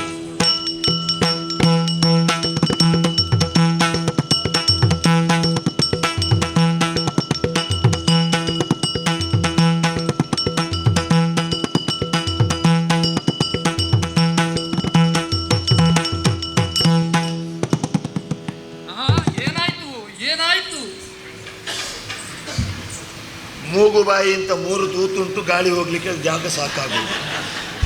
ಮತ್ತೊಂದು ಮಾಡಬೇಕಿತ್ತು. ಬೇಡ, ಹಾ, ಇದ್ದದ್ದೇ ಸಾಕಾಗಿದೆ. ಹಾ, ಮಹಾರಾಜ, ಹಾ, ನಳ ಎಲ್ಲಿದ್ದಾನೆ ಅಂತ ಹುಡುಕಿಕೊಂಡು ಎಲ್ಲಾ ಕಡೆಗೆ ಹೋದವ. ಹಾ. ಎಲ್ಲೂ ಸಿಗ್ಲಿಲ್ಲ ಅಂತ ಕೊನೆಗೆ ನಾನು ಹೋದದ್ದು ಅಯೋಧ್ಯೆಗೆ. ಈಗಿನ ಅಯೋಧ್ಯೆ ಹೇಗುಂಟು ಪುರೋಹಿತರೇ? ಜೀವನದಲ್ಲಿ ಒಮ್ಮೆ ನೋಡಬೇಕು ಅಯೋಧ್ಯೆ. ಹಾ, ಅಷ್ಟೊಂದು ಸಮಾಧಾನ ಆಯ್ತು ನನಗೆ. ಹಾ. ಯಾಕೆ ಹೇಳಿದೆ ಗೊತ್ತಾ? ಯಾಕೆ? ರಾಜ ಋಷಿ ಋತುಪರ್ಣ ಬಂದ, ನನ್ನನ್ನು ಕರ್ಕೊಂಡು ಹೋಗಿ ಬೇಕಾದ ಹಾಗೆ ಷಡ್ರಶೋಪೇತವಾದ ಭೋಜನವನ್ನು ರಚಿಸಿದ. ಬ್ರಾಹ್ಮಣರಿಗೆ ಕೊಡುವುದು ಅವರ ಅಭ್ಯಾಸವಲ್ಲವೇ? ಅದು ಬ್ರಾಹ್ಮಣರೊಂದು ಊಟದ ವಿಷಯದಲ್ಲಿ ಯಾವುದರಲ್ಲಿ ರಾಜಿ ಇಲ್ಲ. ಹಾ. ನನಗೂ ಹಾಗೆ. ಹಾ. ನಾನು ನನ್ನ ಮನೆಯಲ್ಲಿ ಮಾತ್ರ ಊಟ ಮಾಡಲಿಕ್ಕೆ ದಾಕ್ಷಿಣ್ಯ ಮಾಡೋದು. ಓದಲ್ಲಿ ಏನೂ ದಾಕ್ಷಿಣ್ಯ ಇಲ್ಲ ನನಗೆ. ಒಳ್ಳೆ ಊಟ ತಿಂದದ್ದೇ ಸರಿಯಾಗಿ. ಸಾರಿಯಾಗಿ ಒಂದಿಷ್ಟು ದೊಡ್ಡ ಎಲೆ ಹಾಕಿ, ಇಷ್ಟು ದೊಡ್ಡದು? ಇಷ್ಟು ದೊಡ್ಡ ಎಲೆ ಹಾ, ಹಾಕಿ. ಹಾ. ನನಗೆ ಹೆಚ್ಚು ಊಟ ಮಾಡ್ಲಿಕ್ಕೆ ಆಗುದಿಲ್ಲ, ಒಂದಿಷ್ಟೇ ಬಡಿಸಿದ್ದವು. ಅದು ಸ್ವಲ್ಪವಾ? ಒಂದಿಷ್ಟು ಹಾ, ಊಟ ಮಾಡಿದ್ನು. ಹಾ. ಆಮೇಲೆ ಪುನಃ ಸಾಂಬಾರು ಹಾಕಿದ್ದು. ಅದು ಇರ್ಲಿ, ನೀವು ಹೋದದ್ದು ನಳನನ್ನು ಹುಡುಕಲಿಕ್ಕೆ. ಎಲ್ಲೂ ನಾನು ಊಟ ಮಾಡ್ತಾ ಇದ್ದೇನೆ, ಮಧ್ಯದಲ್ಲಿ ಮಾತನಾಡಬೇಡ. ಹಾ. ಒಮ್ಮೆ ಊಟ ಆಯ್ತಾ, ಹಾ. ಆಮೇಲೆ 2ನೇ ಸಲ ಅನ್ನ ಹಾಕಿದ್ದು. ಹಾ. ಆಗ ನನಗೆ ಹೆಚ್ಚು ತಗೊಳ್ಲಿಕ್ಕೆ ಆಗ್ಲಿಲ್ಲ, ಒಂದಿಷ್ಟೇ ತಗೊಂಡದ್ದು ನಾನು. ಇದು ಹೆಚ್ಚ? ಹಾ. ಇಷ್ಟೇ ಹಾ. ಆಯ್ತಾ? ಹಾ. ಅದು ಊಟ ಆಯ್ತಾ? ಹಾ. ಆಮೇಲೆ ಪಾಯಸ ತಂದು. ಹಾ. ಪಾಯಸ ನನಗೆ ಊಟದ ಮೇಲೆ ನನಗೆ ಪಾಯಸ ಹಾಕುದೊಂದು ಪದ್ಧತಿ. ಈಗೀಗ ಸಿಹಿ ತಿನ್ಲಿಕ್ಕೆ ಆಗೋದಿಲ್ಲ. ಹಾ. ಆದ್ದರಿಂದ ಹಾ. ಒಂದು 6 ಬಗೆ ಪಾಯಸ, ಹಾ. 6 ಸೌಟು 3 ಸಲ ತಕೊಂಡದ್ದು. ಅದು ಎಷ್ಟು ಸೌಟಾಯ್ತು? 6, 7, 42 ಸೌಟು ಪಾಯಸ ತಿಂದಿದ್ದೀರಿ. ಆದ್ರೂ ಸ್ವಲ್ಪ ಜಾಗ ಉಳಿಯಿತು, ಮತ್ತೆ ದಾಕ್ಷಿಣ್ಯ ಆಯ್ತು ಬೇಡ ಅಂತ. ಹಾ. ಆಮೇಲೆ ಭಕ್ಷ್ಯ ಎಲ್ಲ ತಂದು ಒಪ್ಪಿಸಿದ್ರು, ಹಾ. ಬಡಿಸಿದ್ರು. ಹಾ. ಹೋಳಿಗೆ, ಹಾ. ನನಗೆ ಹೋಳಿಗೆ ಮನೆಯಲ್ಲಿ ತಿಂದ್ರೆ ಆಗುದಿಲ್ಲ. ಹಾ. ಅದನ್ನು ಕಟ್ಟಿ ಜೋಳಿಗೆಯಲ್ಲಿ ಹಾಕಿದೆ. ನಾನು ಮಾಳಿಗೆಯಲ್ಲಿ ಕುಳಿತು ಏಳಿಗೆ ಆಗಬೇಕು. ಹೋಳಿಗೆ ಕೂಡ ಇಲ್ಲಿಗೆ ತಂದಿದ್ದೀರಾ? ಆಯ್ತಾ? ಹಾ. ಒಳ್ಳೆ ಊಟ. ಹಾ. ಇನ್ನು ನೋಡು, ಪರಿಮಳ ನೋಡು. ಎಂತದಿದು? ಈಗ ಒಂದು ಅಗಳು ಇಲ್ಲಿಗೆ ಬಿದ್ದಿತ್ತು ನೋಡು. ತುಂಬಾ ಪರಿಮಳ ಇದೆ. ಯಾಕೆ ಊಟದ ವಿಷಯ ಹೇಳಿದೆ ಗೊತ್ತಾ? ಯಾಕೆ? ಅಂತಹ ಊಟವನ್ನು ನಾನು ಇದುವರೆಗೆ ಮಾಡಲಿಲ್ಲ. ಹಾ. ಒಂದು ಸಲ ಮಾಡಿದ್ದೇನೆ. ಎಲ್ಲಿ? ಅಂದು ನಳದಮಯಂತಿಯರಿಗೆ ಮದುವೆಯಾಗಿ 6ನೇ ದಿವಸ ನಳಪಾಕ ಅಂತ ಹಾ. ಒಂದು ಅಡುಗೆ ಮಾಡಿ ಬಡಿಸಿದಲ್ಲ ನಿನ್ನ ಅಳಿಯ. ಹಾ. ಆ ರುಚಿಯನ್ನು ನಾನಲ್ಲಿ ಕಂಡೆ. ಅದು ನನಗೆ ಕೂಡ ಸಂಶಯ ಬಂತು. ಅದು ಕೂಡ ನೀವು ಹೇಳುತ್ತೀರಿ. ಹ.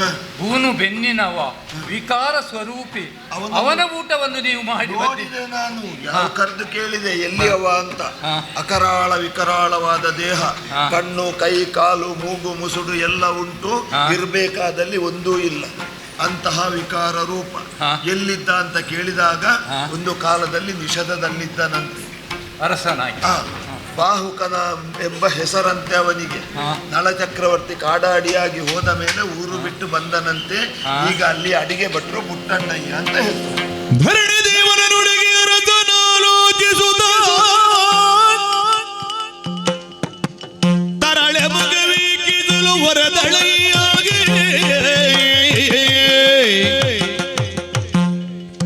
ತಾತ ಕೀಳೆ ಸಂಶಯಗಳೇ ತಗವನೊಳಗಿದ್ದ ಖ್ಯಾತನೇ ನಳನೆನೊಳ ಪ್ರೀತ ನಿಶ್ಚಯವೋ ತಾತ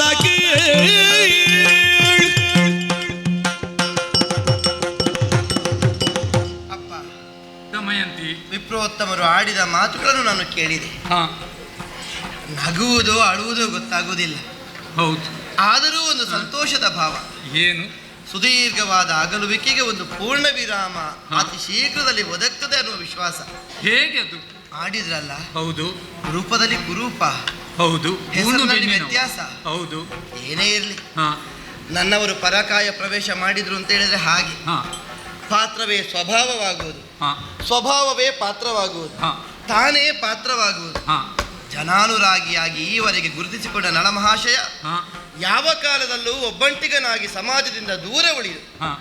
ಬದುಕನ್ನು ಕಳೆಯುವುದಕ್ಕೆ ಸಾಧ್ಯವಿಲ್ಲ. ಹೌದು. ಆದ್ದರಿಂದಲೇ ಹಾ. ತನ್ನ ನಿಜವನ್ನು ಮರೆಸಿ ಹಾ. ರೂಪವನ್ನು ಮಾಜಿ ಹಾ. ಈ ಬಗೆಯಿಂದ ಕಾಣಿಸಿಕೊಳ್ಳಬೇಕಾಯಿತು. ಏನು ಹಾ. ಹೆಸರು ಏನು ಬೇಕಾದೂ ಇಲ್ಲ, ಹಾ.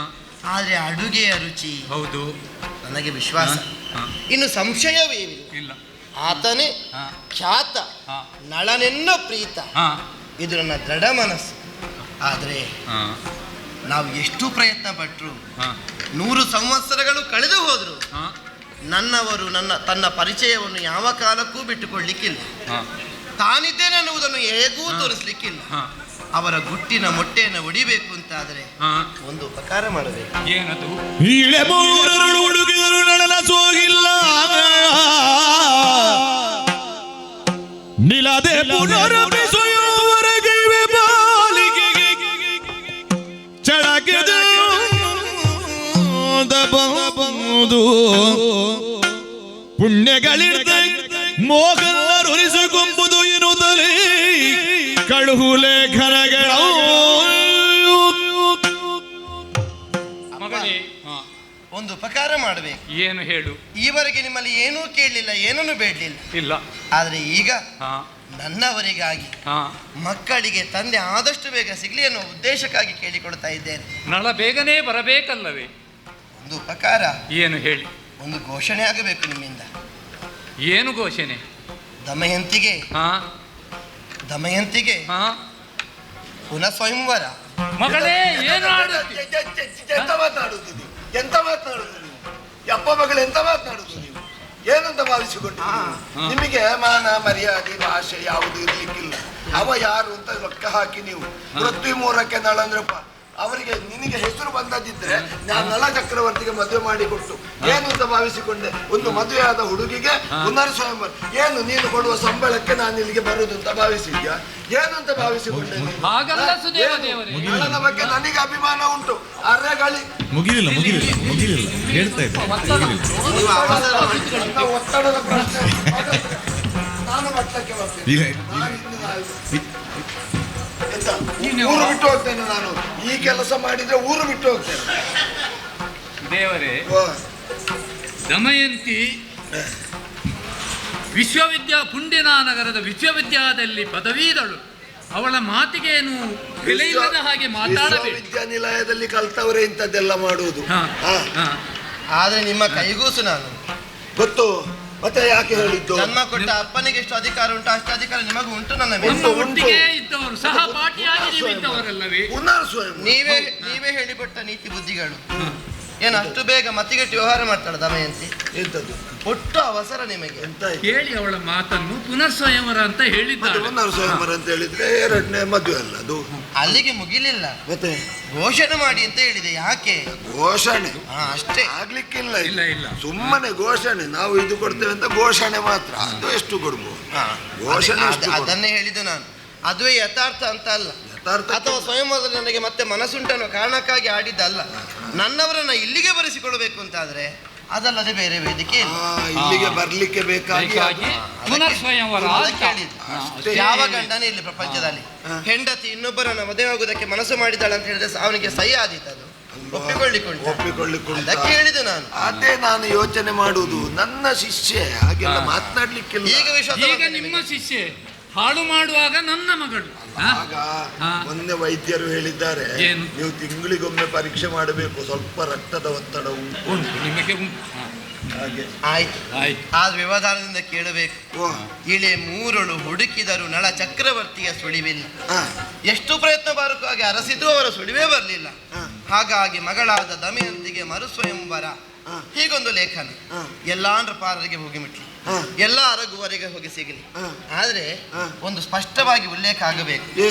ಪುಣ್ಯಗಳಿದ್ದವರು ಈ ಮೋಹನ್ನೆಯನ್ನು ವರಿಸಿಕೊಂಬುದು. ಪುಣ್ಯ ಉಳಿದಿರುವುದು ಅಥವಾ ಇದ್ರೆ ಯಾರಲ್ಲಿ? ನನ್ನ ಅರಸನಲ್ಲಿ ಅಲ್ಲಾದ್ರೆ ಮತ್ತೆ ಯಾರಲ್ಲಿಯೂ ಇಲ್ಲ. ವರ್ತಮಾನದಲ್ಲಿ ಪುಣ್ಯ ವಿಶೇಷವೇ ಮೂರ್ತಿವೆತ್ತ ರೂಪ ಉಂಟು ಅಂತಾದ್ರೆ ಅದು ನಳಚಕ್ರವರ್ತಿ ಪ್ರಭುಗಳು. ಹೀಗಿರುವಾಗ ಎಲ್ಲರಿಗೂ ಈ ಸುದ್ದಿ ಮುಟ್ಟಬೇಕು. ಆದ್ರೆ ಒಂದು ವಿಶೇಷವಾದ ಗಮನ. ಇಲ್ಲಿಂದ ಅಯೋಧ್ಯೆಗೆ ಹೋಗಬೇಕು ಅಂತಾದ್ರೆ ಕಡಿಮೆಯಿಂದ ಕಡಿಮೆಗೆ 2 ಹಗಲು 1 ರಾತ್ರಿ ಬೇಕು. ನಾನು 15 ದಿವಸ ಆಯ್ತು ಹೊರಟು. ಒಂದು ಮಾರ್ಗವು ಸರಿ ಇಲ್ಲ, ಬರ್ಲಿಕ್ಕೆ ಆಗುದಿಲ್ಲ. ಅದಕ್ಕೆ ಹೇಳಿ ಮಾರ್ಗವು ಸರಿ. ದೂರದ ಪ್ರಯಾಣ. ನೀವು ಹೋಗಿ ಯಾವಾಗ ಮುಟ್ಟಬೇಕಲ್ಲಿ? ಮುಟ್ಟಿದ ಮರು ದಿವಸಕ್ಕೆ ಮದುವೆ ಅಂತ ವಾರ್ತೆ ಮುಟ್ಟಬೇಕು. ಈಗ ಒಂದು ದಶಮಿಗೆ ಅಂದ್ರೆ ನವಮಿಗೆ ನಾವು ಅಲ್ವಾ? ನವಮಿಯ ಮಧ್ಯಾಹ್ನ ಮೇಲೆ ಮುಟ್ಟಿದ್ರೆ ಆಯ್ತು. ಮಧ್ಯಾಹ್ನ ಮರು ದಿವಸ ದಶಮಿಗೆ ಮದುವೆ ಅಂತ ಹೇಳಿಬೇಕಾದ್ರೆ ಮುಟ್ಟಿದ ಮರು ದಿವಸಕ್ಕೆ ಮದುವೆ ಅಂತ ಘೋಷಣೆ ಮಾಡಬೇಕು. ಅಲ್ಲಿಗೆ ಆಗ್ಲಿಕ್ಕಿಲ್ಲ. ಇದೆಲ್ಲ ಅಷ್ಟು ಸುಲಭವಲ್ಲ.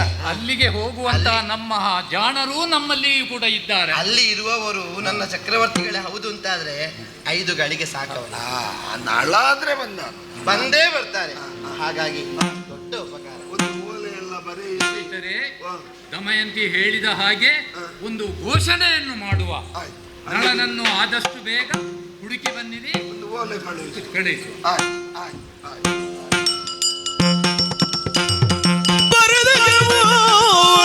ಕರುಣದಿ ಜನ ಬಳಿರೋ ಮಣಿದರು ಧಾಯ.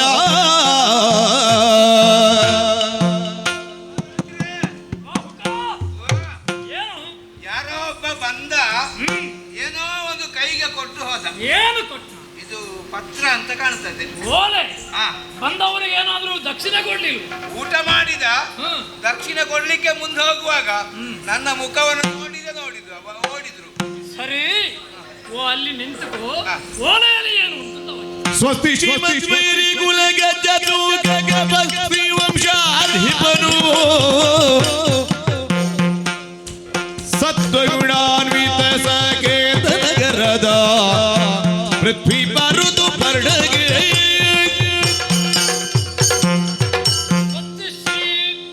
ವೈರಿಗಳನ್ನುವಂತಹ ಗಜಗಳಿಗೆ ಸಿಂಹ ಸದೃಶ್ಯನು ಸೂರ್ಯವಂಶನುವಾದಂತಹ ರಾಜಶರತುಪರ್ಣಗೆ ಪುಂಡಿನ ನಗರಿ ಅಧಿಕಾರಿಯಾದಂತಹ ಭೀಮಕ ಮಾಡುವಂತಹ ನಮಸ್ಕಾರಗಳು.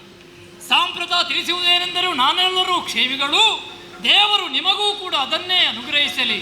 ವಿಶೇಷವಾದ ವಾರ್ತೆ ಏನಂತೆ? ಚದುರ ನಡೆದ ತ್ರಿಭುವನದೊಳಿಲ್ಲದ ಬದಲಾಗಿದ ಮಯತಿಗೆ ಮುದದಿ ಸ್ವಯಂವರ ಮಾಡ್ಬೇನುದಯವಿಟ್ಟು ಒದಗಿರಬಹುದಿಲ್ಲಿಗೆ. ನನ್ನ ಮಗಳಾದಂತಹ ದಮಯಂತಿಯನ್ನು ನಳಚಕ್ರವರ್ತಿಗೆ ಮದುವೆ ಮಾಡಿಕೊಟ್ಟಂತಹ ವಿಷಯ ನಿಮಗೆ ಈಗಾಗಲೇ ವೇದ್ಯವಾಗಿದೆ. ಆದರೆ ಕಾಲದೋಷವೋ ಕರ್ಮದೋಷವೋ ವಿಧಿಯ ಅಟ್ಟಹಾಸವೋ ನಾನರಿ. ಚತುರನಾದಂತಹ ನಳ ಎಲ್ಲವನ್ನೂ ಕಳಕೊಂಡು ತನ್ನ ಮಡದಿಯ ಸಮೇತವಾಗಿ ಕಾಡು ಬಾಲಾಗಿ ಹೋದ. ಕಾಡಿನ ಮಧ್ಯದಲ್ಲಿ ನನ್ನ ಮಗಳಾದಂತಹ ದಮಯಂತಿಯನ್ನು ಬಿಟ್ಟು ಹೋದ. ದೇವರ ಅನುಗ್ರಹದಿಂದ ಮಗಳಾದಂತಹ ದಮಯಂತಿ ನನ್ನ ಅರಮನೆಯನ್ನು ಸೇರಿದ್ದಾಳೆ.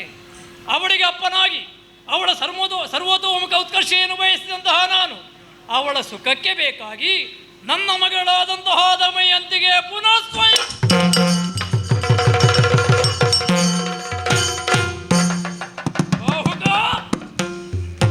ಏನಾಯ್ತು ಹೇಳು. ತಲೆ ತಿರುಗಿದ ಹಾಗಾಯ್ತು. ತಲೆ ಇದ್ದಲ್ಲೇ ಉಂಟು, ತಿರುಗುವುದು ಹೇಗದು? ಹೇಳ ಮುಂದವಾ. ಎಷ್ಟು ಸಲ ಹೇಳಿದ್ದೇನೆ, ಆ ಒಲೆಯ ಬದಿಯಲ್ಲಿ ನಿಲ್ಲಬೇಡ, ನಿನಗೆ ಆಗುವುದಿಲ್ಲ ಆಗುವುದಿಲ್ಲ ಅಂತ. ಕೇಳ್ತೀಯ ನೀನು?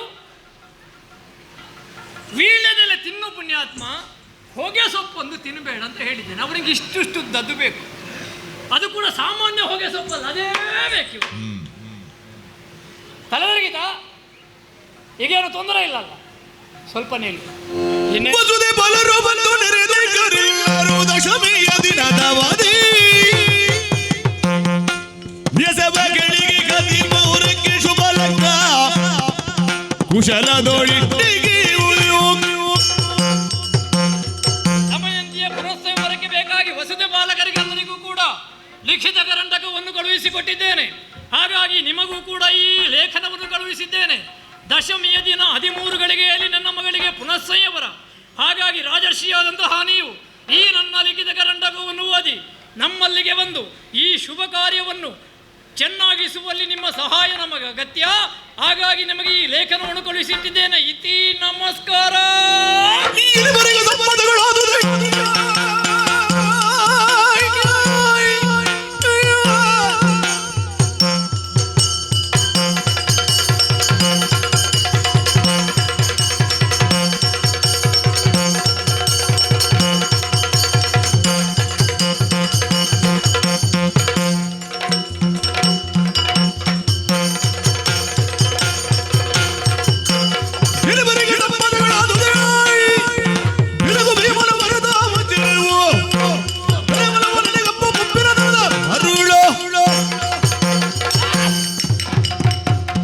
ಏನಿದು ವಿಚಿತ್ರ? ಭೀಮಕ ಕಳುಹಿಸಿದಂತಹ ಲೇಖನದ ವಿಷಯವನ್ನು ಸಭೆಯಲ್ಲಿ ಸೇರಿದಂತ ಎಲ್ಲವರು ಕೇಳಿದ್ರಲ್ಲ, ನಿಮಗಿದು ಸಮ್ಮತವಾಯಿತೆ? ಇಲ್ಲಿ ಸೇರಿದ ನಮ್ಮ ಪ್ರಜೆಗಳಿಗೆ ಸಮ್ಮತವಾಯಿತೆ? ಅಲ್ಲ, ಕುಂಡಿನ ನಗರಿಯಲ್ಲಿರುವಂತಹ ಭೀಮಕರ ಸಭಾಸದನದಲ್ಲಿ ಸೇರಿದಂತಹ ಅಲ್ಲಿಯ ಪ್ರಜೆಗಳಿಗೆ ಅವನ ಈ ನಡೆ ಸಮ್ಮತವಾಯಿತೆ? ಅಲ್ಲದೆ ಹೋದರೆ ಒಬ್ಬ ತಲೆ ಸರಿಯುತ್ತವ? ಇಂತಹ ಕೃತ್ಯವನ್ನು ಮಾಡುವುದಕ್ಕೆ ಸಾಧ್ಯವೇ? ಮಗಳಾದಂತಹ ದಮಯಂತಿಯ ಗಂಡ ನಳಚಕ್ರವರ್ತಿ ಇನ್ನೂ ಜೀವಂತವಾಗಿರುವಾಗ ಮಗಳಿಗೆ ಇನ್ನೊಂದು ಮದುವೆಯನ್ನು ಮಾಡ್ತಾನಂತಾದ್ರೆ ಏನಂತ ಹೇಳಬೇಕು? ಅವನನ್ನು ಏನಂತ ಹೇಳಬೇಕು? ಬಹುಶಃ ಹೀಗೆ, ತಾನು ಶ್ರೀಮಂತನಿದ್ದೇನೆ, ರಾಜನಿದ್ದೇನೆ, ಬೇಕಾದಷ್ಟು ದ್ರವ್ಯಗಳಿದೆ, ಅದನ್ನು ವೆಚ್ಚ ಮಾಡುವುದು ಹೇಗೆ ಅಂತ ಗೊತ್ತಾಗದೆ ಯಾವ ರೂಪದಲ್ಲಾದರೂ ಅದನ್ನು ವೆಚ್ಚ ಮಾಡಬೇಕು.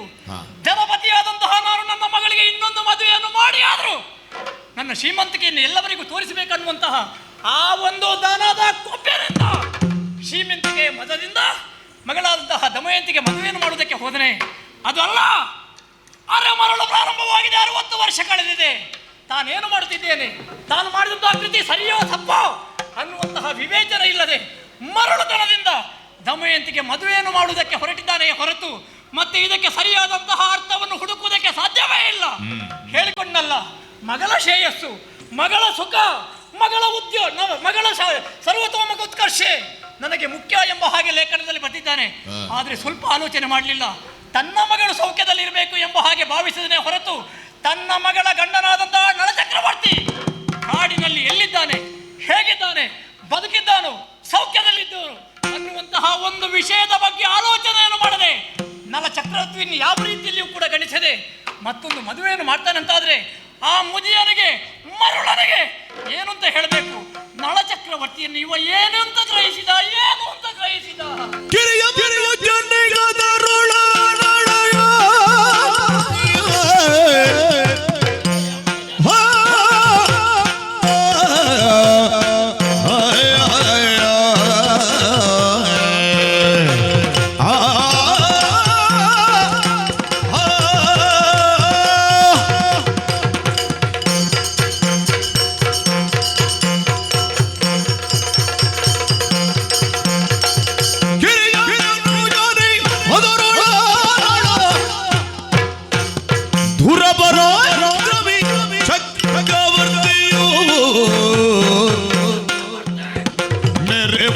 ಶಶಿಕುಲ ಮೂಳಿ ಕಷ್ಟಗಳೆರಡು ದಿನವೋ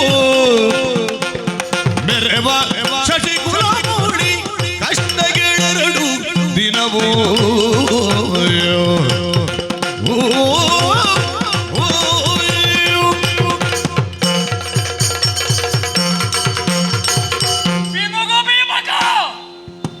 ಅವನಿಗೆ ಚಕ್ರವರ್ತಿ ನಳ ಅವನ ಬಗ್ಗೆ ಏನು ಗೊತ್ತವ? ಅವ ತಿಳಿದದ್ದು ಕಡಿಮೆಯಾಯಿತು. ಕಿರಿಯ ಮನುಜನೇ ಚಕ್ರವರ್ತಿ ಪೃಥ್ವಿ ಮೂರಕ್ಕೂ ಚಕ್ರವರ್ತಿ ಅನ್ನುವಂತಹ ಬಿರುದನ್ನು ಹೊಂದಿದವ. ಕೇವಲ 56 ದೇಶಕ್ಕೆ ಚಕ್ರವರ್ತಿ ಆದದ್ದಲ್ಲ, 56 ದೇಶವನ್ನು ಮಾತ್ರ ಗೆದ್ದದಲ್ಲ, ಸ್ವರ್ಗ ಮರ್ತ್ಯ ಪಾತಾಳ ಪೃಥ್ವಿ ಮೂರಕ್ಕೂ ಚಕ್ರವರ್ತಿ ಎಂಬಂತಹ ನಗರತೆಯನ್ನು ಹೊಂದಿದವ. ರಾಕ್ಷಸರು ಕೂಡ ಸ್ವರ್ಗ ಮರ್ತ್ಯ ಪಾತಾಳವನ್ನು ಗೆಲ್ತಾರೆ. ಅದು ಹೇಗೆ? ಅಲ್ಲಿದ್ದವರನ್ನು ಬೆಚ್ಚಿಸಿ ಚಕ್ರವರ್ತಿ ಆಗುತ್ತಾರೆ. ಆದರೆ ನಳಚಕ್ರವರ್ತಿ ಸ್ವರ್ಗ ಮರ್ತ್ಯ ಪಾತಾಳವನ್ನು ಬೆಚ್ಚಿಸಿ ಚಕ್ರವರ್ತಿ ಆದದ್ದಲ್ಲ, 3 ಲೋಕವನ್ನು ಮೆಚ್ಚಿಸಿ ಚಕ್ರವರ್ತಿ ಆದವ. ಮೆಚ್ಚಿಸಿ ಪೃಥ್ವಿ ಮೂರಕ್ಕೆ ಚಕ್ರವರ್ತಿ ಎಂಬಂತಹ ಬಿರುದನ್ನು ಹೊಂದಿದಂತಹ ನಳಚಕ್ರವರ್ತಿ ಯಾವ ಕಾಲಕ್ಕೂ ಕಿರಿಯ ಮನುಜನಲ್ಲ, ಪವಿತ್ರವಾದಂತಹ ಚಂದ್ರವಂಶದಲ್ಲಿ ಹುಟ್ಟಿದವ. ಅಂತಹ ಚಂದ್ರವಂಶದಲ್ಲಿ ದಿಗಂತ ವ್ಯಾಪ್ತಿಯಾದಂತಹ ಕೀರ್ತಿಯನ್ನು ಹೊಂದಿದ್ದಾನೆ. ಅಂತಹ ಚಕ್ರವರ್ತಿ ಧರ್ಮೇ ಚಾರ್ತೆ ಚಕಾಮೇತ ನಾಚಿತರಾಮಿ ಎಂಬ ಹಾಗೆ ಅಗ್ನಿ ಸಾಕ್ಷಿಯಾಗಿ ಕರಗ್ರಹಣ ಮಾಡಿದಂತಹ ತನ್ನ ಮಡದಿ ದಮಯಂತಿಯನ್ನು ಬಿಡುವುದಕ್ಕೆ ಸಾಧ್ಯ ಉಂಟೆ? ಹಾಗಿದ್ರೆ ಬಿಟ್ಟಿದ್ದಾನಂತ ಅರ್ಥ. ಅದರ ಅರ್ಥ ಏನು? ಏನೋ ಆಪತ್ತು, ಏನೋ ಕಷ್ಟ ಅಲ್ಲಿ ಅವನಿಗೆ ಸಂಭವಿಸಿರಬೇಕು. ಇಲ್ಲದೆ ಹೋದ್ರೆ ತನ್ನನ್ನೇ ನಂಬಿ ಬಂದಂತಹ ಹೆಂಡತಿಯನ್ನು ನಾಡಿನ ನೀರಿನಲ್ಲಿ ಯಾವ ಕಾಲಕ್ಕೂ ಕೂಡ ಕೈ ಬಿಡುವಂತಹ ಸ್ವಭಾವದೇವನೇ ಅಲ್ಲ. ಕಷ್ಟ ಯಾರಿಗೆ ಬರುವುದಿಲ್ಲ ಹೇಳಿ? ಮನುಷ್ಯರಾದಂತಹ ನಮಗೆ ಬಾರದೆ ಕಲ್ಲು ಮರಗಳಿಗೆ ಬರ್ತದೆ ಕಷ್ಟ ಹೇಳಿ. ಮನುಷ್ಯರಾದಂತಹ ನಮ್ಮ ವಿಷಯ ಬಿಡಿ, ತ್ರಿಮೂರ್ತಿಗಳಿಗೆ ಕಷ್ಟ ಬರಲಿಲ್ವೇ? ಸೃಷ್ಟಿಕರ್ತನಾದಂತಹ ಬ್ರಹ್ಮದೇವ ತನ್ನ ಒಂದು ತಲೆಯನ್ನೇ ಕಳೆದುಕೊಂಡ. ಬೇಡ, ಪರಮೇಶ್ವರ ಬ್ರಹ್ಮನ ಕಪಾಲವನ್ನು ಹಿಡಿದುಕೊಂಡು ಭವತಿ ಭಿಕ್ಷೋಂದೇಹಿ ಎಂಬ ಹಾಗೆ ಮನೆಗೆ ಹೋಗಿ ಭಿಕ್ಷೆಯನ್ನು ಬೇಡಲಿಲ್ವೇ? ಅಲ್ಲ, ವೈಕುಂಠವಾಸಿಯಾದಂತಹ ಹರಿ ಅವನಿಗೂ ಕೂಡ ಕಷ್ಟ ಒದಗಿ ಬಂದಿದೆ. ದಶಾವತಾರವನ್ನು ತಾಳಿದ್ದಾನೆ. ಎಲ್ಲಿಲ್ಲ ಹೇಳಿ ತಪ್ಪು? ಆ ಕಡಿನಲ್ಲಿ ಉಪ್ಪಿಲ್ವೇ? ಅಲ್ಲ, ದೇವರಲ್ಲಿ ಕಪ್ಪಿಲ್ವೇ? ಎಲ್ಲಿಯೂ ಕೂಡ ಕಷ್ಟವನ್ನು ಕಳುವುದಕ್ಕೆ ಸಾಧ್ಯ ಉಂಟು. ಹಾಗಿದ್ರೆ ದೇವರಿಗೆ ಕಷ್ಟ ಒದಗುತ್ತದಂತೆ ಮತ್ತೆ ಮನುಷ್ಯರಿಗೆ ಬಂದುವಂತಹ ಕಷ್ಟ ಅದನ್ನು ನಾವು ಕೂಡ ಯಾವ ಕಾಲಕ್ಕಾದ್ರೂ ಸಹಿಸಿಕೊಳ್ಳಲೇಬೇಕು. ನಾನು ಆಲೋಚನೆ ಮಾಡುವುದು, ಆ ಬಿನುಗು ಭೀಮಕ ಅವನಿಗೆ 60 ಕಳೆದಿದೆ, ಅರೆಮರಳು ಪ್ರಾರಂಭವಾಗಿದೆ, ಏನು ಮಾಡ್ತೇನೆ ಅನ್ನುವಂತಹ ಪ್ರಜ್ಞೆ ಇಲ್ಲ. ಹಾಗಾಗಿ ಇಂತಹ ಒಂದು ಕುಕೃತ್ಯಕ್ಕೆ ಮನ ಮಾಡಿದ. ಮದುವೆ ಆಗಬೇಕಾದಂತಹ ದಮಯಂತಿ ಅವಳಾದ್ರೂ ಸ್ವಲ್ಪ ಆಲೋಚನೆ ಮಾಡಬೇಡವೆ? ಎಂತಹ ಯೋಗ್ಯತಾ ಒಂದಳು, ಪ್ರಾತಃಸ್ತರಣೀಯಳು. ಭೂಲೋಕದಲ್ಲಿರುವಂತಹ ನಾರಿಯರು ಪ್ರಾತಃ ಕಾಲದಲ್ಲಿ ದಮಯಂತಿಯ ಹೆಸರನ್ನು ಹೇಳಿ ಅವರ ಕಾರ್ಯವನ್ನು ಮುಂದುವರಿತಾ ಇದ್ದಾರೆ. ಅವಳ ಆಲೋಚನೆಯನ್ನು ಮಾಡಬೇಕಿತ್ತು. ಆ ದಮಯಂತಿಯನ್ನು ಮದುವೆ ಆಗುವುದಕ್ಕಾಗಿ ಒಂದು ಕಾಲದಲ್ಲಿ ಸ್ವರ್ಗಲೋಕದ ದೇವತೆಗಳೇ ಕೂಡ ಬಂದಿದ್ದಾರಂತೆ. ಆದರೆ ದೇವತೆಗಳ ಮುಂದೆ ಅವರು ಹೇಳಿದ್ದೇನು?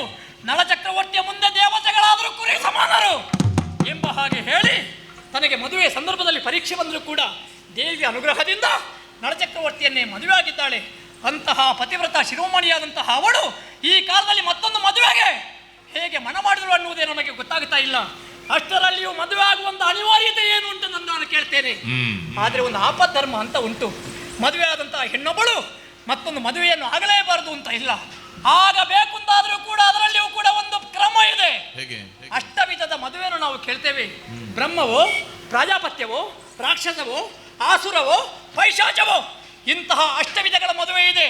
ಈ ಪುನಃಸಂಯೋಗ ಅನ್ನುವುದು ಅಷ್ಟವಿಧದ ಮದುವೆಯಲ್ಲಿ ಎಲ್ಲಿಯೂ ಕೂಡ ಬರುವುದಿಲ್ಲ. ಮತ್ತೊಬ್ಬ ಹೆಣ್ಣೊಬ್ಬಳು ಮತ್ತೊಂದು ಮದುವೆಯನ್ನಾಗಬೇಕು ಅಂತಾದ್ರೆ ಅವಳ ಗಂಡ ಒಂದೋ ಸತ್ತಿರಬೇಕು, ಅಲ್ಲದೆ ಹೋದ್ರೆ ನಪುಂಸಕನಾಗಿರಬೇಕು, ಅಲ್ಲದೆ ಹೋದ್ರೆ ಚಾರಿತ್ರ್ಯಹೀನನಾಗಬೇಕು, ಅಲ್ಲದೆ ಹೋದ್ರೆ ಅವ ಭ್ರಷ್ಟನಾಗಬೇಕು. ಏನು ಚಕ್ರವರ್ತಿ ಸತ್ತು ಹೋದನ? ಚಾರಿತ್ರ್ಯಹೀನವೋ, ನಪುಂಸಕನೋ, ಅಲ್ಲ ಭ್ರಷ್ಟನೋ? ಯಾವುದು ಅಲ್ಲ ಅಂತಾದ್ರೆ ಇವಳು ಮತ್ತೊಂದು ಮದುವೆ ಆಗುವುದು ಯಾಕೆ?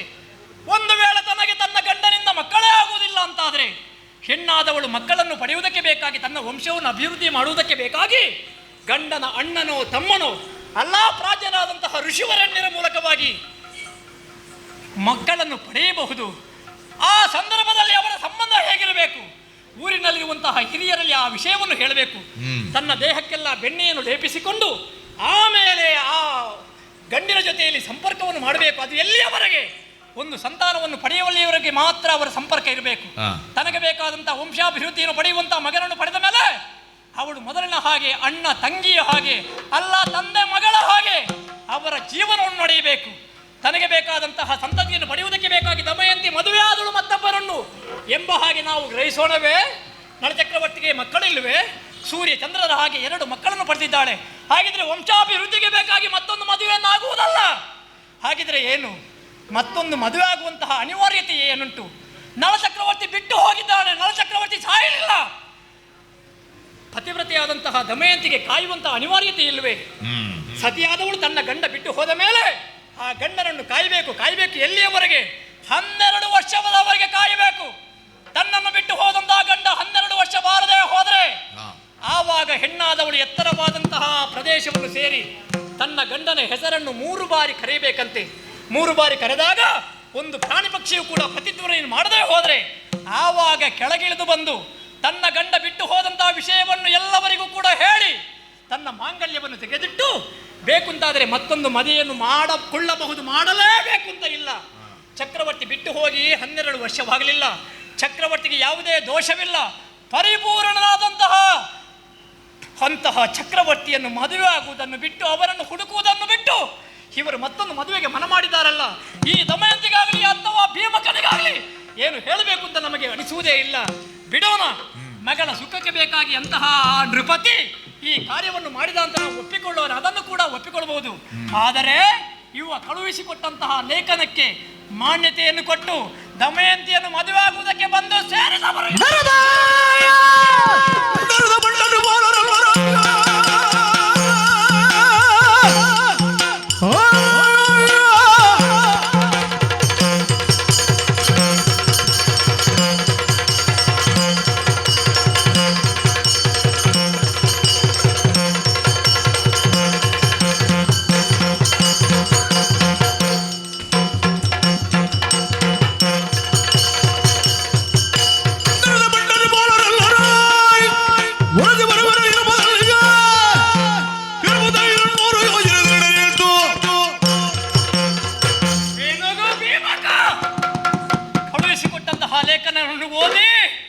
ದಮಯಂತಿಯನ್ನು ಮದುವೆ ಆಗುವುದಕ್ಕೆ ಕುಂಡಿನಾ ನಗರಿಯನ್ನು ಸೇರಿದ್ದಾರಂತೆ ನೃಪರು. ಅಯ್ಯೋ ನಿಮ್ಮ ಹಣೆ ಬರಹವೇ. ಮೊನ್ನೆಯವರೆಗೆ ಆ ನಳಚಕ್ರವರ್ತಿ ದಮಯಂತಿ ಒಟ್ಟಿಗೆ ಪೀಠದಲ್ಲಿ ಕುಳಿತುಕೊಳ್ಳುವಾಗ ಇದುವೇ ಸಾಮಂತ ರಾಜರು ಬಂದು ಹೇಳ್ತಾ ಇದ್ದದ್ದೇನು? ನಳಚಕ್ರವರ್ತಿಯನ್ನು ಅಪ್ಪ ಅಂತ ಕರೆಯುತ್ತಿದ್ರು, ದಮಯಂತಿಯನ್ನು ಅಮ್ಮ ಅಂತ ಕರೆಯುತ್ತಾ ಇದ್ರು. ಹಾಗಿದ್ರೆ ನಳಚಕ್ರವರ್ತಿ ಇಲ್ಲ ಅನ್ನುವಂಥ ಮಾತಿಗೆ ಬೇಕಾಗಿ ಯಾರನ್ನು ಅಮ್ಮ ಅಂತ ಕರೆಯುತ್ತಾ ಇದ್ರು? ಅಂತಹ ತಾಯಿಯನ್ನೇ ಮದುವೆ ಆಗುವುದಕ್ಕಾಗಿ ಬಂದಿದ್ದೀರಲ್ಲ ಹುಚ್ಚು ಹುಡುಗರೇ, ಬಂಡ ನೃಪಾಲರೇ, ಏನು ಮಾಡುವ ಹೇಳಿ? ಸಮಯ ಇರಬೇಕಿತ್ತು. ನಿಮಗೆ ಏರಿದ ಪಿತ್ತವನ್ನು ಇಳಿಸ್ತಿದ್ದೆ. ತಾಯಿಗಂಡರಾಗುವುದಕ್ಕಾಗಿ ಹೊರಟ ನಿಮ್ಮ ತಲೆಯನ್ನು ಕಡಿಯುತ್ತಿದ್ದೆ. ಆದರೆ ಇಲ್ಲಿಂದ ಅಲ್ಲಿಗೆ ಹೋಗುವುದಕ್ಕೆ 200 ಯೋಜನವಿದೆ. 15 ದಿವಸದ ಪ್ರಯಾಣ ಬೇಕು. ನನಗೆ ವರದಿ ಸಿಕ್ಕಿದ್ದು ಈಗ ದಶಮ 13 ಗಳಿಗೆಗೆ ಮದುವೆ. ಒಂದು ವೇಳೆ ಮದುವೆಯ ಮೊದಲು ನಾನು ಅಲ್ಲಿಗೆ ಮುಟ್ಟುತ್ತಿದ್ರೆ ಬಂಡ ನೃಪಾಲರ ತಲೆಯನ್ನು ಕಡಿದು ಬಿನುಗ ಭೀಮಕನಿಗೆ ಏರಿದ ಪಿತ್ತವನ್ನು ಇಳಿಸುತ್ತಿದ್ದ.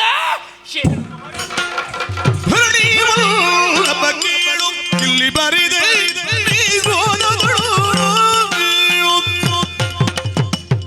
ಮೆರೆದ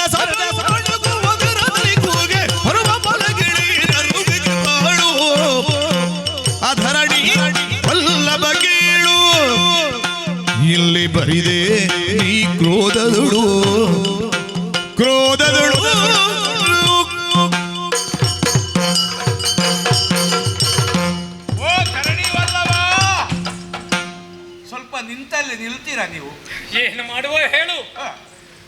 ಇವತ್ತಿನ ಪರಿಸ್ಥಿತಿ ಕಾಣುವಾಗ ನನಗೊಂದು ಹಳೇ ಗಾದೆ ನೆನಪಾಗುತ್ತದೆ. ಯಾವುದು? ಕೈಯಲ್ಲಿ ಆಗದವನು ಮೈಯೆಲ್ಲ ಪರಚಿಕೊಂಡಿದ್ದಾನೆ. ಯಾಕೆ? ಅಗತ್ಯ ಉಂಟು ಅಂತ ಕೇಳುದು. ಪತ್ರವನ್ನು ಓದಿದ್ದೇ ತಡ ಪ್ರಳಯ ಕಾಲದ ರುದ್ರನ ಹಾಗೆ ತಾವು ವರ್ತಿಸ್ತಾ ಇದ್ದೀರಿ. ಏನು ಪ್ರಯೋಜನ ಇಲ್ಲ. ನೀವು ಇಲ್ಲಿ ಎಷ್ಟು ಮಾತಾಡಿದ್ರು ಎಷ್ಟು ಹಾರಾಡಿದ್ರು ಪ್ರಯೋಜನ ಇಲ್ಲ. ಅಲ್ಲಿ ಮುಹೂರ್ತಕ್ಕೆ ಸರಿಯಾಗಿ ಮದುವೆ ಹಾಗೆಯೇ ಆಗ್ತದೆ. ಸುಮ್ಮನೆ ಬಡಿವಾರದ ಮಾತು ಯಾಕೆ? ಏನ ಮಾಡಲಿ ನಾನು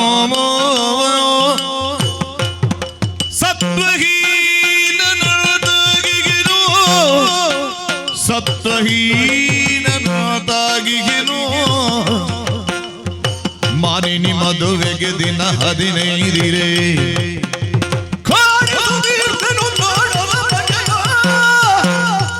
ಏನ ಮಾಡಲಿ ನಾನು ಸತ್ವಹೀನನಾಗಿಗೆನು.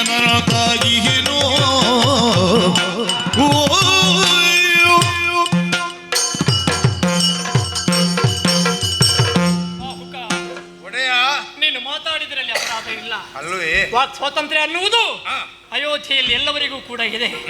ನಿನ್ನ ಮನದ ಇಂಗಿತ, ನಿನ್ನ ಮನಸ್ಸಿನ ಅಭಿಪ್ರಾಯ ಹೇಳಿದ್ದು ಅಪರಾಧವಲ್ಲ. ಇಲ್ಲಿ ಕೂಗಾಡಿದ್ರೆ ಅಲ್ಲಿ ದಮಯಂತಿಯ ಮದುವೆಯನ್ನು ನಿಲ್ಲಿಸುವುದಕ್ಕೆ ಸಾಧ್ಯವೇ? ಹೌದಪ್ಪ, ಹೌದು. ಏನು ಮಾಡುವ ಹೇಳು?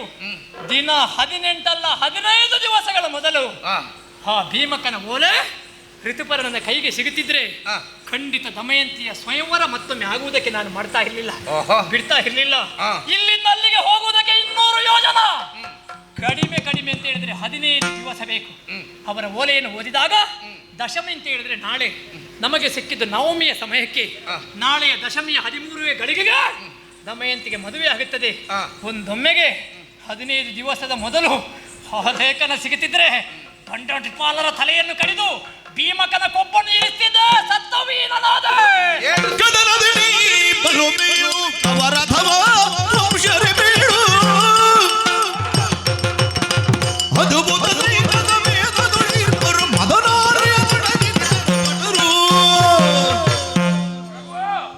ಹೇಳುವುದು ಸುಲಭ, ಮಾಡುವುದು ಕಷ್ಟ. ಹೋದದೆ ಹೌದು ಅಂತಾದ್ರೆ ಎಲ್ಲರಿಗೂ ಕೂಡ ಇದ್ದಾರೆ ಸದೆ ಮಾಡಿದ್ದೇನೆ ಅಂತ ಹೇಳಿದ್ರಲ್ಲ. ಏನು ಸ್ವಾಮಿ, ಏನು ಅಲ್ಲಿಗೆ ಬರುವುದು ನಪುಂಸಕರ ಅಂದ್ರೆ ರಣಹೇಡಿಗಳ ಅಂದ್ರೆ ಕೈಯಲ್ಲಿ ಆಯುಧ ವಿಹೀನರಾಗಿ ಬರ್ತಾರ? ಇಲ್ಲ, ಆಯುಧಧಾರಿಯಾಗಿ ಬರ್ತಾರೆ. ಅಂತವನ್ನು ಕೆಣಕುವುದಕ್ಕೆ ಬೇಕಾಗಿ ಕೈಲಾಸದಿಂದ ಪ್ರಭು ಪರಮೇಶ್ವರ ಇಳಿದು ಬಂದರು. ಅಂತವರ ಕಣ್ಣಿನಿಂದ ಬೆವರು ಸುರಿಸ್ಯಾರು ಅವರು ಆದಾಗ ನೀವು ಯಾವ ಲೆಕ್ಕ?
ವಿಶ್ವಾಸಘಾತಕ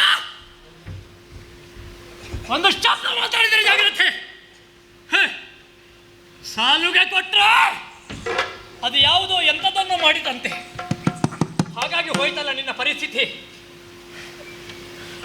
ಗತಿಗೋತ್ರ ಇಲ್ಲದವನೇ. ಒಂದು ಕಾಲಕ್ಕೆ ನನಗೆ ಊರಿಲ್ಲ, ಇರುವುದಕ್ಕೆ ಜಾಗ ಇಲ್ಲ, ನಾನು ಬದುಕುವುದಿಲ್ಲ ಅಂತ ಹೇಳಿ ನನ್ನ ಬಳಿಗೆ ಯಾಚಕನಾಗಿ ಬಂದವನೇನು. ನಾಳೆ ಚಕ್ರವರ್ತಿಯ ಜೊತೆಯಲ್ಲಿದ್ದವನು ಒಂದೇ ಒಂದು ಕಾರಣಕ್ಕೆ ನಿನಗೆ ಹಸನ ಬಸನವನ್ನು ಕೊಟ್ಟೆ, ನಿನಗೆ ಆಶಯದಾತನಾದೆ. ಅಂತಹ ಅನ್ನದಾತನಾದಂತಹ ಋತುಪರ್ಣ ಏನು ಅನ್ನೋದು ನಿನಗೆ ಇನ್ನೂ ಕೂಡ ಗೊತ್ತಾಗದೆ ಹೋಯ್ತಲ್ವಾ? ನನ್ನ ಪರಾಕ್ರಮದ ಬಗ್ಗೆ ಸಂಶಯ. ಗಂಡಂಡ್ರಿಪಾಲರು ಬಂದರೆ ಅವರನ್ನು ಎದುರಿಸುವುದಕ್ಕೆ ಸಾಧ್ಯವೇ? ಯಾರಲ್ಲಿ ಮಾತಾಡುದ ನೀನು? ಇದು ರಾಜಶ್ರೀ ಋತುಪರ್ಣ. ಹೆಚ್ಚಾಯಿತು. ಇನ್ನೊಮ್ಮೆ ತಪ್ಪಿ ಮಾತಾಡಿದ್ರೆ ಅನ್ಯಾಯಗಾರ ನನ್ನವಂತ ನೋಡ್ಲಿಕ್ಕಿಲ್ಲ. ನಿನಗೆ ನಳೆಗಳಿಗೆ 5ರ ಒಳಗೆ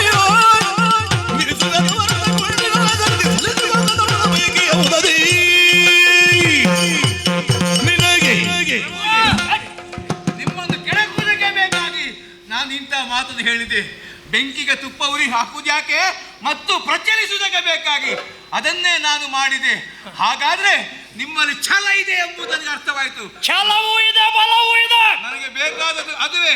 ನೀವಂತ ಕಾರ್ಯ ಮಾಡುವುದು ಹೌದು ಅಂತಾದ್ರೆ ಹೋಗುವುದು ಹೇಗೆ ಎಂಬ ಆಲೋಚನೆ ಮಾಡಬೇಕಾದ ಅಗತ್ಯ ಅಲ್ಲ.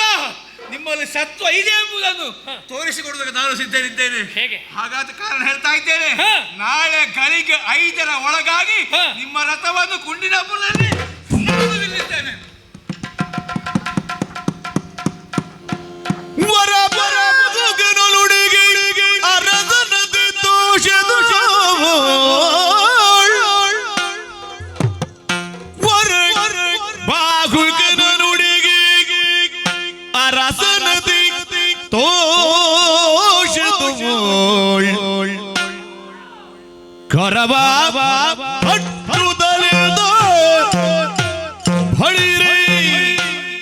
ಭಳಿ ಭಳಿ ರೇ ಒಂದು ಪ್ರಕಾರ ವಿರಚಿಸು ಕರವ ಭಳಿ ಒಂದು ಪ್ರಕಾರ ವಿರಚಿಸು ಹೊರಬಾಗು ಕನ್ನನುಡಿಗೆ ಅರಸನತಿ ತೋಷದೋ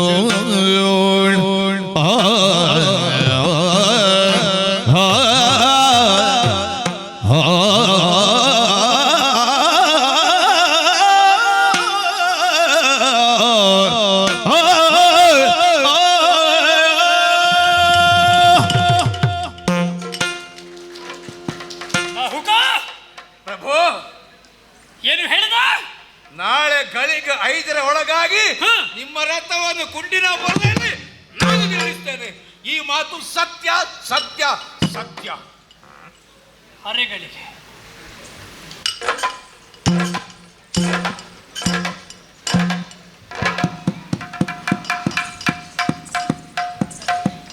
ಇದೇನು ಮಲ್ಲಯ್ಯ?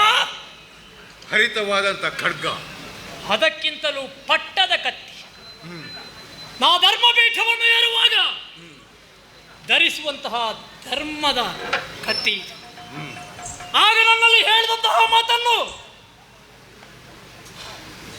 ಈ ಧರ್ಮದ ಸಂಕೇತವಾದಂತಹ ಕರವಾಳದ ಮೇಲೆ ಕೈಯನ್ನಿಟ್ಟು ಇನ್ನೊಮ್ಮೆ ಹೇಳು. ಸುಳ್ಳನ್ನು ಹೇಳಿ ಅಭ್ಯಾಸ ಇಲ್ಲ, ಹೇಳಿದಂತ ಮಾತು ಸತ್ಯ. ಬಾಹುಕ ಪ್ರಭು, ನಾವು ಯಾವುದನ್ನಾದರೂ ವಂಚಿಸುವುದಕ್ಕಾಗುತ್ತದೆ, ಮತ್ತೊಬ್ಬರನ್ನು ವಂಚಿಸಬಹುದು. ಆದರೆ ನಮ್ಮ ಕಣ್ಣುಗಳನ್ನು ನಾವು ವಂಚಿಸುವುದಕ್ಕಾಗುವುದಿಲ್ಲ. ನಿಜ. ನಿನ್ನಲ್ಲಿ ಧೈರ್ಯ ಇಲ್ಲ ಅಂತಲ್ಲ, ನನಗೆ ಧೈರ್ಯ ಬರುವುದಕ್ಕೆ ಬೇಕಾಗಿ ಋತುಪರ್ಣನ ಕಣ್ಣಿನ ಮೇಲೆ ಕಣ್ಣನ್ನಿಟ್ಟು ಹೇಳು.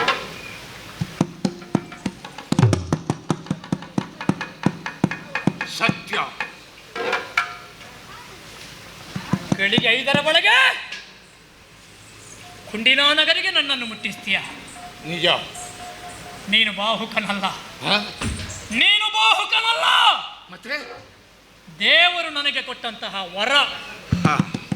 ವರಬಾಹುಕನೆಂದ ನುಡಿಗೆ ಸಂತೋಷಗೊಂಡೆ, ಹರ್ಷಚಿತ್ತನಾದೆ.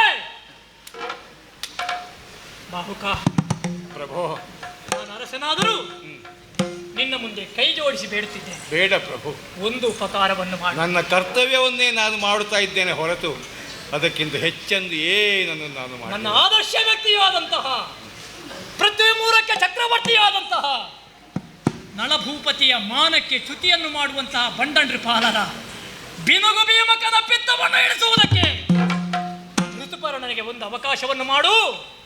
ಆ ಮದುವೆ ಆಗುವುದರ ಮೊದಲು ನಮ್ಮ ರಥವನ್ನು ಕುಂಡಿರಾ ನಗರಿಗೆ ಹೋಗಿ ಪ್ರಭು, ಇದರ ಬಗ್ಗೆ ತಾವು ಇನ್ನು ಆಲೋಚನೆ ಮಾಡಬೇಕಾದಂತ ಅಗತ್ಯವಿಲ್ಲ. ಹೇಳಿದ ಮಾತಿನಂತೆ ತಲುಪಿಸುವುದಕ್ಕೆ ನಾನು ಸಿದ್ಧನಿದ್ದೇನೆ. ಬೇಡ, ತಾವು ಬಹಳಷ್ಟು ಆಯಾಸಗೊಂಡಿದ್ದೀವಿ. ಆದ್ದರಿಂದ ಸ್ವಲ್ಪ ಸ್ನಾನ ಮಾಡಿ ಮೃಷ್ಟಾನ್ನ ಭೋಜನವನ್ನು ಉಂಡು ಹಂಸತೂಲಿಕ ತಲ್ಪದಲ್ಲಿ ಸ್ವಲ್ಪ ವಿಶ್ರಾಂತಿ ಪಡ್ಕೊಳ್ಳಿ. ಎಂಥದ್ದು ಹೇಳಬೇಕು ಇವನಿಗೆ? ಏನು ನಿಮಗೆ ಋತುಪರ್ಣನನ್ನು ಕಂಡಾಗ ಹಾಸ್ಯ ಅಂತ ಕಾಣ್ತದ? ಯಾಕೆ? ಇಲ್ಲಿಂದ ಅಲ್ಲಿಗೆ ಹೋಗುವುದಕ್ಕೆ 200 ಯೋಜನ ಹಾದಿ, 15 ದಿನ ಬೇಕು. ಗಳಿಗೆ 5 ಒಳಗೆ ನೀನು ಮುಟ್ಟಿಸ್ತೇನಂತ ಹೇಳ್ತಿ. ಸ್ವಲ್ಪ ವಿಶ್ರಾಂತಿ ಪಡೆದು ಸುಧಾರಿಸಿಕೊಂಡು ಬಂದೆ. ಮದುವೆ ಆದ ಮೇಲೆ ಊಟ ಮಾಡ್ಲಿಕ್ಕೆ ಹೋಗುದ ನಾವು? 200 ಅಲ್ಲ 300 ಇರಲಿ, ಜವಾಬ್ದಾರಿ ಹೊತ್ತವ ನಾನಲ್ವೋ? ಹಾಗಾದ ಜವಾಬ್ದಾರಿ ಹೊರಬೇಕಾದವ ನಾನೇ ಅಲ್ವೋ? ನೀವು ಅಷ್ಟು ವಿಶ್ರಾಂತಿ ಮಾಡಿಕೊಳ್ಳಿ, ಹೋಗಿ. ಧೈರ್ಯ ಉಂಟಲ್ಲ? ಖಂಡಿತ. ನಾನು ಸಿದ್ಧತೆಯನ್ನು ಮಾಡಿ ರಥ ಸಿದ್ಧವಾದಾಗ ನಾನು ನಿಮಗೆ ಕರೀತೇನೆ. ಸಾರಿ.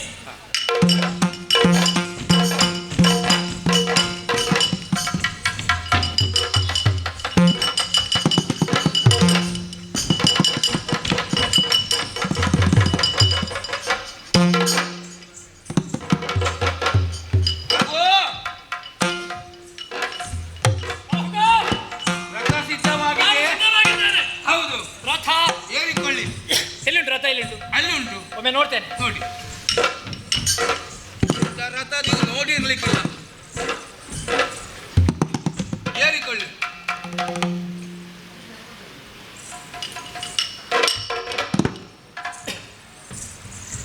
ಸತ್ಯ ಹೇಳಬೇಕು, ಅಯೋಧ್ಯೆಗೆ ಬರುವಾಗ ಯಾರಲ್ಲಿ ಆದ್ರೂ ಪಂಥ ಮಾಡಿ ಬಂದಿದ್ಯಾ? ಯಾಕೆ? ಋತುಪರ್ಣನ ಸೊಂಟ ಮುರಿತೇನೆ ಈ ಸಲ ಅಂತ. ಅರ್ಥ ಆಗ್ಲಿಲ್ಲ. ಎಂತ ಅರ್ಥ ಆಗುವುದು? ಅಯ್ಯೋ ಪುಣ್ಯಾತ್ಮ, ನಮ್ಮ ಲಾಯದಲ್ಲಿ ಇಷ್ಟಿಷ್ಟು ದಪ್ಪದ ಕುದುರೆಗಳುಂಟು. ಅದನ್ನೆಲ್ಲ ಬಿಟ್ಟು ಈ ಬರೇ ಎಲುಬು ಚರ್ಮ ಇದ್ದಂತಹ ಬಡಕಲು ಕುದುರೆಯನ್ನು ಕಟ್ಟಿದೆಯಲ್ಲ, ನಿನಗೆ ತಲೆ ಸರಿ ಉಂಟ ಪುಣ್ಯಾತ್ಮ? ಪ್ರಭು, ಕುದುರೆಗಳ ಬಗ್ಗೆ ನೀವು ನನಗೆ ಪಾಠ ಮಾಡುದು ಬೇಡ. ಯಾಕೆ? ಕುದುರೆಗಳಲ್ಲಿ ಎಷ್ಟು ವಿಧ ಉಂಟು ಗೊತ್ತುಂಟ? ಆಟದ ಕುದುರೆ ಬೇರೆ, ಓಟದ ಕುದುರೆ ಬೇರೆ, ನೋಟದ ಕುದುರೆ ಬೇರೆ. ಕೆಲವು ಕುದುರೆಗಳು ಬೆಳಿಗ್ಗೆ ಎದ್ದು ಓಡುವುದು ಕಾಣುವಾಗ ಅಯ್ಯೋ ಬೇಡ ಅಂತ ಕಾಣ್ತದೆ. ಅಲ್ಲಿ ದಪ್ಪದನ್ನು ಅಷ್ಟಷ್ಟು ಕ್ರಾಯ ಕೊಟ್ಟು ತಕೊಂಡದ್ದು ಪುಣ್ಯಾತ್ಮ. ಧರ್ಮಕ್ಕೆ ಹೋಯ್ತು ನೀವು ಕೊಟ್ಟ. ಇದನ್ನೇ ನಾನು ಯಾಕೆ ಕಟ್ಟಿದ್ದು? ನನಗೆ ಅಷ್ಟು ಜ್ಞಾನ ಇಲ್ಲ. ಇದು ಒಂದು ದಿವ್ಯ ಅಶ್ವ, ಅಷ್ಟ ಸುಳಿಗಳು ಇರಲೂ ಬಹುದು ನೋಡಿ ಅಂತೆ. ಬಡಕಲು ಕುದುರೆ ಆದ್ರೂ ದಿವ್ಯಾಶ್ವಗಳು. ಹೌದು, ಅಷ್ಟ ಸುಳಿಗಳು ಎಲ್ಲಿಂತ ಕೇಳಬೇಡಿ, ನನಗೆ ಗೊತ್ತಿಲ್ಲ. ಉಂಟ ನೋಡಿ, ನೀ ಹೇಳಿದ ಎಲ್ಲ ಸುಳಿಗಳು ಅದರಲ್ಲಿ ಉಂಟು. ಹಾಗಿದ್ರೆ ದಪ್ಪದ್ದು ನೋಡ್ಲಿಕ್ಕೆ ಮಾತ್ರ. ಓಟಕ್ಕೆ ಇಂಥದ್ದಾಗಬೇಕು. ಪ್ರಭು, ಈ ಹೊರಡುವುದಕ್ಕಿಂತ ಮೊದಲಾಗಿ ನಿಮ್ಮಲ್ಲಿ ಒಂದು ಕೇಳಿಕೆ. ಹೊರಟಂತ ರಥ ಅಲ್ಲಿಗೆ ತಲುಪುವಲ್ಲಿಯವರೆಗೆ ಈ ಕುದುರೆಯ ವಾಗೆಯನ್ನು ನಾನು ಯಾರಿಗೂ ಬಿಟ್ಟು ಕೊಡುವುದಿಲ್ಲ. ಇದನ್ನೊಂದು ತಾವು ನೆರವೇರಿಸಿ. ಅಲ್ಲಿ ನನ್ನ ಸಾರಥಿಯು ಸಿದ್ಧನಾಗಿದ್ದಾನೆ. ಇರ್ಲಿ. ನಳನ ಸಾರಥಿ ವಾಸನೆಯನ್ನು ಬಂದಿದ್ದಾನೆ. ಏನು ಮಾಡುದೀಗ? ನಳನ ಸಾರಥಿಯೂ ಇಲ್ಲಿ ಬಂದು ಸೇರಿ. ಯಾರೇ ಬರಲಿ ಕುದುರೆ ಜೀವನ ಹೇಳ್ತಾನೆ, ನಾನೇ ರಥ ನಾರಿಸ್ತೇನೆ. ಇಲ್ಲ, ಅಲ್ಲಿಗೆ ತಲುಪಿಸುವಲ್ಲಿಯವರೆಗೂ ಜವಾಬ್ದಾರಿ ನನಗೆ. ಹೌದೇ? ಹಾಗಿದ್ರೆ ನೀನು ಸಾರಥಿ, ನಾನು ರಥಿಕ.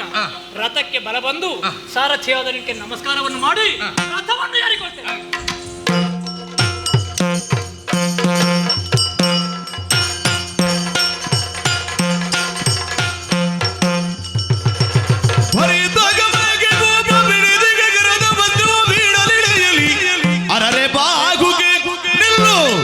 ವಸನವು ತಪ್ಪಿಬೋದುದೇನೆ.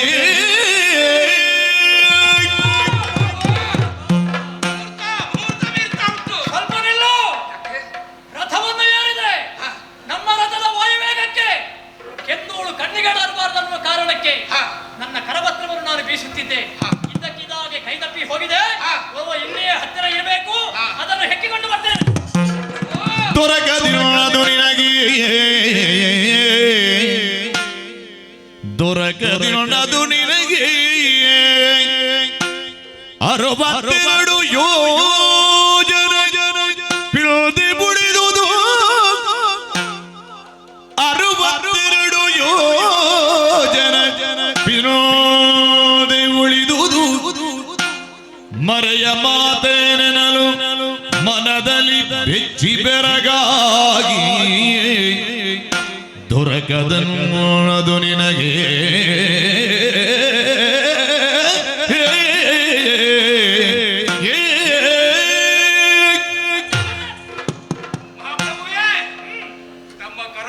ಕೈ ಜಾರಿದ್ದಿ? ಯಾಕೆ? ಮರಳಿ ಪಡೆಯಬೇಕೇ? ಹಾ, ಅದಕ್ಕಿಂತ ಮೊದಲು ನಿಮ್ಮಲ್ಲಿ ಅದು ಪ್ರಶ್ನೆ ಕೇಳಬೇಕಾಗುತ್ತದೆ. ಯಾಕೆ? ತಮಗೆ ಸ್ವಯಂವರ ನಿಲ್ಲಿಸಬೇಕೇ ಹಾ. ಅಥವಾ ಕರವಸ್ತ್ರ ಬೇಕೇ? ಎರಡೂ ಬೇಕು. ಒಂದನ್ನು ಪಡೆಯಬೇಕು ಅಂತಾದ್ರೆ ಮತ್ತೊಂದು ತಾವು ಕೈ ಬಿಡಬೇಕಾಗುತ್ತೆ. ಓ, ಈಗಲೇ ಇಲ್ಲಿಯೇ ಬಿದ್ದದ್ದು ಪುಣ್ಯ. ಅದು ನಿಮ್ಮ ಭಾವನೆ ಮಾತ್ರ. ಹಾ. ಇಲ್ಲೇ ಬಿದ್ದದ್ದು ಎಂಬ ಹಾಗೆ ಹಾ. ಬಿದ್ದದ್ದು ಇಲ್ಲಿ ಅಲ್ಲ, ಹಾ. ಇಲ್ಲಿಂದ ಹಾ. 62 ಯೋಜನೆ ಎಷ್ಟು?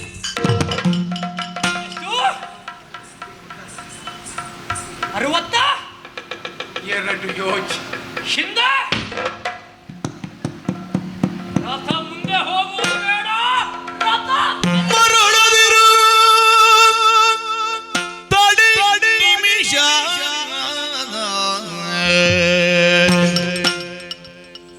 ಮರಳದಿರು ತಡಿ ನಿಮಿಷ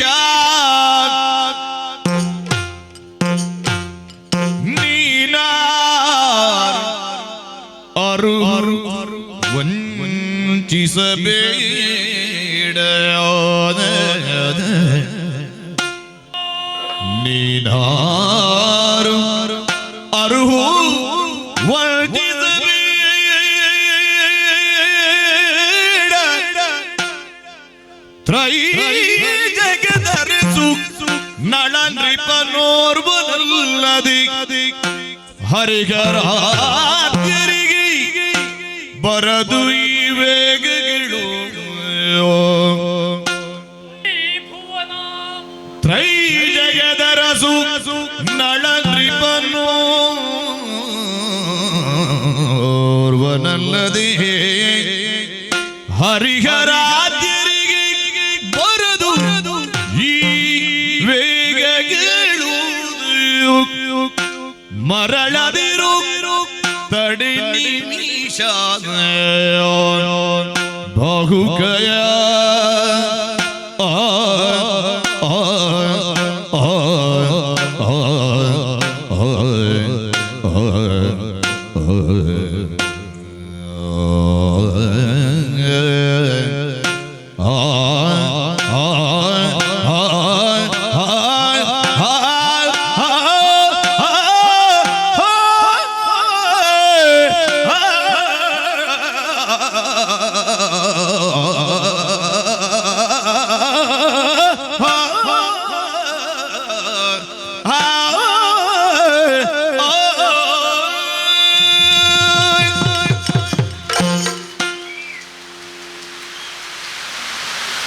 ಏನದು ಆಶ್ಚರ್ಯ?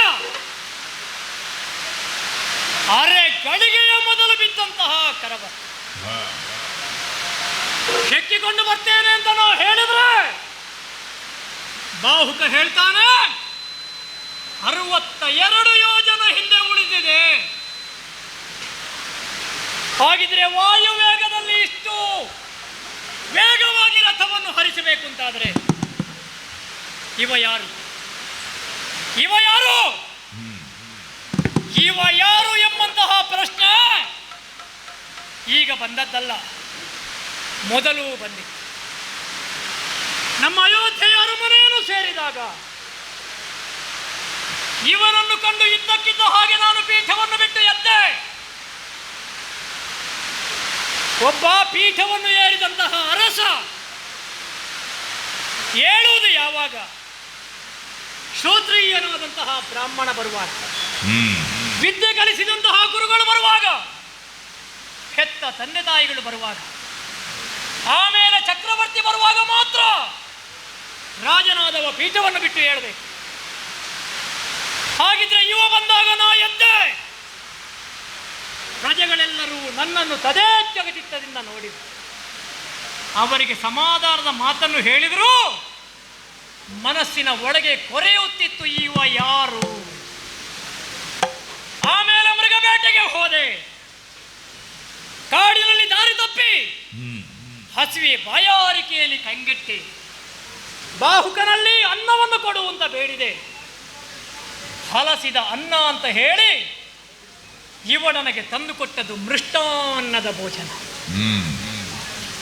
ಕಾಡಿನ ಆ ಸಮಯದಲ್ಲಿ ಬೆಂಕಿ ನೀರಿನ ಸಹಾಯವಿಲ್ಲದೆ ಬಿಸಿ ಬಿಸಿಯಾದ ಮೃಷ್ಟಾನ್ನವನ್ನು ತಯಾರಿಸಬೇಕು ಅಂತಾದರೆ ಯಾರಿಂದ ಸಾಧ್ಯ? ಅದು ಸಾಧ್ಯ ಇರುವುದು ನಳಚಕ್ರವರ್ತಿಗೆ ಮಾತ್ರ. ಅವನಿಗೆ ಅಗ್ನಿದೇವನ ವರುಣದೇವನ ವರ ಇದೆ. ಆವಾಗಲೂ ಪ್ರಶ್ನೆ ಮೂಡಿತ್ತು, ಇವ ಯಾರು ಅಂತ.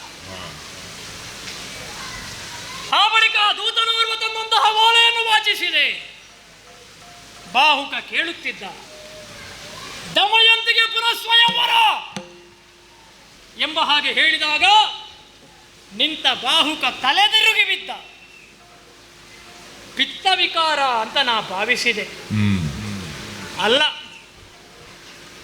ತನ್ನ ಹೆಂಡತಿಗೆ ತಾನು ಗಂಡ ಜೀವಂತವಾಗಿರುವಾಗ ಇನ್ನೊಬ್ಬನ ಜೊತೆಯಲ್ಲಿ ಮದುವೆ ಅಂತಾದರೆ ತಿರುಗದೇ ಇದ್ದಂತಹ ಗಂಡನ ತಲೆ ಬೇಕಾ?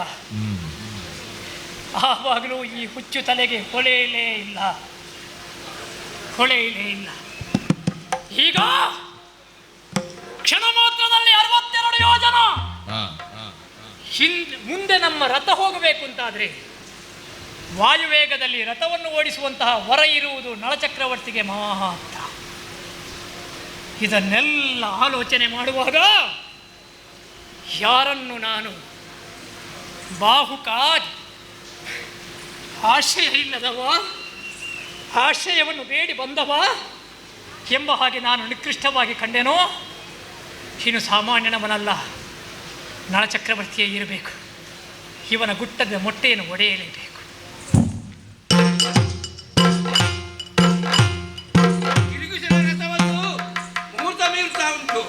ರಥ ಅಲ್ಲಿಯೇ ನಿಲ್ಲಲಿ.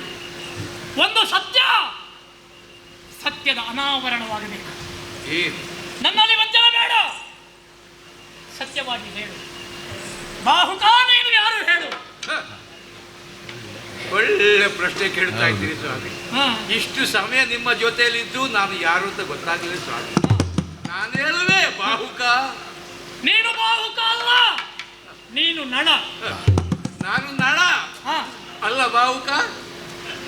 ನೀನು ನಳ ಅಲ್ಲ ಬಾಹುಕ. ನಾನು ನಳನೇ.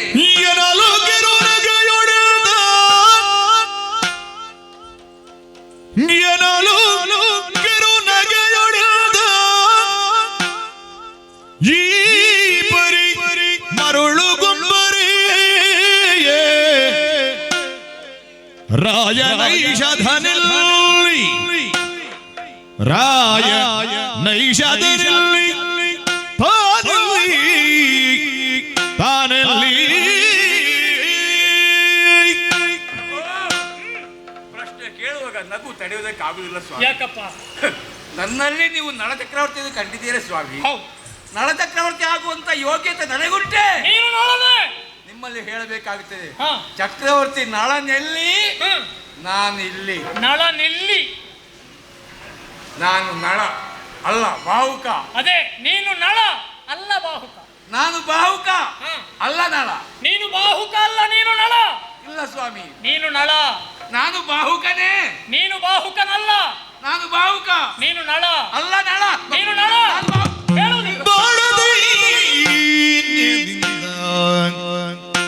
ನಾನು ಕೇಳಿದರು ಒಳವ ನೀರು ಬಾಳೈನೆದಿಲ್ದ, ನಾನು ಕೇಳಿದರು ಒಳವ ನೀರು ಬೆಳೆದಿದ್ದ ಮೇಲೆ ನಿನ್ನ ಕಾಲಿನೆಡೆಯೋಳು ನಾಲಿಗೆಯ ಹಿರಿದುಕೊಂಡು ಬೀಳುಗೊಡುವೆ ಪ್ರಾಣವಿದು. ನಾಲಿಗೆಯ ಹಿರಿದುಕೊಂಡು ಬೀಳುಗೊಡುವೆ ಪ್ರಾಣವಿರುವುದು.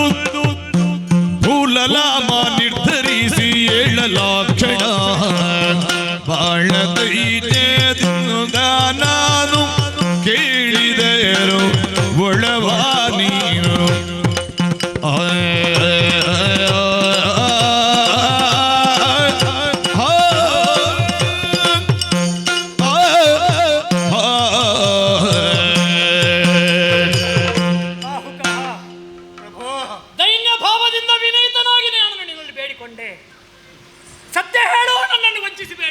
ಕೇಳಿದೆ.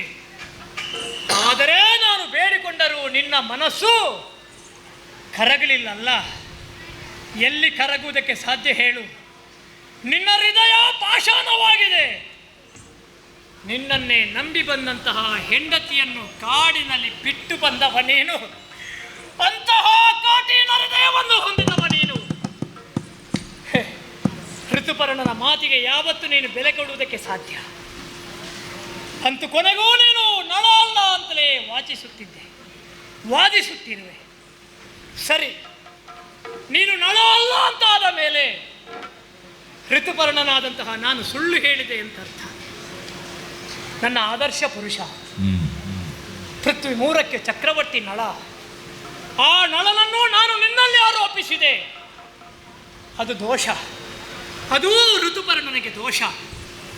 ಸುಳ್ಳು ಹೇಳಿದ ನಾಲಿಗೆ, ಚಕ್ರವರ್ತಿಯಲ್ಲಿ ದೋಷವನ್ನು ಹೇಳಿದಂತಹ ನಾಲಿಗೆ, ಆ ಸುಳ್ಳು ಹೇಳಿದ ನಾಲಿಗೆ ಯಾವ ಕಾಲಕ್ಕೂ ಇರಬಾರದು. ನಳ ಅಲ್ಲಲ್ಲ, ನಳ ಅಲ್ಲಲ್ಲ, ಋತುಪರ್ಣ ಸುಳ್ಳು ಹೇಳಿದಲ್ವೋ?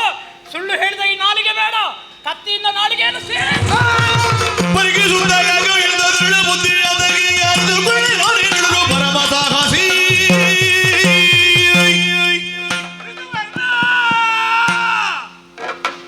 ಧುರದೋ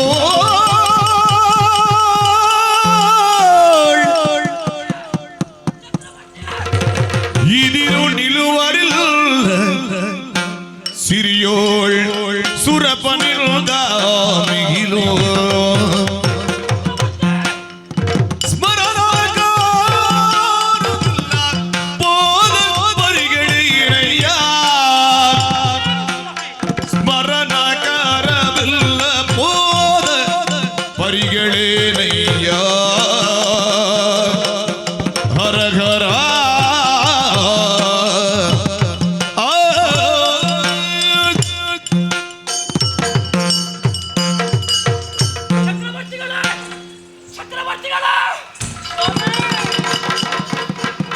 ಸಿಟ್ಟಿನ ಕೈಗೆ ಬುದ್ಧಿಯನ್ನು ಕೊಟ್ಟು ಅನರ್ಥವನ್ನು ಮಾಡಿಕೊಳ್ಳಬೇಡ.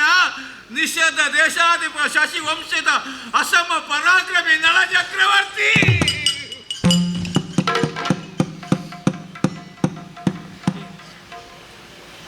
ಏನಿದು ವಿಚಿತ್ರ? ಪ್ರಭು, ಪ್ರಭು, ನಕ್ಷತ್ರಗಳ ಮಧ್ಯದಲ್ಲಿ ಚಂದ್ರಮ ಶೋಭಿಸುವ ಹಾಗೆ ನಿನ್ನ ಮುಖಮಂಡಲ ಚಂದ್ರನ ಪ್ರಭೆಯಿಂದ ಕಂಗೊಳಿಸುತ್ತಿತ್ತು. ಅಂತಹ ಚಂದ್ರನ ಪ್ರಭೆಯಿಂದ ಕಂಗೊಳಿಸುವ ನಿಮ್ಮ ಮುಖ ಈ ರೀತಿಯಾಗಿ ವಿಕಾಹಾರ ರೂಪವನ್ನು ಹೊಂದಿತು. ಏನಿದು ಅಂತಲೇ ಅರ್ಥವಾಗುವುದಿಲ್ಲ. ನೀವು ಯಾವ ರೂಪದಲ್ಲ ಇರಲಿ, ಆದರೆ ನನ್ನ ಆದರ್ಶ ಪುರುಷ ಪ್ರಭು. ಸತ್ಯಕ್ಕಾದರೂ ನೀವು ಯಾರು ಅಂತ ನನಗೆ ಗೊತ್ತಾಗಲಿಲ್ಲ. ನನಗೆ ನೀವು ಯಾರು ಅಂತ ಗೊತ್ತಿರಲಿಲ್ಲ. ನಿಮಗೆ ನಾನು ಯಾರು ಅಂತ ಗೊತ್ತಿತ್ತಲ್ವೇ ಪ್ರಭು? ಹೌದು, ನಾನು ನಿಮ್ಮ ಸೇವಕ, ನಾನು ನಿನ್ನ ಸಾಮಂತ.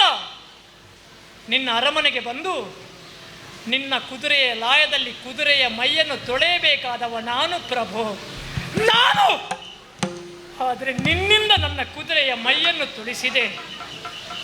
ನಿನಗೆ ಅನ್ನವನ್ನು ಕೊಟ್ಟು ನಿನ್ನ ಸೇವೆಯನ್ನು ಮಾಡಬೇಕಾದಂಥ ನಿನ್ನ ಸೇವಕ ನಾನು. ಆದರೆ ನನ್ನ ಪ್ರಭುವಾದ ನಿನ್ನಿಂದಲೇ ನಾನು ಸೇವೆಯನ್ನು ಮಾಡಿಸಿದೆ ಪ್ರಭು. ನನ್ನ ಯಾವ ಅಪರಾಧಕ್ಕಾಗಿ ಇಂತಹ ಪಾಪ ಕಾರ್ಯವನ್ನು ನನ್ನಿಂದ ಮಾಡಿಸಿದೆ ತಂದೆ? ನಾನು ಏನು ತಪ್ಪು ಮಾಡಿದೆ? ಸೂರ್ಯ ಸದೃಶವಾದ ಚಂದ್ರ ಸದೃಶವಾದ ನಿಮ್ಮ ಮುಖ ಈ ರೀತಿ ಆಗುವುದಕ್ಕೆ ಏನು ಕಾರಣ ಸ್ವಾಮಿ? ದುರುಳ ಶನಿಯು ಬಿಡಿದು ನಾನಾ ತೆರದಿ ಭಂಗಪಡಿಸಿ ಮಂಕು ಮರುಳು ಮಾಡಿ ತೋರಿಸಿದನು ತರುಣಿ ಮಕ್ಕಳ. ದುರುಳ ಶನಿಯು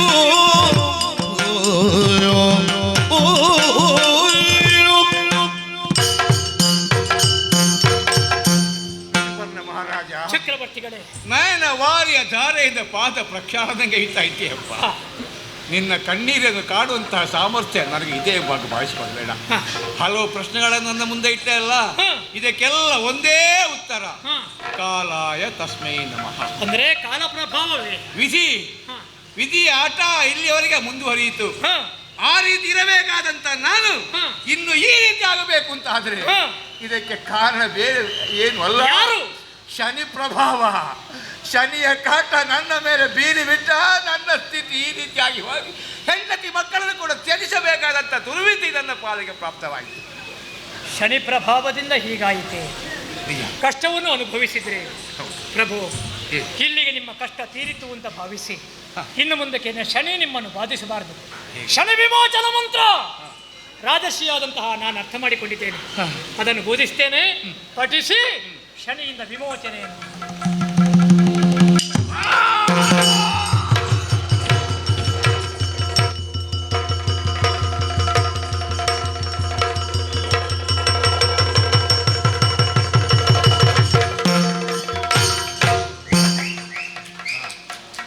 ಯಾರು ನೀನು? ಯಾರು ನೀನು? ನಾನು ಶನಿ.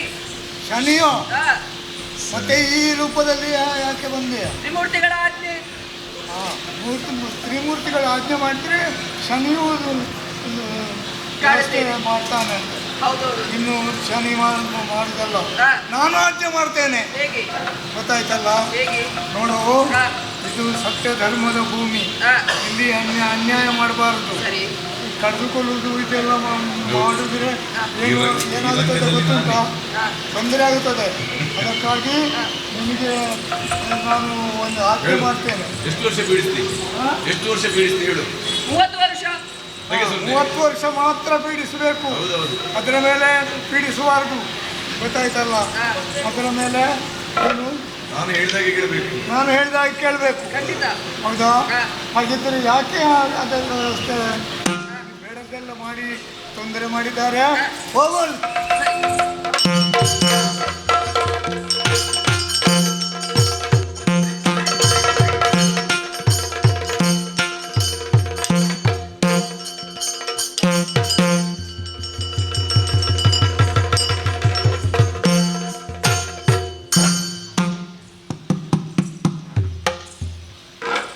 ನಿಮ್ಮ ವೇಷ ಇನ್ನೂ ಮುಗಿಲಿಲ್ವ ಪುಣ್ಯ? ವೇಷ ಮುಗಿಬೇಕು ಅಂತಾದ್ರೆ ಆಟ ಮುಗಿಬೇಕಲ್ಲ. ನಿಮ್ಮ ಈ ಆಟ ಯಾವಾಗ ಮುಗಿಯುತ್ತದೆ ಸ್ವಾಮಿ? ಇದು ಮುಗಿದ ಮೇಲೆ ಇನ್ನೊಂದು ಪ್ರಾರಂಭಿಸೋಣ ಅಂತ ಇದ್ದೇನೆ. ಇದನ್ನೊಮ್ಮೆ ಮುಗಿಸುವ. ಯಾವಾಗ? ಮಂಗಳ ಆಗ್ಲಿ. ಅಂದ್ರೆ ಇನ್ನು ಮಂಗಳಾಗ್ಲಿಲ್ವಾ ಪ್ರಭು? ಬೇಕು ಅಂತಲೇ ನಾನು ಇರಿಸಿಕೊಂಡದ್ದು. ಯಾಕೆ? ಅಲ್ಲಿಯವರೆಗೆ ಹೋಗ್ಬೇಕು. ಹ. ನನ್ನ ಹೆಂಡತಿಯನ್ನು ಕಾಣುವಲ್ಲಿಯವರೆಗೂ ಹ. ಬೇಕಾಗ್ತದೆ. ಇನ್ನೂ ನಿಮ್ಮ ಹೆಂಡತಿಯ ಪರೀಕ್ಷೆ ಮುಗಿಲಿಲ್ಲಲ್ಲ? ಪರೀಕ್ಷೆ ಅಂತ ಅಲ್ಲ, ಹ. ಬೇಕಾಗ್ತದೆ. ಪರೀಕ್ಷೆ ಮಾಡಿ ಸತಿಪತಿಗಳು ಒಟ್ಟಿಗೆ ಇನ್ನೊಮ್ಮೆ ನನ್ನ ಎದುರಿಗೆ ಬನ್ನಿ. ಬರುವಾಗ ಈ ವೇಷದಲ್ಲಿ ಬರಬೇಕು. ರಂಗದ ರಾಜ ಇದ್ದಾನಲ್ಲ, ಆ ವೇಷದವ, ಆ ವೇಷದಲ್ಲಿ ಬರಬೇಕು. ಅದನ್ನೊಮ್ಮೆ ನೋಡಬೇಕು ಅಂತ ಎಲ್ಲರೂ ಹಾಪಿಸ್ತಾ ಇದ್ದಾರೆ. ನಿಜ ನಳನಾಗಿ ಕಂಗೊಳಿಸಬೇಕು. ಹ. ಪ್ರಭು, ಶನಿ ವಿಮೋಚನಾ ಮಂತ್ರವನ್ನು ನನಗೆ ಉಪದೇಶ ಮಾಡಿದ್ದೀನಿ. ಆದ್ರೆ ಚಕ್ರವರ್ತಿ ಆದಂತ ನಾನು ಹಾಗೆಲ್ಲ ಇನ್ನೊಬ್ಬರಿಂದ ಪಡೆಯುವ ಹಾಗೆಲ್ಲ. ಆದ ಕಾರಣ ನಮ್ಮೊಳಗೆ ಕೊಂಡುಕೊಳ್ಳುವ ವ್ಯವಹಾರವನ್ನು ಮಾಡೋಣ. ಹೇಗೆ? ಶನಿ ವಿಮೋಚನ ಮಂತ್ರ ಹೇಳಿದೆಯಲ್ಲ, ಆದ ಕಾರಣ ನಿನಗೂ ನಾನು ಅನುಗ್ರಹ ಮಾಡ್ತಿದ್ದೆ. ಅಶ್ವರತೆ ರಥಕಲ್ಪ ಇತ್ಯಾದಿಗಳು ಬಲ್ಲೆಯ ನೀನು? ಇಲ್ಲ. ಅದನ್ನು ನಾನು ಹೇಳಿಕೊಡ್ತೇನೆ. ಸರಿ, ನಿಮ್ಮ ರಾಜ್ಯವನ್ನು ನೀವು ಕಳಕೊಂಡದ್ದು ಹೇಗೆ? ಪುಷ್ಕರನಲ್ಲಿ ಪಗಡೆ ಆಟವನ್ನು ಆಡಿ. ಈ ಪಗಡೆ ಆಟ ಆಡುವಾಗ ಅಕ್ಷರದಯ ಗೊತ್ತಿರಬೇಕು. ಅದು ನಿಮಗೆ ಗೊತ್ತಿಲ್ಲ. ಆ ಅಕ್ಷರದಯವನ್ನು ನಿಮಗೆ ಬೋಧಿಸ್ತೇನೆ. ಇನ್ನೊಮ್ಮೆ ಅವರಲ್ಲಿ ಪಗಡೆ ಆಟವನ್ನು ಆಡಿ ನೀವು ಕಳ್ಕೊಂಡಂತಹ ರಾಜ್ಯವನ್ನು ಪಡೆಯಬೇಕು. ಅಕ್ಷರ ಆದಷ್ಟು ಬೇಗ ಪ್ರಸಂಗ ಮುಗಿಸಿ ನಾನಲ್ಲಿ ಒಳಗಿದ್ದೆ.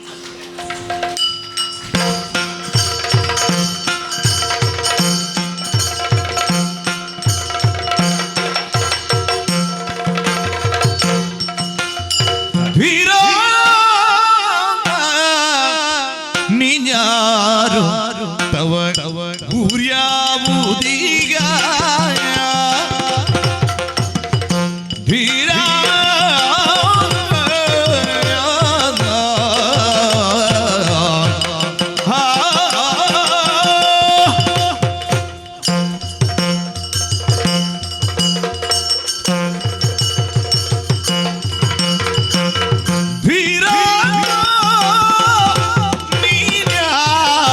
ಊರ್ಯಾವು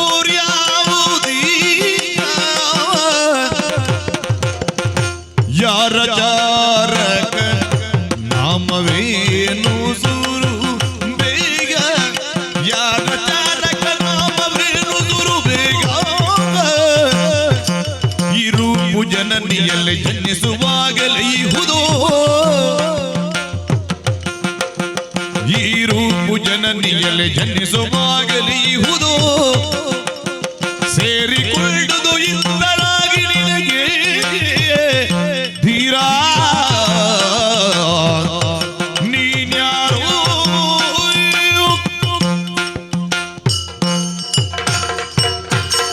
ಬರಬೇಕಾದವರೆಲ್ಲ ಬಂದಿದ್ದಾರೆ, ಎಲ್ಲರೂ ನೆರೆದಿದ್ದಾರೆ. ಒಬ್ಬ ಪುಣ್ಯಾತ್ಮ ಇನ್ನೂ ಕಾಣುವುದೇ ಇಲ್ಲ ಅಲ್ಲ, ಅದಕ್ಕೆ ಚೇಟಿಯನ್ನು ಕಳುಹಿಸಿಕೊಟ್ಟದ್ದು. ಈಗಲಾದ್ರೂ ಬಂದಿರಲ್ಲ. ಓ ಧೀರ, ಏನು ಬಿದ್ದಿದೆ ಅಂತ ಹುಡುಕುದು ನೀವು? ಎಲ್ಲಿದ್ದಾನೆ ಅಂತ ಹುಡುಕಿದ್ದು ತೀರ.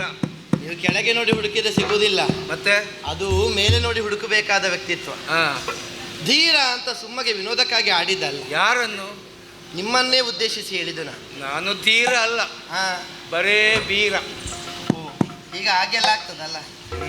ನೀವೇನು ಮುಖ ಆ ಕಡೆಗೆ ಮಾಡಿದ್ದು? ಮತ್ತೆ ಮುಖ ತಿರುಗಿಸಿ ನಿಲ್ಲಬೇಡಿ, ಮುಖ ತೋರಿಸಿ ಮಾತಾಡಿ.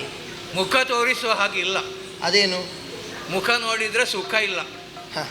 ಅದು ನೋಡಿದ ಬಳಿಕ ನೋಡಿದವರು ಹೇಳಬೇಕು ಸುಖ ಉಂಟು ಇಲ್ವಾ ಅಂತ. ಏನೇ ಇಲ್ಲಿ ನಾನು ಯಾಕೆ ಹೇಳಿದೆ? ಯಾಕೋ ಈ ಮುಖ ಮರೆಸಿ ಮಾತಾಡುವವರಲ್ಲಿ ಹೆಚ್ಚು ವಿಶ್ವಾಸ ಇರಲಿಕ್ಕಾಗುವುದಿಲ್ಲ ಅನ್ನೋ ಧ್ವನಿಯಿಂದ. ಏನಾದರೂ ಮರೆ ಮಾಡುವವರು ಮಾತ್ರ ಮುಖ ಆ ಕಡೆಗೆ ಮಾಡಿ ಮಾತಾಡುವುದು. ಸತ್ಯ ಉಂಟು, ಎಲ್ಲಿ ಸತ್ಯ ಕಾಣ್ತದೆ ಅನ್ನೋ ಭೀತಿ ಇರ್ತದೆ, ಭಯ ಇರ್ತದೆ. ಬಿಡಿ, ನಿಮಗೆಂತ ಭೀತಿ, ಯಾರ ಭೀತಿ, ಯಾರ ಭಯ? ಓ ಧೀರ, ಕೆಲ ಪ್ರಶ್ನೆಗಳನ್ನ ಕೇಳಲಿಕ್ಕಿತ್ತು, ಅದಕ್ಕೆ ಬರೆಸಿಕೊಂಡೆ. ನನ್ನಲ್ಲಿಯ? ಹೌದು. ಒಮ್ಮೆಲೆ ಕೇಳ್ತೀಯ, ಒಂದೊಂದೇ ಕೇಳ್ತೀಯ? ನಿಮಗೆ ಹೇಗೆ ಆದೀತು? ಯಾವುದು ಅನುಕೂಲ ಹಾಗೆ. ಹೌದಾ? ಒಮ್ಮೊಮ್ಮೆ ಒಂದೊಂದೇ ಕೇಳಿದ್ರೆ ಗೊತ್ತಿದ್ರೆ ಉತ್ತರ ಕೊಡಲೂಬಹುದು, ಕೂಡಲೇ ಸಿಗ್ತದೆ. ಹಾಗಾದ್ರೆ ಒಂದೊಂದೇ ಕೇಳ್ತೇನೆ. ಆಗಲಿ. ನಿಮ್ಮ ಊರು? 1. ನಿಮ್ಮ ಹೆಸರು? 2. ಮದುವೆ? 3. ಆದಮೇಲೆ ಮಕ್ಕಳು? 4. ಆ ಒಂದು ಬಹಳ ಮುಖ್ಯ. ಈ ರೂಪ ಮೊದಲೇ ಇದ್ದದ್ದ, ಅಂದ್ರೆ ತಾಯಿಯ ಹೊಟ್ಟೆಯಿಂದ ಹೊರಗೆ ಬರುವಾಗಲೇ ಇದ್ದದ್ದ, ಅಥವಾ ತಿರುಗಾಟದ ಸಂಪಾದನೆಯೋ ಅಂತ ಕೇಳುದು ನಾನು. ಇದ್ದು ಊರು ಕೇಳಿದ್ಯಲ್ಲ, ನನ್ನ ಊರು ಬಂಗಾಲ. ಓಹೋ, ನಾನು ಮಾತ್ರ ಈಗ ಕಂಗಾಲ. ಬಂಗಾಳದವರೆಲ್ಲ ಒಟ್ಟು ಕಂಗಾಲ ಅಲ್ಲಲ್ಲ? ನಾನು ಕಂಗಾಲ, ನೀವೀಗ ಕಂಗಾಲ. ಮಿಕ್ಕವರ ಬಗ್ಗೆ ನಮಗೆ ಯಾಕೆ ಬೇಕು? ಆಯ್ತು ಬಿಡಿ, ಉಳಿದವರ ವಿಷಯ ನಮಗೆ ಯಾಕೆ. ಸರಿ, ಆಮೇಲೆ ರೂಪದ ಬಗ್ಗೆ ಕೇಳಿದ್ಯಲ್ಲ. ಹೌದು. ರೂಪ ಹೀಗೆ ಇರಲಿಲ್ಲ, ಮತ್ತೆ ತಿರುಗಾಟದ ಸಂಪಾದನೆ. ತಿರುಗಾಟ ಹೆಚ್ಚಾದ್ರೆ ಹೀಗಾಗ್ತದಲ್ಲ. ಪ್ರಪಂಚದಲ್ಲಿ ಯಾರೇ ಆಗಲಿ ಹೆಚ್ಚು ತಿಳಿಯುವುದಕ್ಕೆ ಹೋದ್ರೆ ಆಗೋದು ಹೀಗೆ. ಆಮೇಲೆ ಮದುವೆ. ಮದುವೆ ಮದುವೆ ಆಗಿದೆ ಹೋಗಿದೆ. ಅದೆಂತದ್ದು ಆಗಿದೆ ಹೋಗಿದೆ? ಹಾಗಲ್ಲ, ಇದು ವಿಶೇಷ. ನನಗೆ ಇಲ್ಲಿವರೆಗೆ ಕೇಳಲಿಲ್ಲ. ಮದುವೆ ಒಂದು ಆಗಿದೆ, ಇಲ್ಲದಿದ್ರೆ ಇಲ್ಲ, ಮುಗಿಯಿತು ಅಲ್ಲಿಗೆ. ಅಂದ್ರೆ ಅರ್ಥ ಉಂಟು. ಹೆಂಡತಿ ಬಳಿಯಲ್ಲಿ ಇಲ್ಲ. ಓ, ಹೆಂಡತಿ ಬಳಿಯಲ್ಲಿಲ್ಲ. ಬಹುಶಃ ನೀವು ಬಿಟ್ಟಿರ್ಬೇಕು ಹೆಂಡತಿಯನ್ನು. ನಾನು ಬಿಟ್ಟದ್ದಲ್ಲ, ಮತ್ತೆ ಅವಳು ಬಿಟ್ಟದ್ದ. ಹೆಂಡತಿ ನಿಮ್ಮನ್ನ ಬಿಟ್ಟದ? ಎಂಥದೋ ಒಂದು ಆಗಿದೆ. ಆಯ್ತು, ಸರಿ, ಮದುವೆ ಆಗಿದೆ, ಹೆಂಡತಿ ಬಿಟ್ಟಿದೆ, ಆಯ್ತು, ಮುಗೀತು. ಮತ್ತೆ ಮಕ್ಕಳು? ಮಕ್ಕಳು 2. ಗಂಡ ಹೆಣ್ಣ? 1 ಗಂಡು 1 ಹೆಣ್ಣು. ಓಹೋ, 1 ಗಂಡು 1 ಹೆಣ್ಣು. ಒಂದು ನಾನು, ಒಂದು ನೀವು. ಹೌದು. ಈಗ ಮಾತ್ರ ಬಳ್ಳಿಯಲ್ಲಿ ಇಲ್ಲ ಅವರು. ಅದೇನು? ಮಕ್ಕಳು ತಾಯಿ ಜೊತೆಯಲ್ಲಿದ್ದಾರೆ. ತಾಯಿ ಜೊತೆಗೆ? ಆಯ್ತು, ಮಕ್ಕಳು ಯಾವತ್ತಿದ್ರು ತಾಯಿ ಜೊತೆಗೆ ಇರಬೇಕು. ಈಗ ನಿನ್ನ ಪ್ರಶ್ನೆಗೆ ಸಮರ್ಪಕವಾದ ಉತ್ತರ ಕೊಟ್ಟೆ. ಇಷ್ಟೆಲ್ಲ ಪ್ರಶ್ನೆ ಕೇಳಿದ ನೀನು ಜನ ಯಾರು ಅಂತ ಗೊತ್ತಾಗ್ಲಿಲ್ಲ. ನನ್ನ ಪರಿಚಯ ಸಿಗ್ಲಿಲ್ವಾ? ಇಲ್ಲ. ಈ ಕಾಷಾಯ ವಸನ, ಈ ಹೌದು, ನಿರಾಭರಣ ಅಲಂಕಾರ, ವನಸಿದ್ದು ಸ್ವಯಂವರ ಮಂಟಪಕ್ಕೆ ಪ್ರವೇಶ ಮಾಡಿದ್ದಲ್ಲ. ಮತ್ತೆ ಬಂದವರ ಅನೇಕ ಮಂದಿಗಳಿದ್ರು. ಅವರ ಮುಖ ನೋಡುವಾಗ ನನಗೆ ಹಿತ ಇಲ್ಲ. ಹಾಗಾಗಿ ಸ್ವಯಂವರ ಇಲ್ಲಿಗೆ ಮುಗಿಸೋಣ ಅಂತ ಇತ್ತು. ಅಂದ್ರೆ ನೀನು? ನಾನು ದಮಯಂತಿ, ನಳಚಕ್ರ ಭೂಪದಿಗಳ ಮಡದಿ. ನೀನೇ ದಮಯಂತಿ ಎಂಬ ಮೋಹನಾಂಗಿ. ಮುಗಿಸಬೇಡಿ, ಮುಂದುವರಿಸಿ. ಎಲ್ಲಿಯೋ ಹಿಂದೆ ಕೇಳಿದ ನೆನಪು ಬರ್ತದೆ ನನಗೆ. ಅಲ್ಲ, ಪಕ್ಕದ ನೆನಪು ಒಂದು ಹೋಯ್ತು. ಬೇಳೆ ನನಗೆ ನೀನೀಗ. ಇವತ್ತಿನ ಮದುಮಗಳು ನೀನಲ್ವೇ? ನಾನೇ. ಪ್ರಶ್ನೆ ಮೂಡ್ತದೆ, ಯಾಕೆ? ಮದುಮಗಳಿಗೆ ಇರಬೇಕಾದಂತ ಶೃಂಗಾರ ಯಾವುದು ಕಾಣುವುದಿಲ್ಲ.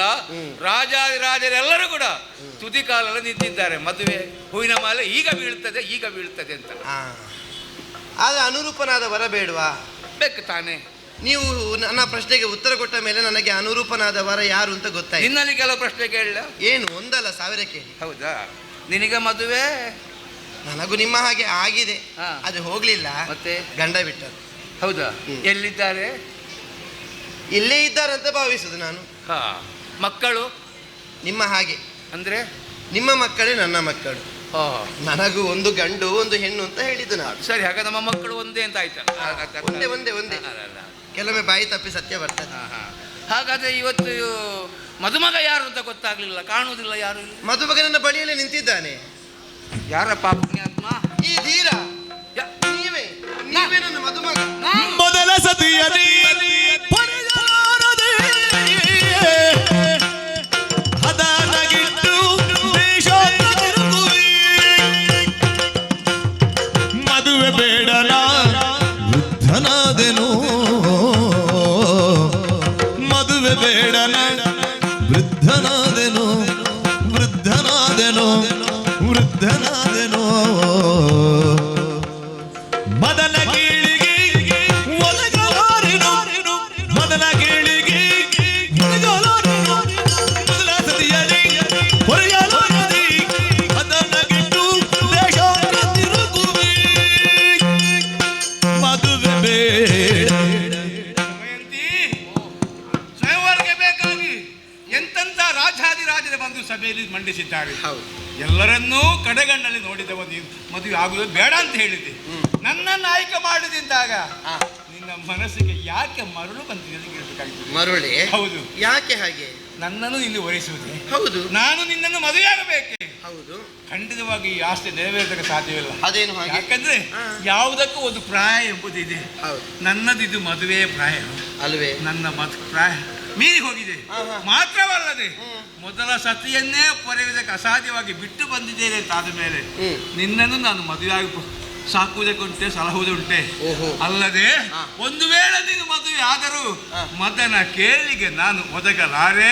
ಆದ್ದರಿಂದ ನನ್ನನ್ನು ಒರಿಸಬೇಡ, ನಾನು ಮದುವೆ ಆಗುವುದಿಲ್ಲ, ನನಗೆ ಮದುವೆ ಬೇಡ. ಮದನ ಕೇಳಿಯ ವಾಂಛೆ ನನಗಿಲ್ಲ. ಮತ್ತೆ ನಿಮ್ಮನ್ನು ನಾನೇ ಸಾಕ್ತೇನೆ. ಜಾಣ ನುಡಿ. ನೀನೆ ಕಲಿಸಿದ ಜಾಣ ನುಡಿಗಳನೇಕ ವಿರ್ಪುದಾತಿರಲಿ. ಕಾಡಿಸಿ ಬಹುಭಾಗ್ಯ ಉಡಿಸಿದೆ, ಕಾಡಿಸಿ ಬಹುಭಾಗ್ಯ ಉಡಿಸಿದೆ. ಕೆಳಗೆ ಇಳಿದದಿ ಕಲ್ಮಶಕ್ಕೆ ಮೆಚ್ಚಿದೆ. ನೀನೆ ಕಳಿಸಿದ ಜಾಣ ನುಡಿಗಳನೇಕ ವಿರ್ಪುದಾತಿರಲಿ.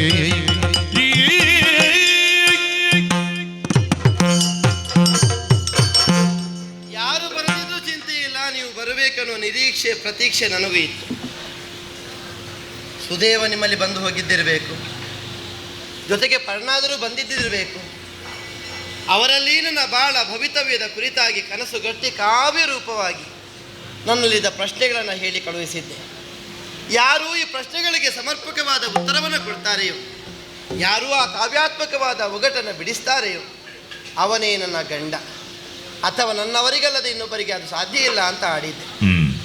ನಿಮ್ಮಲ್ಲಿಗೆ ಬಂದಿದ್ದಿರಬೇಕು. ನನ್ನ ಪ್ರಶ್ನೆಗೆ ಉತ್ತರ ಸಿಕ್ಕಿತು. ಕಲಿಯ ಕೋಟಲೆ ಸೀರೆ ಉಡಿಸಿತು, ಸತಿಯ ನಗಲಿಸಿ ದೂರ ಸರಿಸಿತು. ಮತಿಯನಾಪತಿ ಕಳೆದುಕೊಳ್ಳದೆ ಸತ್ಯ ನೆನಪಲ್ಲಿ ಕಾಲ ಕಳೆಯುತ್ತ ಸತಿಯ ಸುತೆಯ ಕಾಣಲು ಹೃದಯ ಮಿಡಿಯುತ್ತ ಉಸಿರ ಹಿಡಿದಿಯ. ಸತ್ಯವರಿಯಲಿ ಸತಿಗೆ ಇದುವೆ ಭೂಷಿತ. ಎಲ್ಲಿ ನನ್ನ ಗಂಡ ಎಲ್ಲಿದ್ದಿರಬಹುದು, ಇದ್ರೆ ಹೇಗಿರಬಹುದು ಅನ್ನೋ ಕುರಿತಾಗಿ ನಾನು ಚಿಂತಿಸಿದರೆ ನನಗೆ ಉತ್ತರ ಕೊಟ್ಟವನು ಬಾಹುಕ ನಾಮಕ. ಅದಕ್ಕೆ ಸ್ವಾಮಿ ನಿಮ್ಮನ್ನು ಈವರೆಗೆ ಬರೆಸಿದ್ದು. ಅದಕ್ಕೆ ಆಡಿದ್ದು ಯಾರು ಬರೆದಿದ್ದು ಚಿಂತೆ ಇಲ್ಲ, ನೀವು ಬರಬೇಕಿತ್ತು ಅಂತ. ಮದುವೆ ಆಗುವುದಕ್ಕೆ ಮನಸ್ಸಿಲ್ಲ ನಿಮಗೆ? ಬೇಡ ಬೇಡ. ಗಂಡ ನನ್ನ ಹೆಂಡತಿ ಮತ್ತೆ ಮದುವೆ ಆಗಲಿಕ್ಕೆ ಏನುಂಟು? ನನ್ನ ಗಂಡ ಅಲ್ವನಿ? ಅಲ್ಲ. ನಳಚಕ್ರವರ್ತಿ ಭೂಪತಿಗಳಲ್ಲವೇ? ಅಲ್ಲ. ನೀವು ಅಲ್ಲ ಅಂತ ಹೇಳಬಹುದು, ನನಗೆ ತಿಳಿಯುತ್ತದೆ. ನಿಮ್ಮ ಕೈ ಹಿಡಿದ ಹೆಂಡತಿ ನಾನು. ಅರಮನೆಯ ಮೇಲುಪ್ಪರಿಗೆಯಲ್ಲಿ ನಿಮ್ಮ ಕುರಿತಾಗಿ ನಿರೀಕ್ಷೆಯನ್ನಿರಿಸಿಕೊಂಡು ಕಾದು ಕುಳಿತಿದ್ದೆ. ನಿನ್ನೆ ಬಂದ್ರಲ್ಲ, ಬಂದು ಸೇರಿದ ಮದುಮಕ್ಕಳಿಗೆ ಆಹಾರವನ್ನು ಮಾಡುವುದಕ್ಕೆ ಬೇಕಾದ ಸಾಹಿತ್ಯಗಳನ್ನು ಪರಿಕರಗಳನ್ನು ನಾವು ಪೂರೈಸಿದ್ದೆವು. ಆದರೆ ಯಾರೊಬ್ಬರಿಗೂ ಬೆಂಕಿಯ ವ್ಯವಸ್ಥೆ, ಬೇಯಿಸುವುದಕ್ಕೆ ನೀರಿನ ವ್ಯವಸ್ಥೆಯನ್ನು ಮಾಡಿರಲಿಲ್ಲ. ನಿಮ್ಮ ತಂಗುದಾಣವನ್ನು ನನ್ನ ಚೇಟಿಯು ಬಂದು ಪರೀಕ್ಷಿಸಿದ ಕಾಲಕ್ಕೆ ಅನ್ನ ಬೆಂದಿತ್ತಂತೆ, ನೀವು ಉಂಡು ನಿದ್ರಿಸಿದ್ದೀರಂತೆ. ಉಳಿದವರಿಗೆ ಸಾಧ್ಯವಾಗದು ನಿಮಗೆ ಹೇಗೆ ಸಾಧ್ಯವಾಯಿತು ಪ್ರಭುವೆ? ನೀರಿಲ್ಲದ ಜಾಗದಲ್ಲಿ ನೀರನ್ನು ಭರಿಸುವುದಕ್ಕೆ, ಅಗ್ನಿ ಇಲ್ಲದೆ ಉರಿಯನ್ನು ಜತನಗೊಳಿಸುವುದಕ್ಕೆ ನಳಭೂಪತಿಗಳಲ್ಲದೆ ಅನ್ಯರಿಗೆ ಸಾಧ್ಯವಾಗುವುದಿಲ್ಲ. ಬೇಡ, ಬಿಡೋಣ. ಬರುವ ದಾರಿಯುದ್ದಕ್ಕೂ ನಿಮ್ಮನ್ನು ಗಮನಿಸಿದೆ. ಬರುವ ಕಾಲಕ್ಕೆ ಅರಮನೆಯ ಹೆಬ್ಬಾಗಿಲು ಹಿರಿದಾಗಿ ವಿಜೃಂಭಿಸಿತಲ್ಲ ಪ್ರಭುವೆ.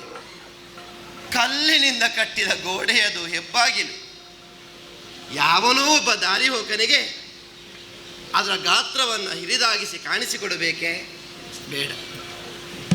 ಅರಮನೆಯ ಬಾಗಿಲಿನ ಮುಂದೆ ಪಟ್ಟದಾನೆ ಓಡೋಡಿಕೊಂಡು ಬಂದು ಗೀಡುತ್ತಲೇ ರಾಜಮರ್ಯಾದೆಯನ್ನು ಕೊಟ್ಟಿದ್ದಲ್ಲ. ಯಾವನಿಗೂ ಒಬ್ಬನಿಗೆ ಬೇಕಾಗಿ ಆ ರಾಜಮರ್ಯಾದೆಯ ಅನಿವಾರ್ಯತೆ ಉಂಟೆ? ನನ್ನ ಈವರು ಮಕ್ಕಳನ್ನು ನಿಮ್ಮ ಕಡೆಗೆ ಕಳುಹಿಸಿಕೊಟ್ಟೆ. ಬಳಿ ಕರೆದು ಎದೆಗಾಣಿಸಿ ನೆತ್ತಿಯನ್ನು ಆಗ್ರಾಣಿಸಿ ಕಣ್ಣೀರಿಳಿಸಿದ್ರಲ್ಲ ದೊರೆ. ಯಾರೋ ಒಬ್ಬಳಾಕೆ ಹೆತ್ತ ಮಕ್ಕಳಿಗೆ ಆ ಪ್ರೀತಿ ಮಮಕಾರದ ಅನಿವಾರ್ಯತೆ ಉಂಟೆ? ಬೇಡ. ಆದರೆ ನನ್ನೊಳಗೆ ನಾನು ಹಿಗ್ಗುತ್ತಿದ್ದೆ. ಮತ್ತೆ ಮತ್ತೆ ನನಗೆ ದಡವಾಗುತ್ತಿತ್ತು. ಬಂದವನು ನಳಭೂಪನನ್ನು ವಿಶ್ವಾಸ ಜಾಗೃತಗೊಳ್ಳುತ್ತಿತ್ತು. ಬಂದಿರಿ, ಹೀಗೆ ಹೇಳಿ, ಅನ್ಯರಿಗೆ ದುರ್ಲಭವಾದ ಈ ವ್ಯಕ್ತಿತ್ವ ಪ್ರದರ್ಶನ ನಿಮಗೆ ಹೇಗೆ ಸಾಧ್ಯವಾಯಿತು? ನನ್ನ ಗಂಡ ನಳಚಕ್ರವರ್ತಿ ಅಲ್ಲವೇ ನೀವು? ಬಿಡೋಣ. ನಿಮ್ಮದು ಕಲ್ಲು ಮನಸ್ಸು, ಕಲ್ಮಣ, ದೃಢವಾದ ನಿಲುಮೆ, ದೃಢವಾದ ನಿರ್ಧಾರ. ಹಾಗಾದರೆ ಹೆಂಡತಿಯ ಪ್ರಶ್ನೆಗಳಿಗೆ ಉತ್ತರ ಕೊಡಿ.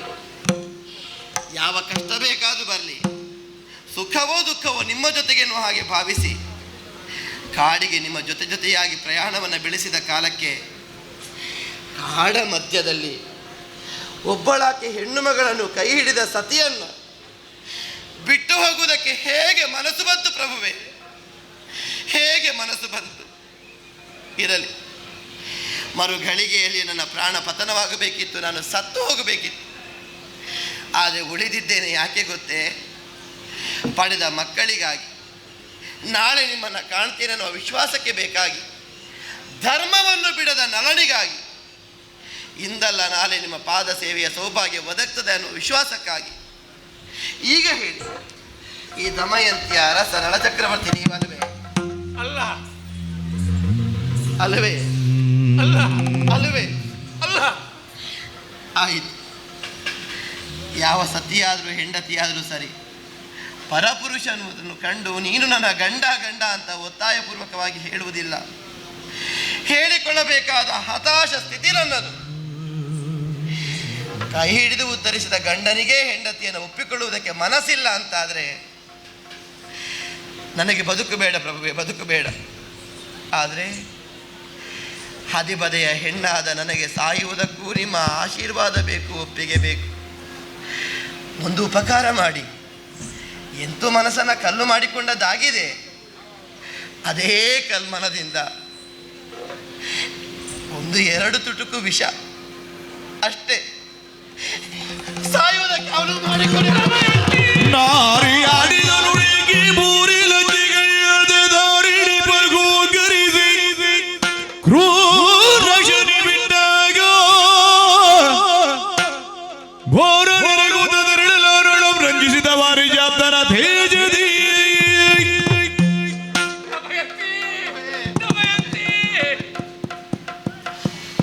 ಕಣ್ಣೀರು ಹಾಕ್ಬೇಡ್ವೆ. ನಿನ್ನ ಕಣ್ಣೀರನ್ನು ಕಾಣುವಂತಹ ಸಾಮರ್ಥ್ಯ ಈ ನಳಚಕ್ರವರ್ತಿ ಇದೆ ಅಂತ ನೀವು ಬಾಯ್ಕೊಳ್ಬೇಡ. ನಿನ್ನದು ಇದೆರಡು ಕೈಗಳಲ್ಲ, ನಿನ್ನದು ಕಾಲು ಅಂತ ನಾನು ಬಾಯ್ಕೊಳ್ತಾ ಇದ್ದೇನೆ. ನಿನ್ನ ಗಂಡನಾದಂತೆ ಈ ನಳಚಕ್ರವರ್ತಿಯನ್ನು ಕ್ಷಮಿಸಿದ್ದೇನೆ ಅಂತ ಒಂದು ಮಾತು ಹೇಳಿಬಿಡೆ. ನಿನಗೆ ದ್ರೋಹವಾಗಿದೆ ನಾನು ಪ್ರಭು. ಇಲ್ಲ ಇಲ್ಲ ಇಲ್ಲ ದಮ್ಮಯ್ಯ, ಆ ಒಂದು ಮಾತು ಬೇಡ ಪ್ರಭುವೇ. ಈ ರೂಪ, ಈ ಭವಣೆ, ಈ ಬದುಕು ಯಾಕೆ ಯಾಕೆ ಬೇಕು? ಹೇಗೆ ಬಂತು? ಒಂದು ಕಾಲದಲ್ಲಿ ಹೇಗೋ ಕಾಲ ಕಳೆದಂತ ನಾನು ಇಂಥ ದೃಷ್ಟಿ ನನ್ನ ಪಾಲಿಗೆ ಆಗಬೇಕು ಅಂತಾದ್ರೆ ಕಾರಣ ಶನಿಯ ಪ್ರಭಾವ ಸಂಪೂರ್ಣ ನನ್ನ ಮೇಲೆ ಬೀರಿದ. ಶನಿಯ ಕಾಟದಿಂದಲಾಗಿ ಈ ರೀತಿ ಆಗಬೇಕಾಗಿ ಬಂತು. ಆದರೆ ಇನ್ನು ಕಣ್ಣೀರು ಹಾಕಬೇಕಾದಂಥ ಅಗತ್ಯ ಇಲ್ಲ. ಶನಿ ವಿಮೋಚನಾ ಮಂತ್ರವನ್ನು ಋತುಪರ್ಣ ಮಹಾರಾಜರಿಂದ ನಾನು ಅನುಗ್ರಹಿತನಾದ ಕಾರಣ ಅದನ್ನೇ ಪಠಿಸ್ತೇನೆ. ನಿಜ ನಳನಾಗಿ ಬರ್ತೇನೆ, ನಿಜ ನಳನಾಗಿ ಬರ್ತೇನೆ.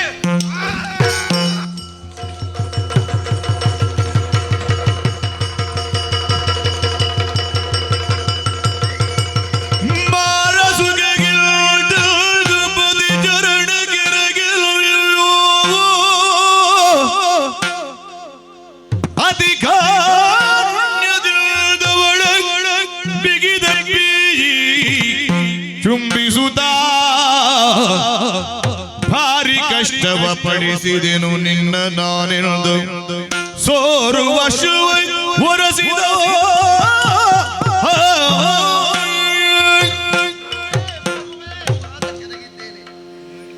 ನನ್ನ ಜನ್ಮ ಸಾರ್ಥಕವಾಯಿತು. ಹೌದಾ? ಮತ್ತೆ ನನ್ನ ಜನ್ಮ ಕೆಟ್ಟದಾಯ್ತು? ಹಾಗಲ್ಲ, ನಿಮ್ಮನ್ನ ಕಾಣದೆ ನನ್ನ ಬದುಕೆ ಬರಿದಾಗಿ ಉಳಿದಿತ್ತು ಪ್ರಭುವೆ. ಈಗಲಾದ್ರೂ ಬಂದಿಲ್ಲ. ಆ ವ್ಯವಸ್ಥೆಯನ್ನು ಕೈಗೊಳ್ಳಬೇಕಾಯಿತು. ಯಾಕಂದ್ರೆ ಎಲ್ಲ ವಿಧಿಯ ಆಟ. ಏನೋ ಒಂದು ಆದ್ರೆ ಮಕ್ಕಳು ಆಗದಿಂದ ಕೇಳ್ತಾ ಇದ್ದಾರೆ, ತಂದೆ ಯಾವಾಗ ಬರ್ತಾರೆ, ಅಪ್ಪ ಯಾವಾಗ ಬರ್ತಾರೆ ಅಂತ. ಹೇಳಿ ಹೇಳಿ ನನಗೆ ಕಷ್ಟ ಆಯ್ತು. ಮಕ್ಕಳೇ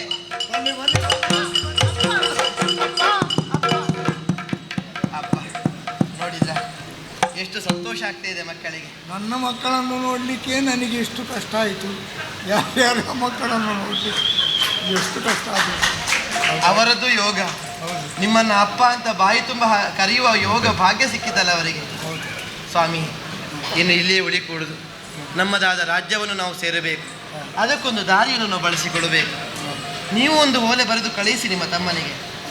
ಒಂದೋ ವಿನಯಪೂರ್ವಕವಾಗಿ ನಿಮ್ಮಿಂದ ವಶಪಡಿಸಿದ ರಾಜ್ಯವನ್ನು ಒಪ್ಪಿಸಲಿ. ಅವ ದುಷ್ಟ ಅಲ್ವಾ? ಕೊಡ್ತಾನೆ ಅಂತ ವಿಶ್ವಾಸ ಇಲ್ಲ. ಇನ್ನೊಂದು ದಾರಿಯ ಮಾಡಿದ್ರೆ ಆಯ್ತು. ಮರುದ್ಯೂತದಲ್ಲಿ ಗೆದ್ರೆ ಆಯ್ತಲ್ಲ. ಸೋತ್ರೆ ಸೋತವನ ತಲೆದಂಡ. ನೀವು ದಯಾಳು ಕರುಣೆಯಿಂದ ಒಪ್ಪಿದ್ರೆ ಎಲ್ಲಿಯಾದ್ರೂ ಕಾಡ ಮೂಲೆಯಲ್ಲಿ ಆದ್ರೂ ಹೋಗಿ ಬದುಕೊಳ್ಳಿ ಅಂತ ಸ್ವಾಮಿ.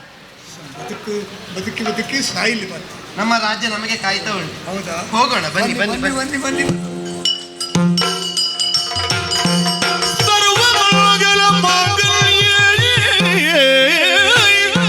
ಶಿವೇ ಸರ್ವಾರ್ಥ ಸಾಧಿಕೆ ಶರಣ್ಯೇ ತ್ರಯಂಬಕೆ ದೇವಿ ನಾರಾಯಣಿ ನಮೋಸ್ತುತೇ.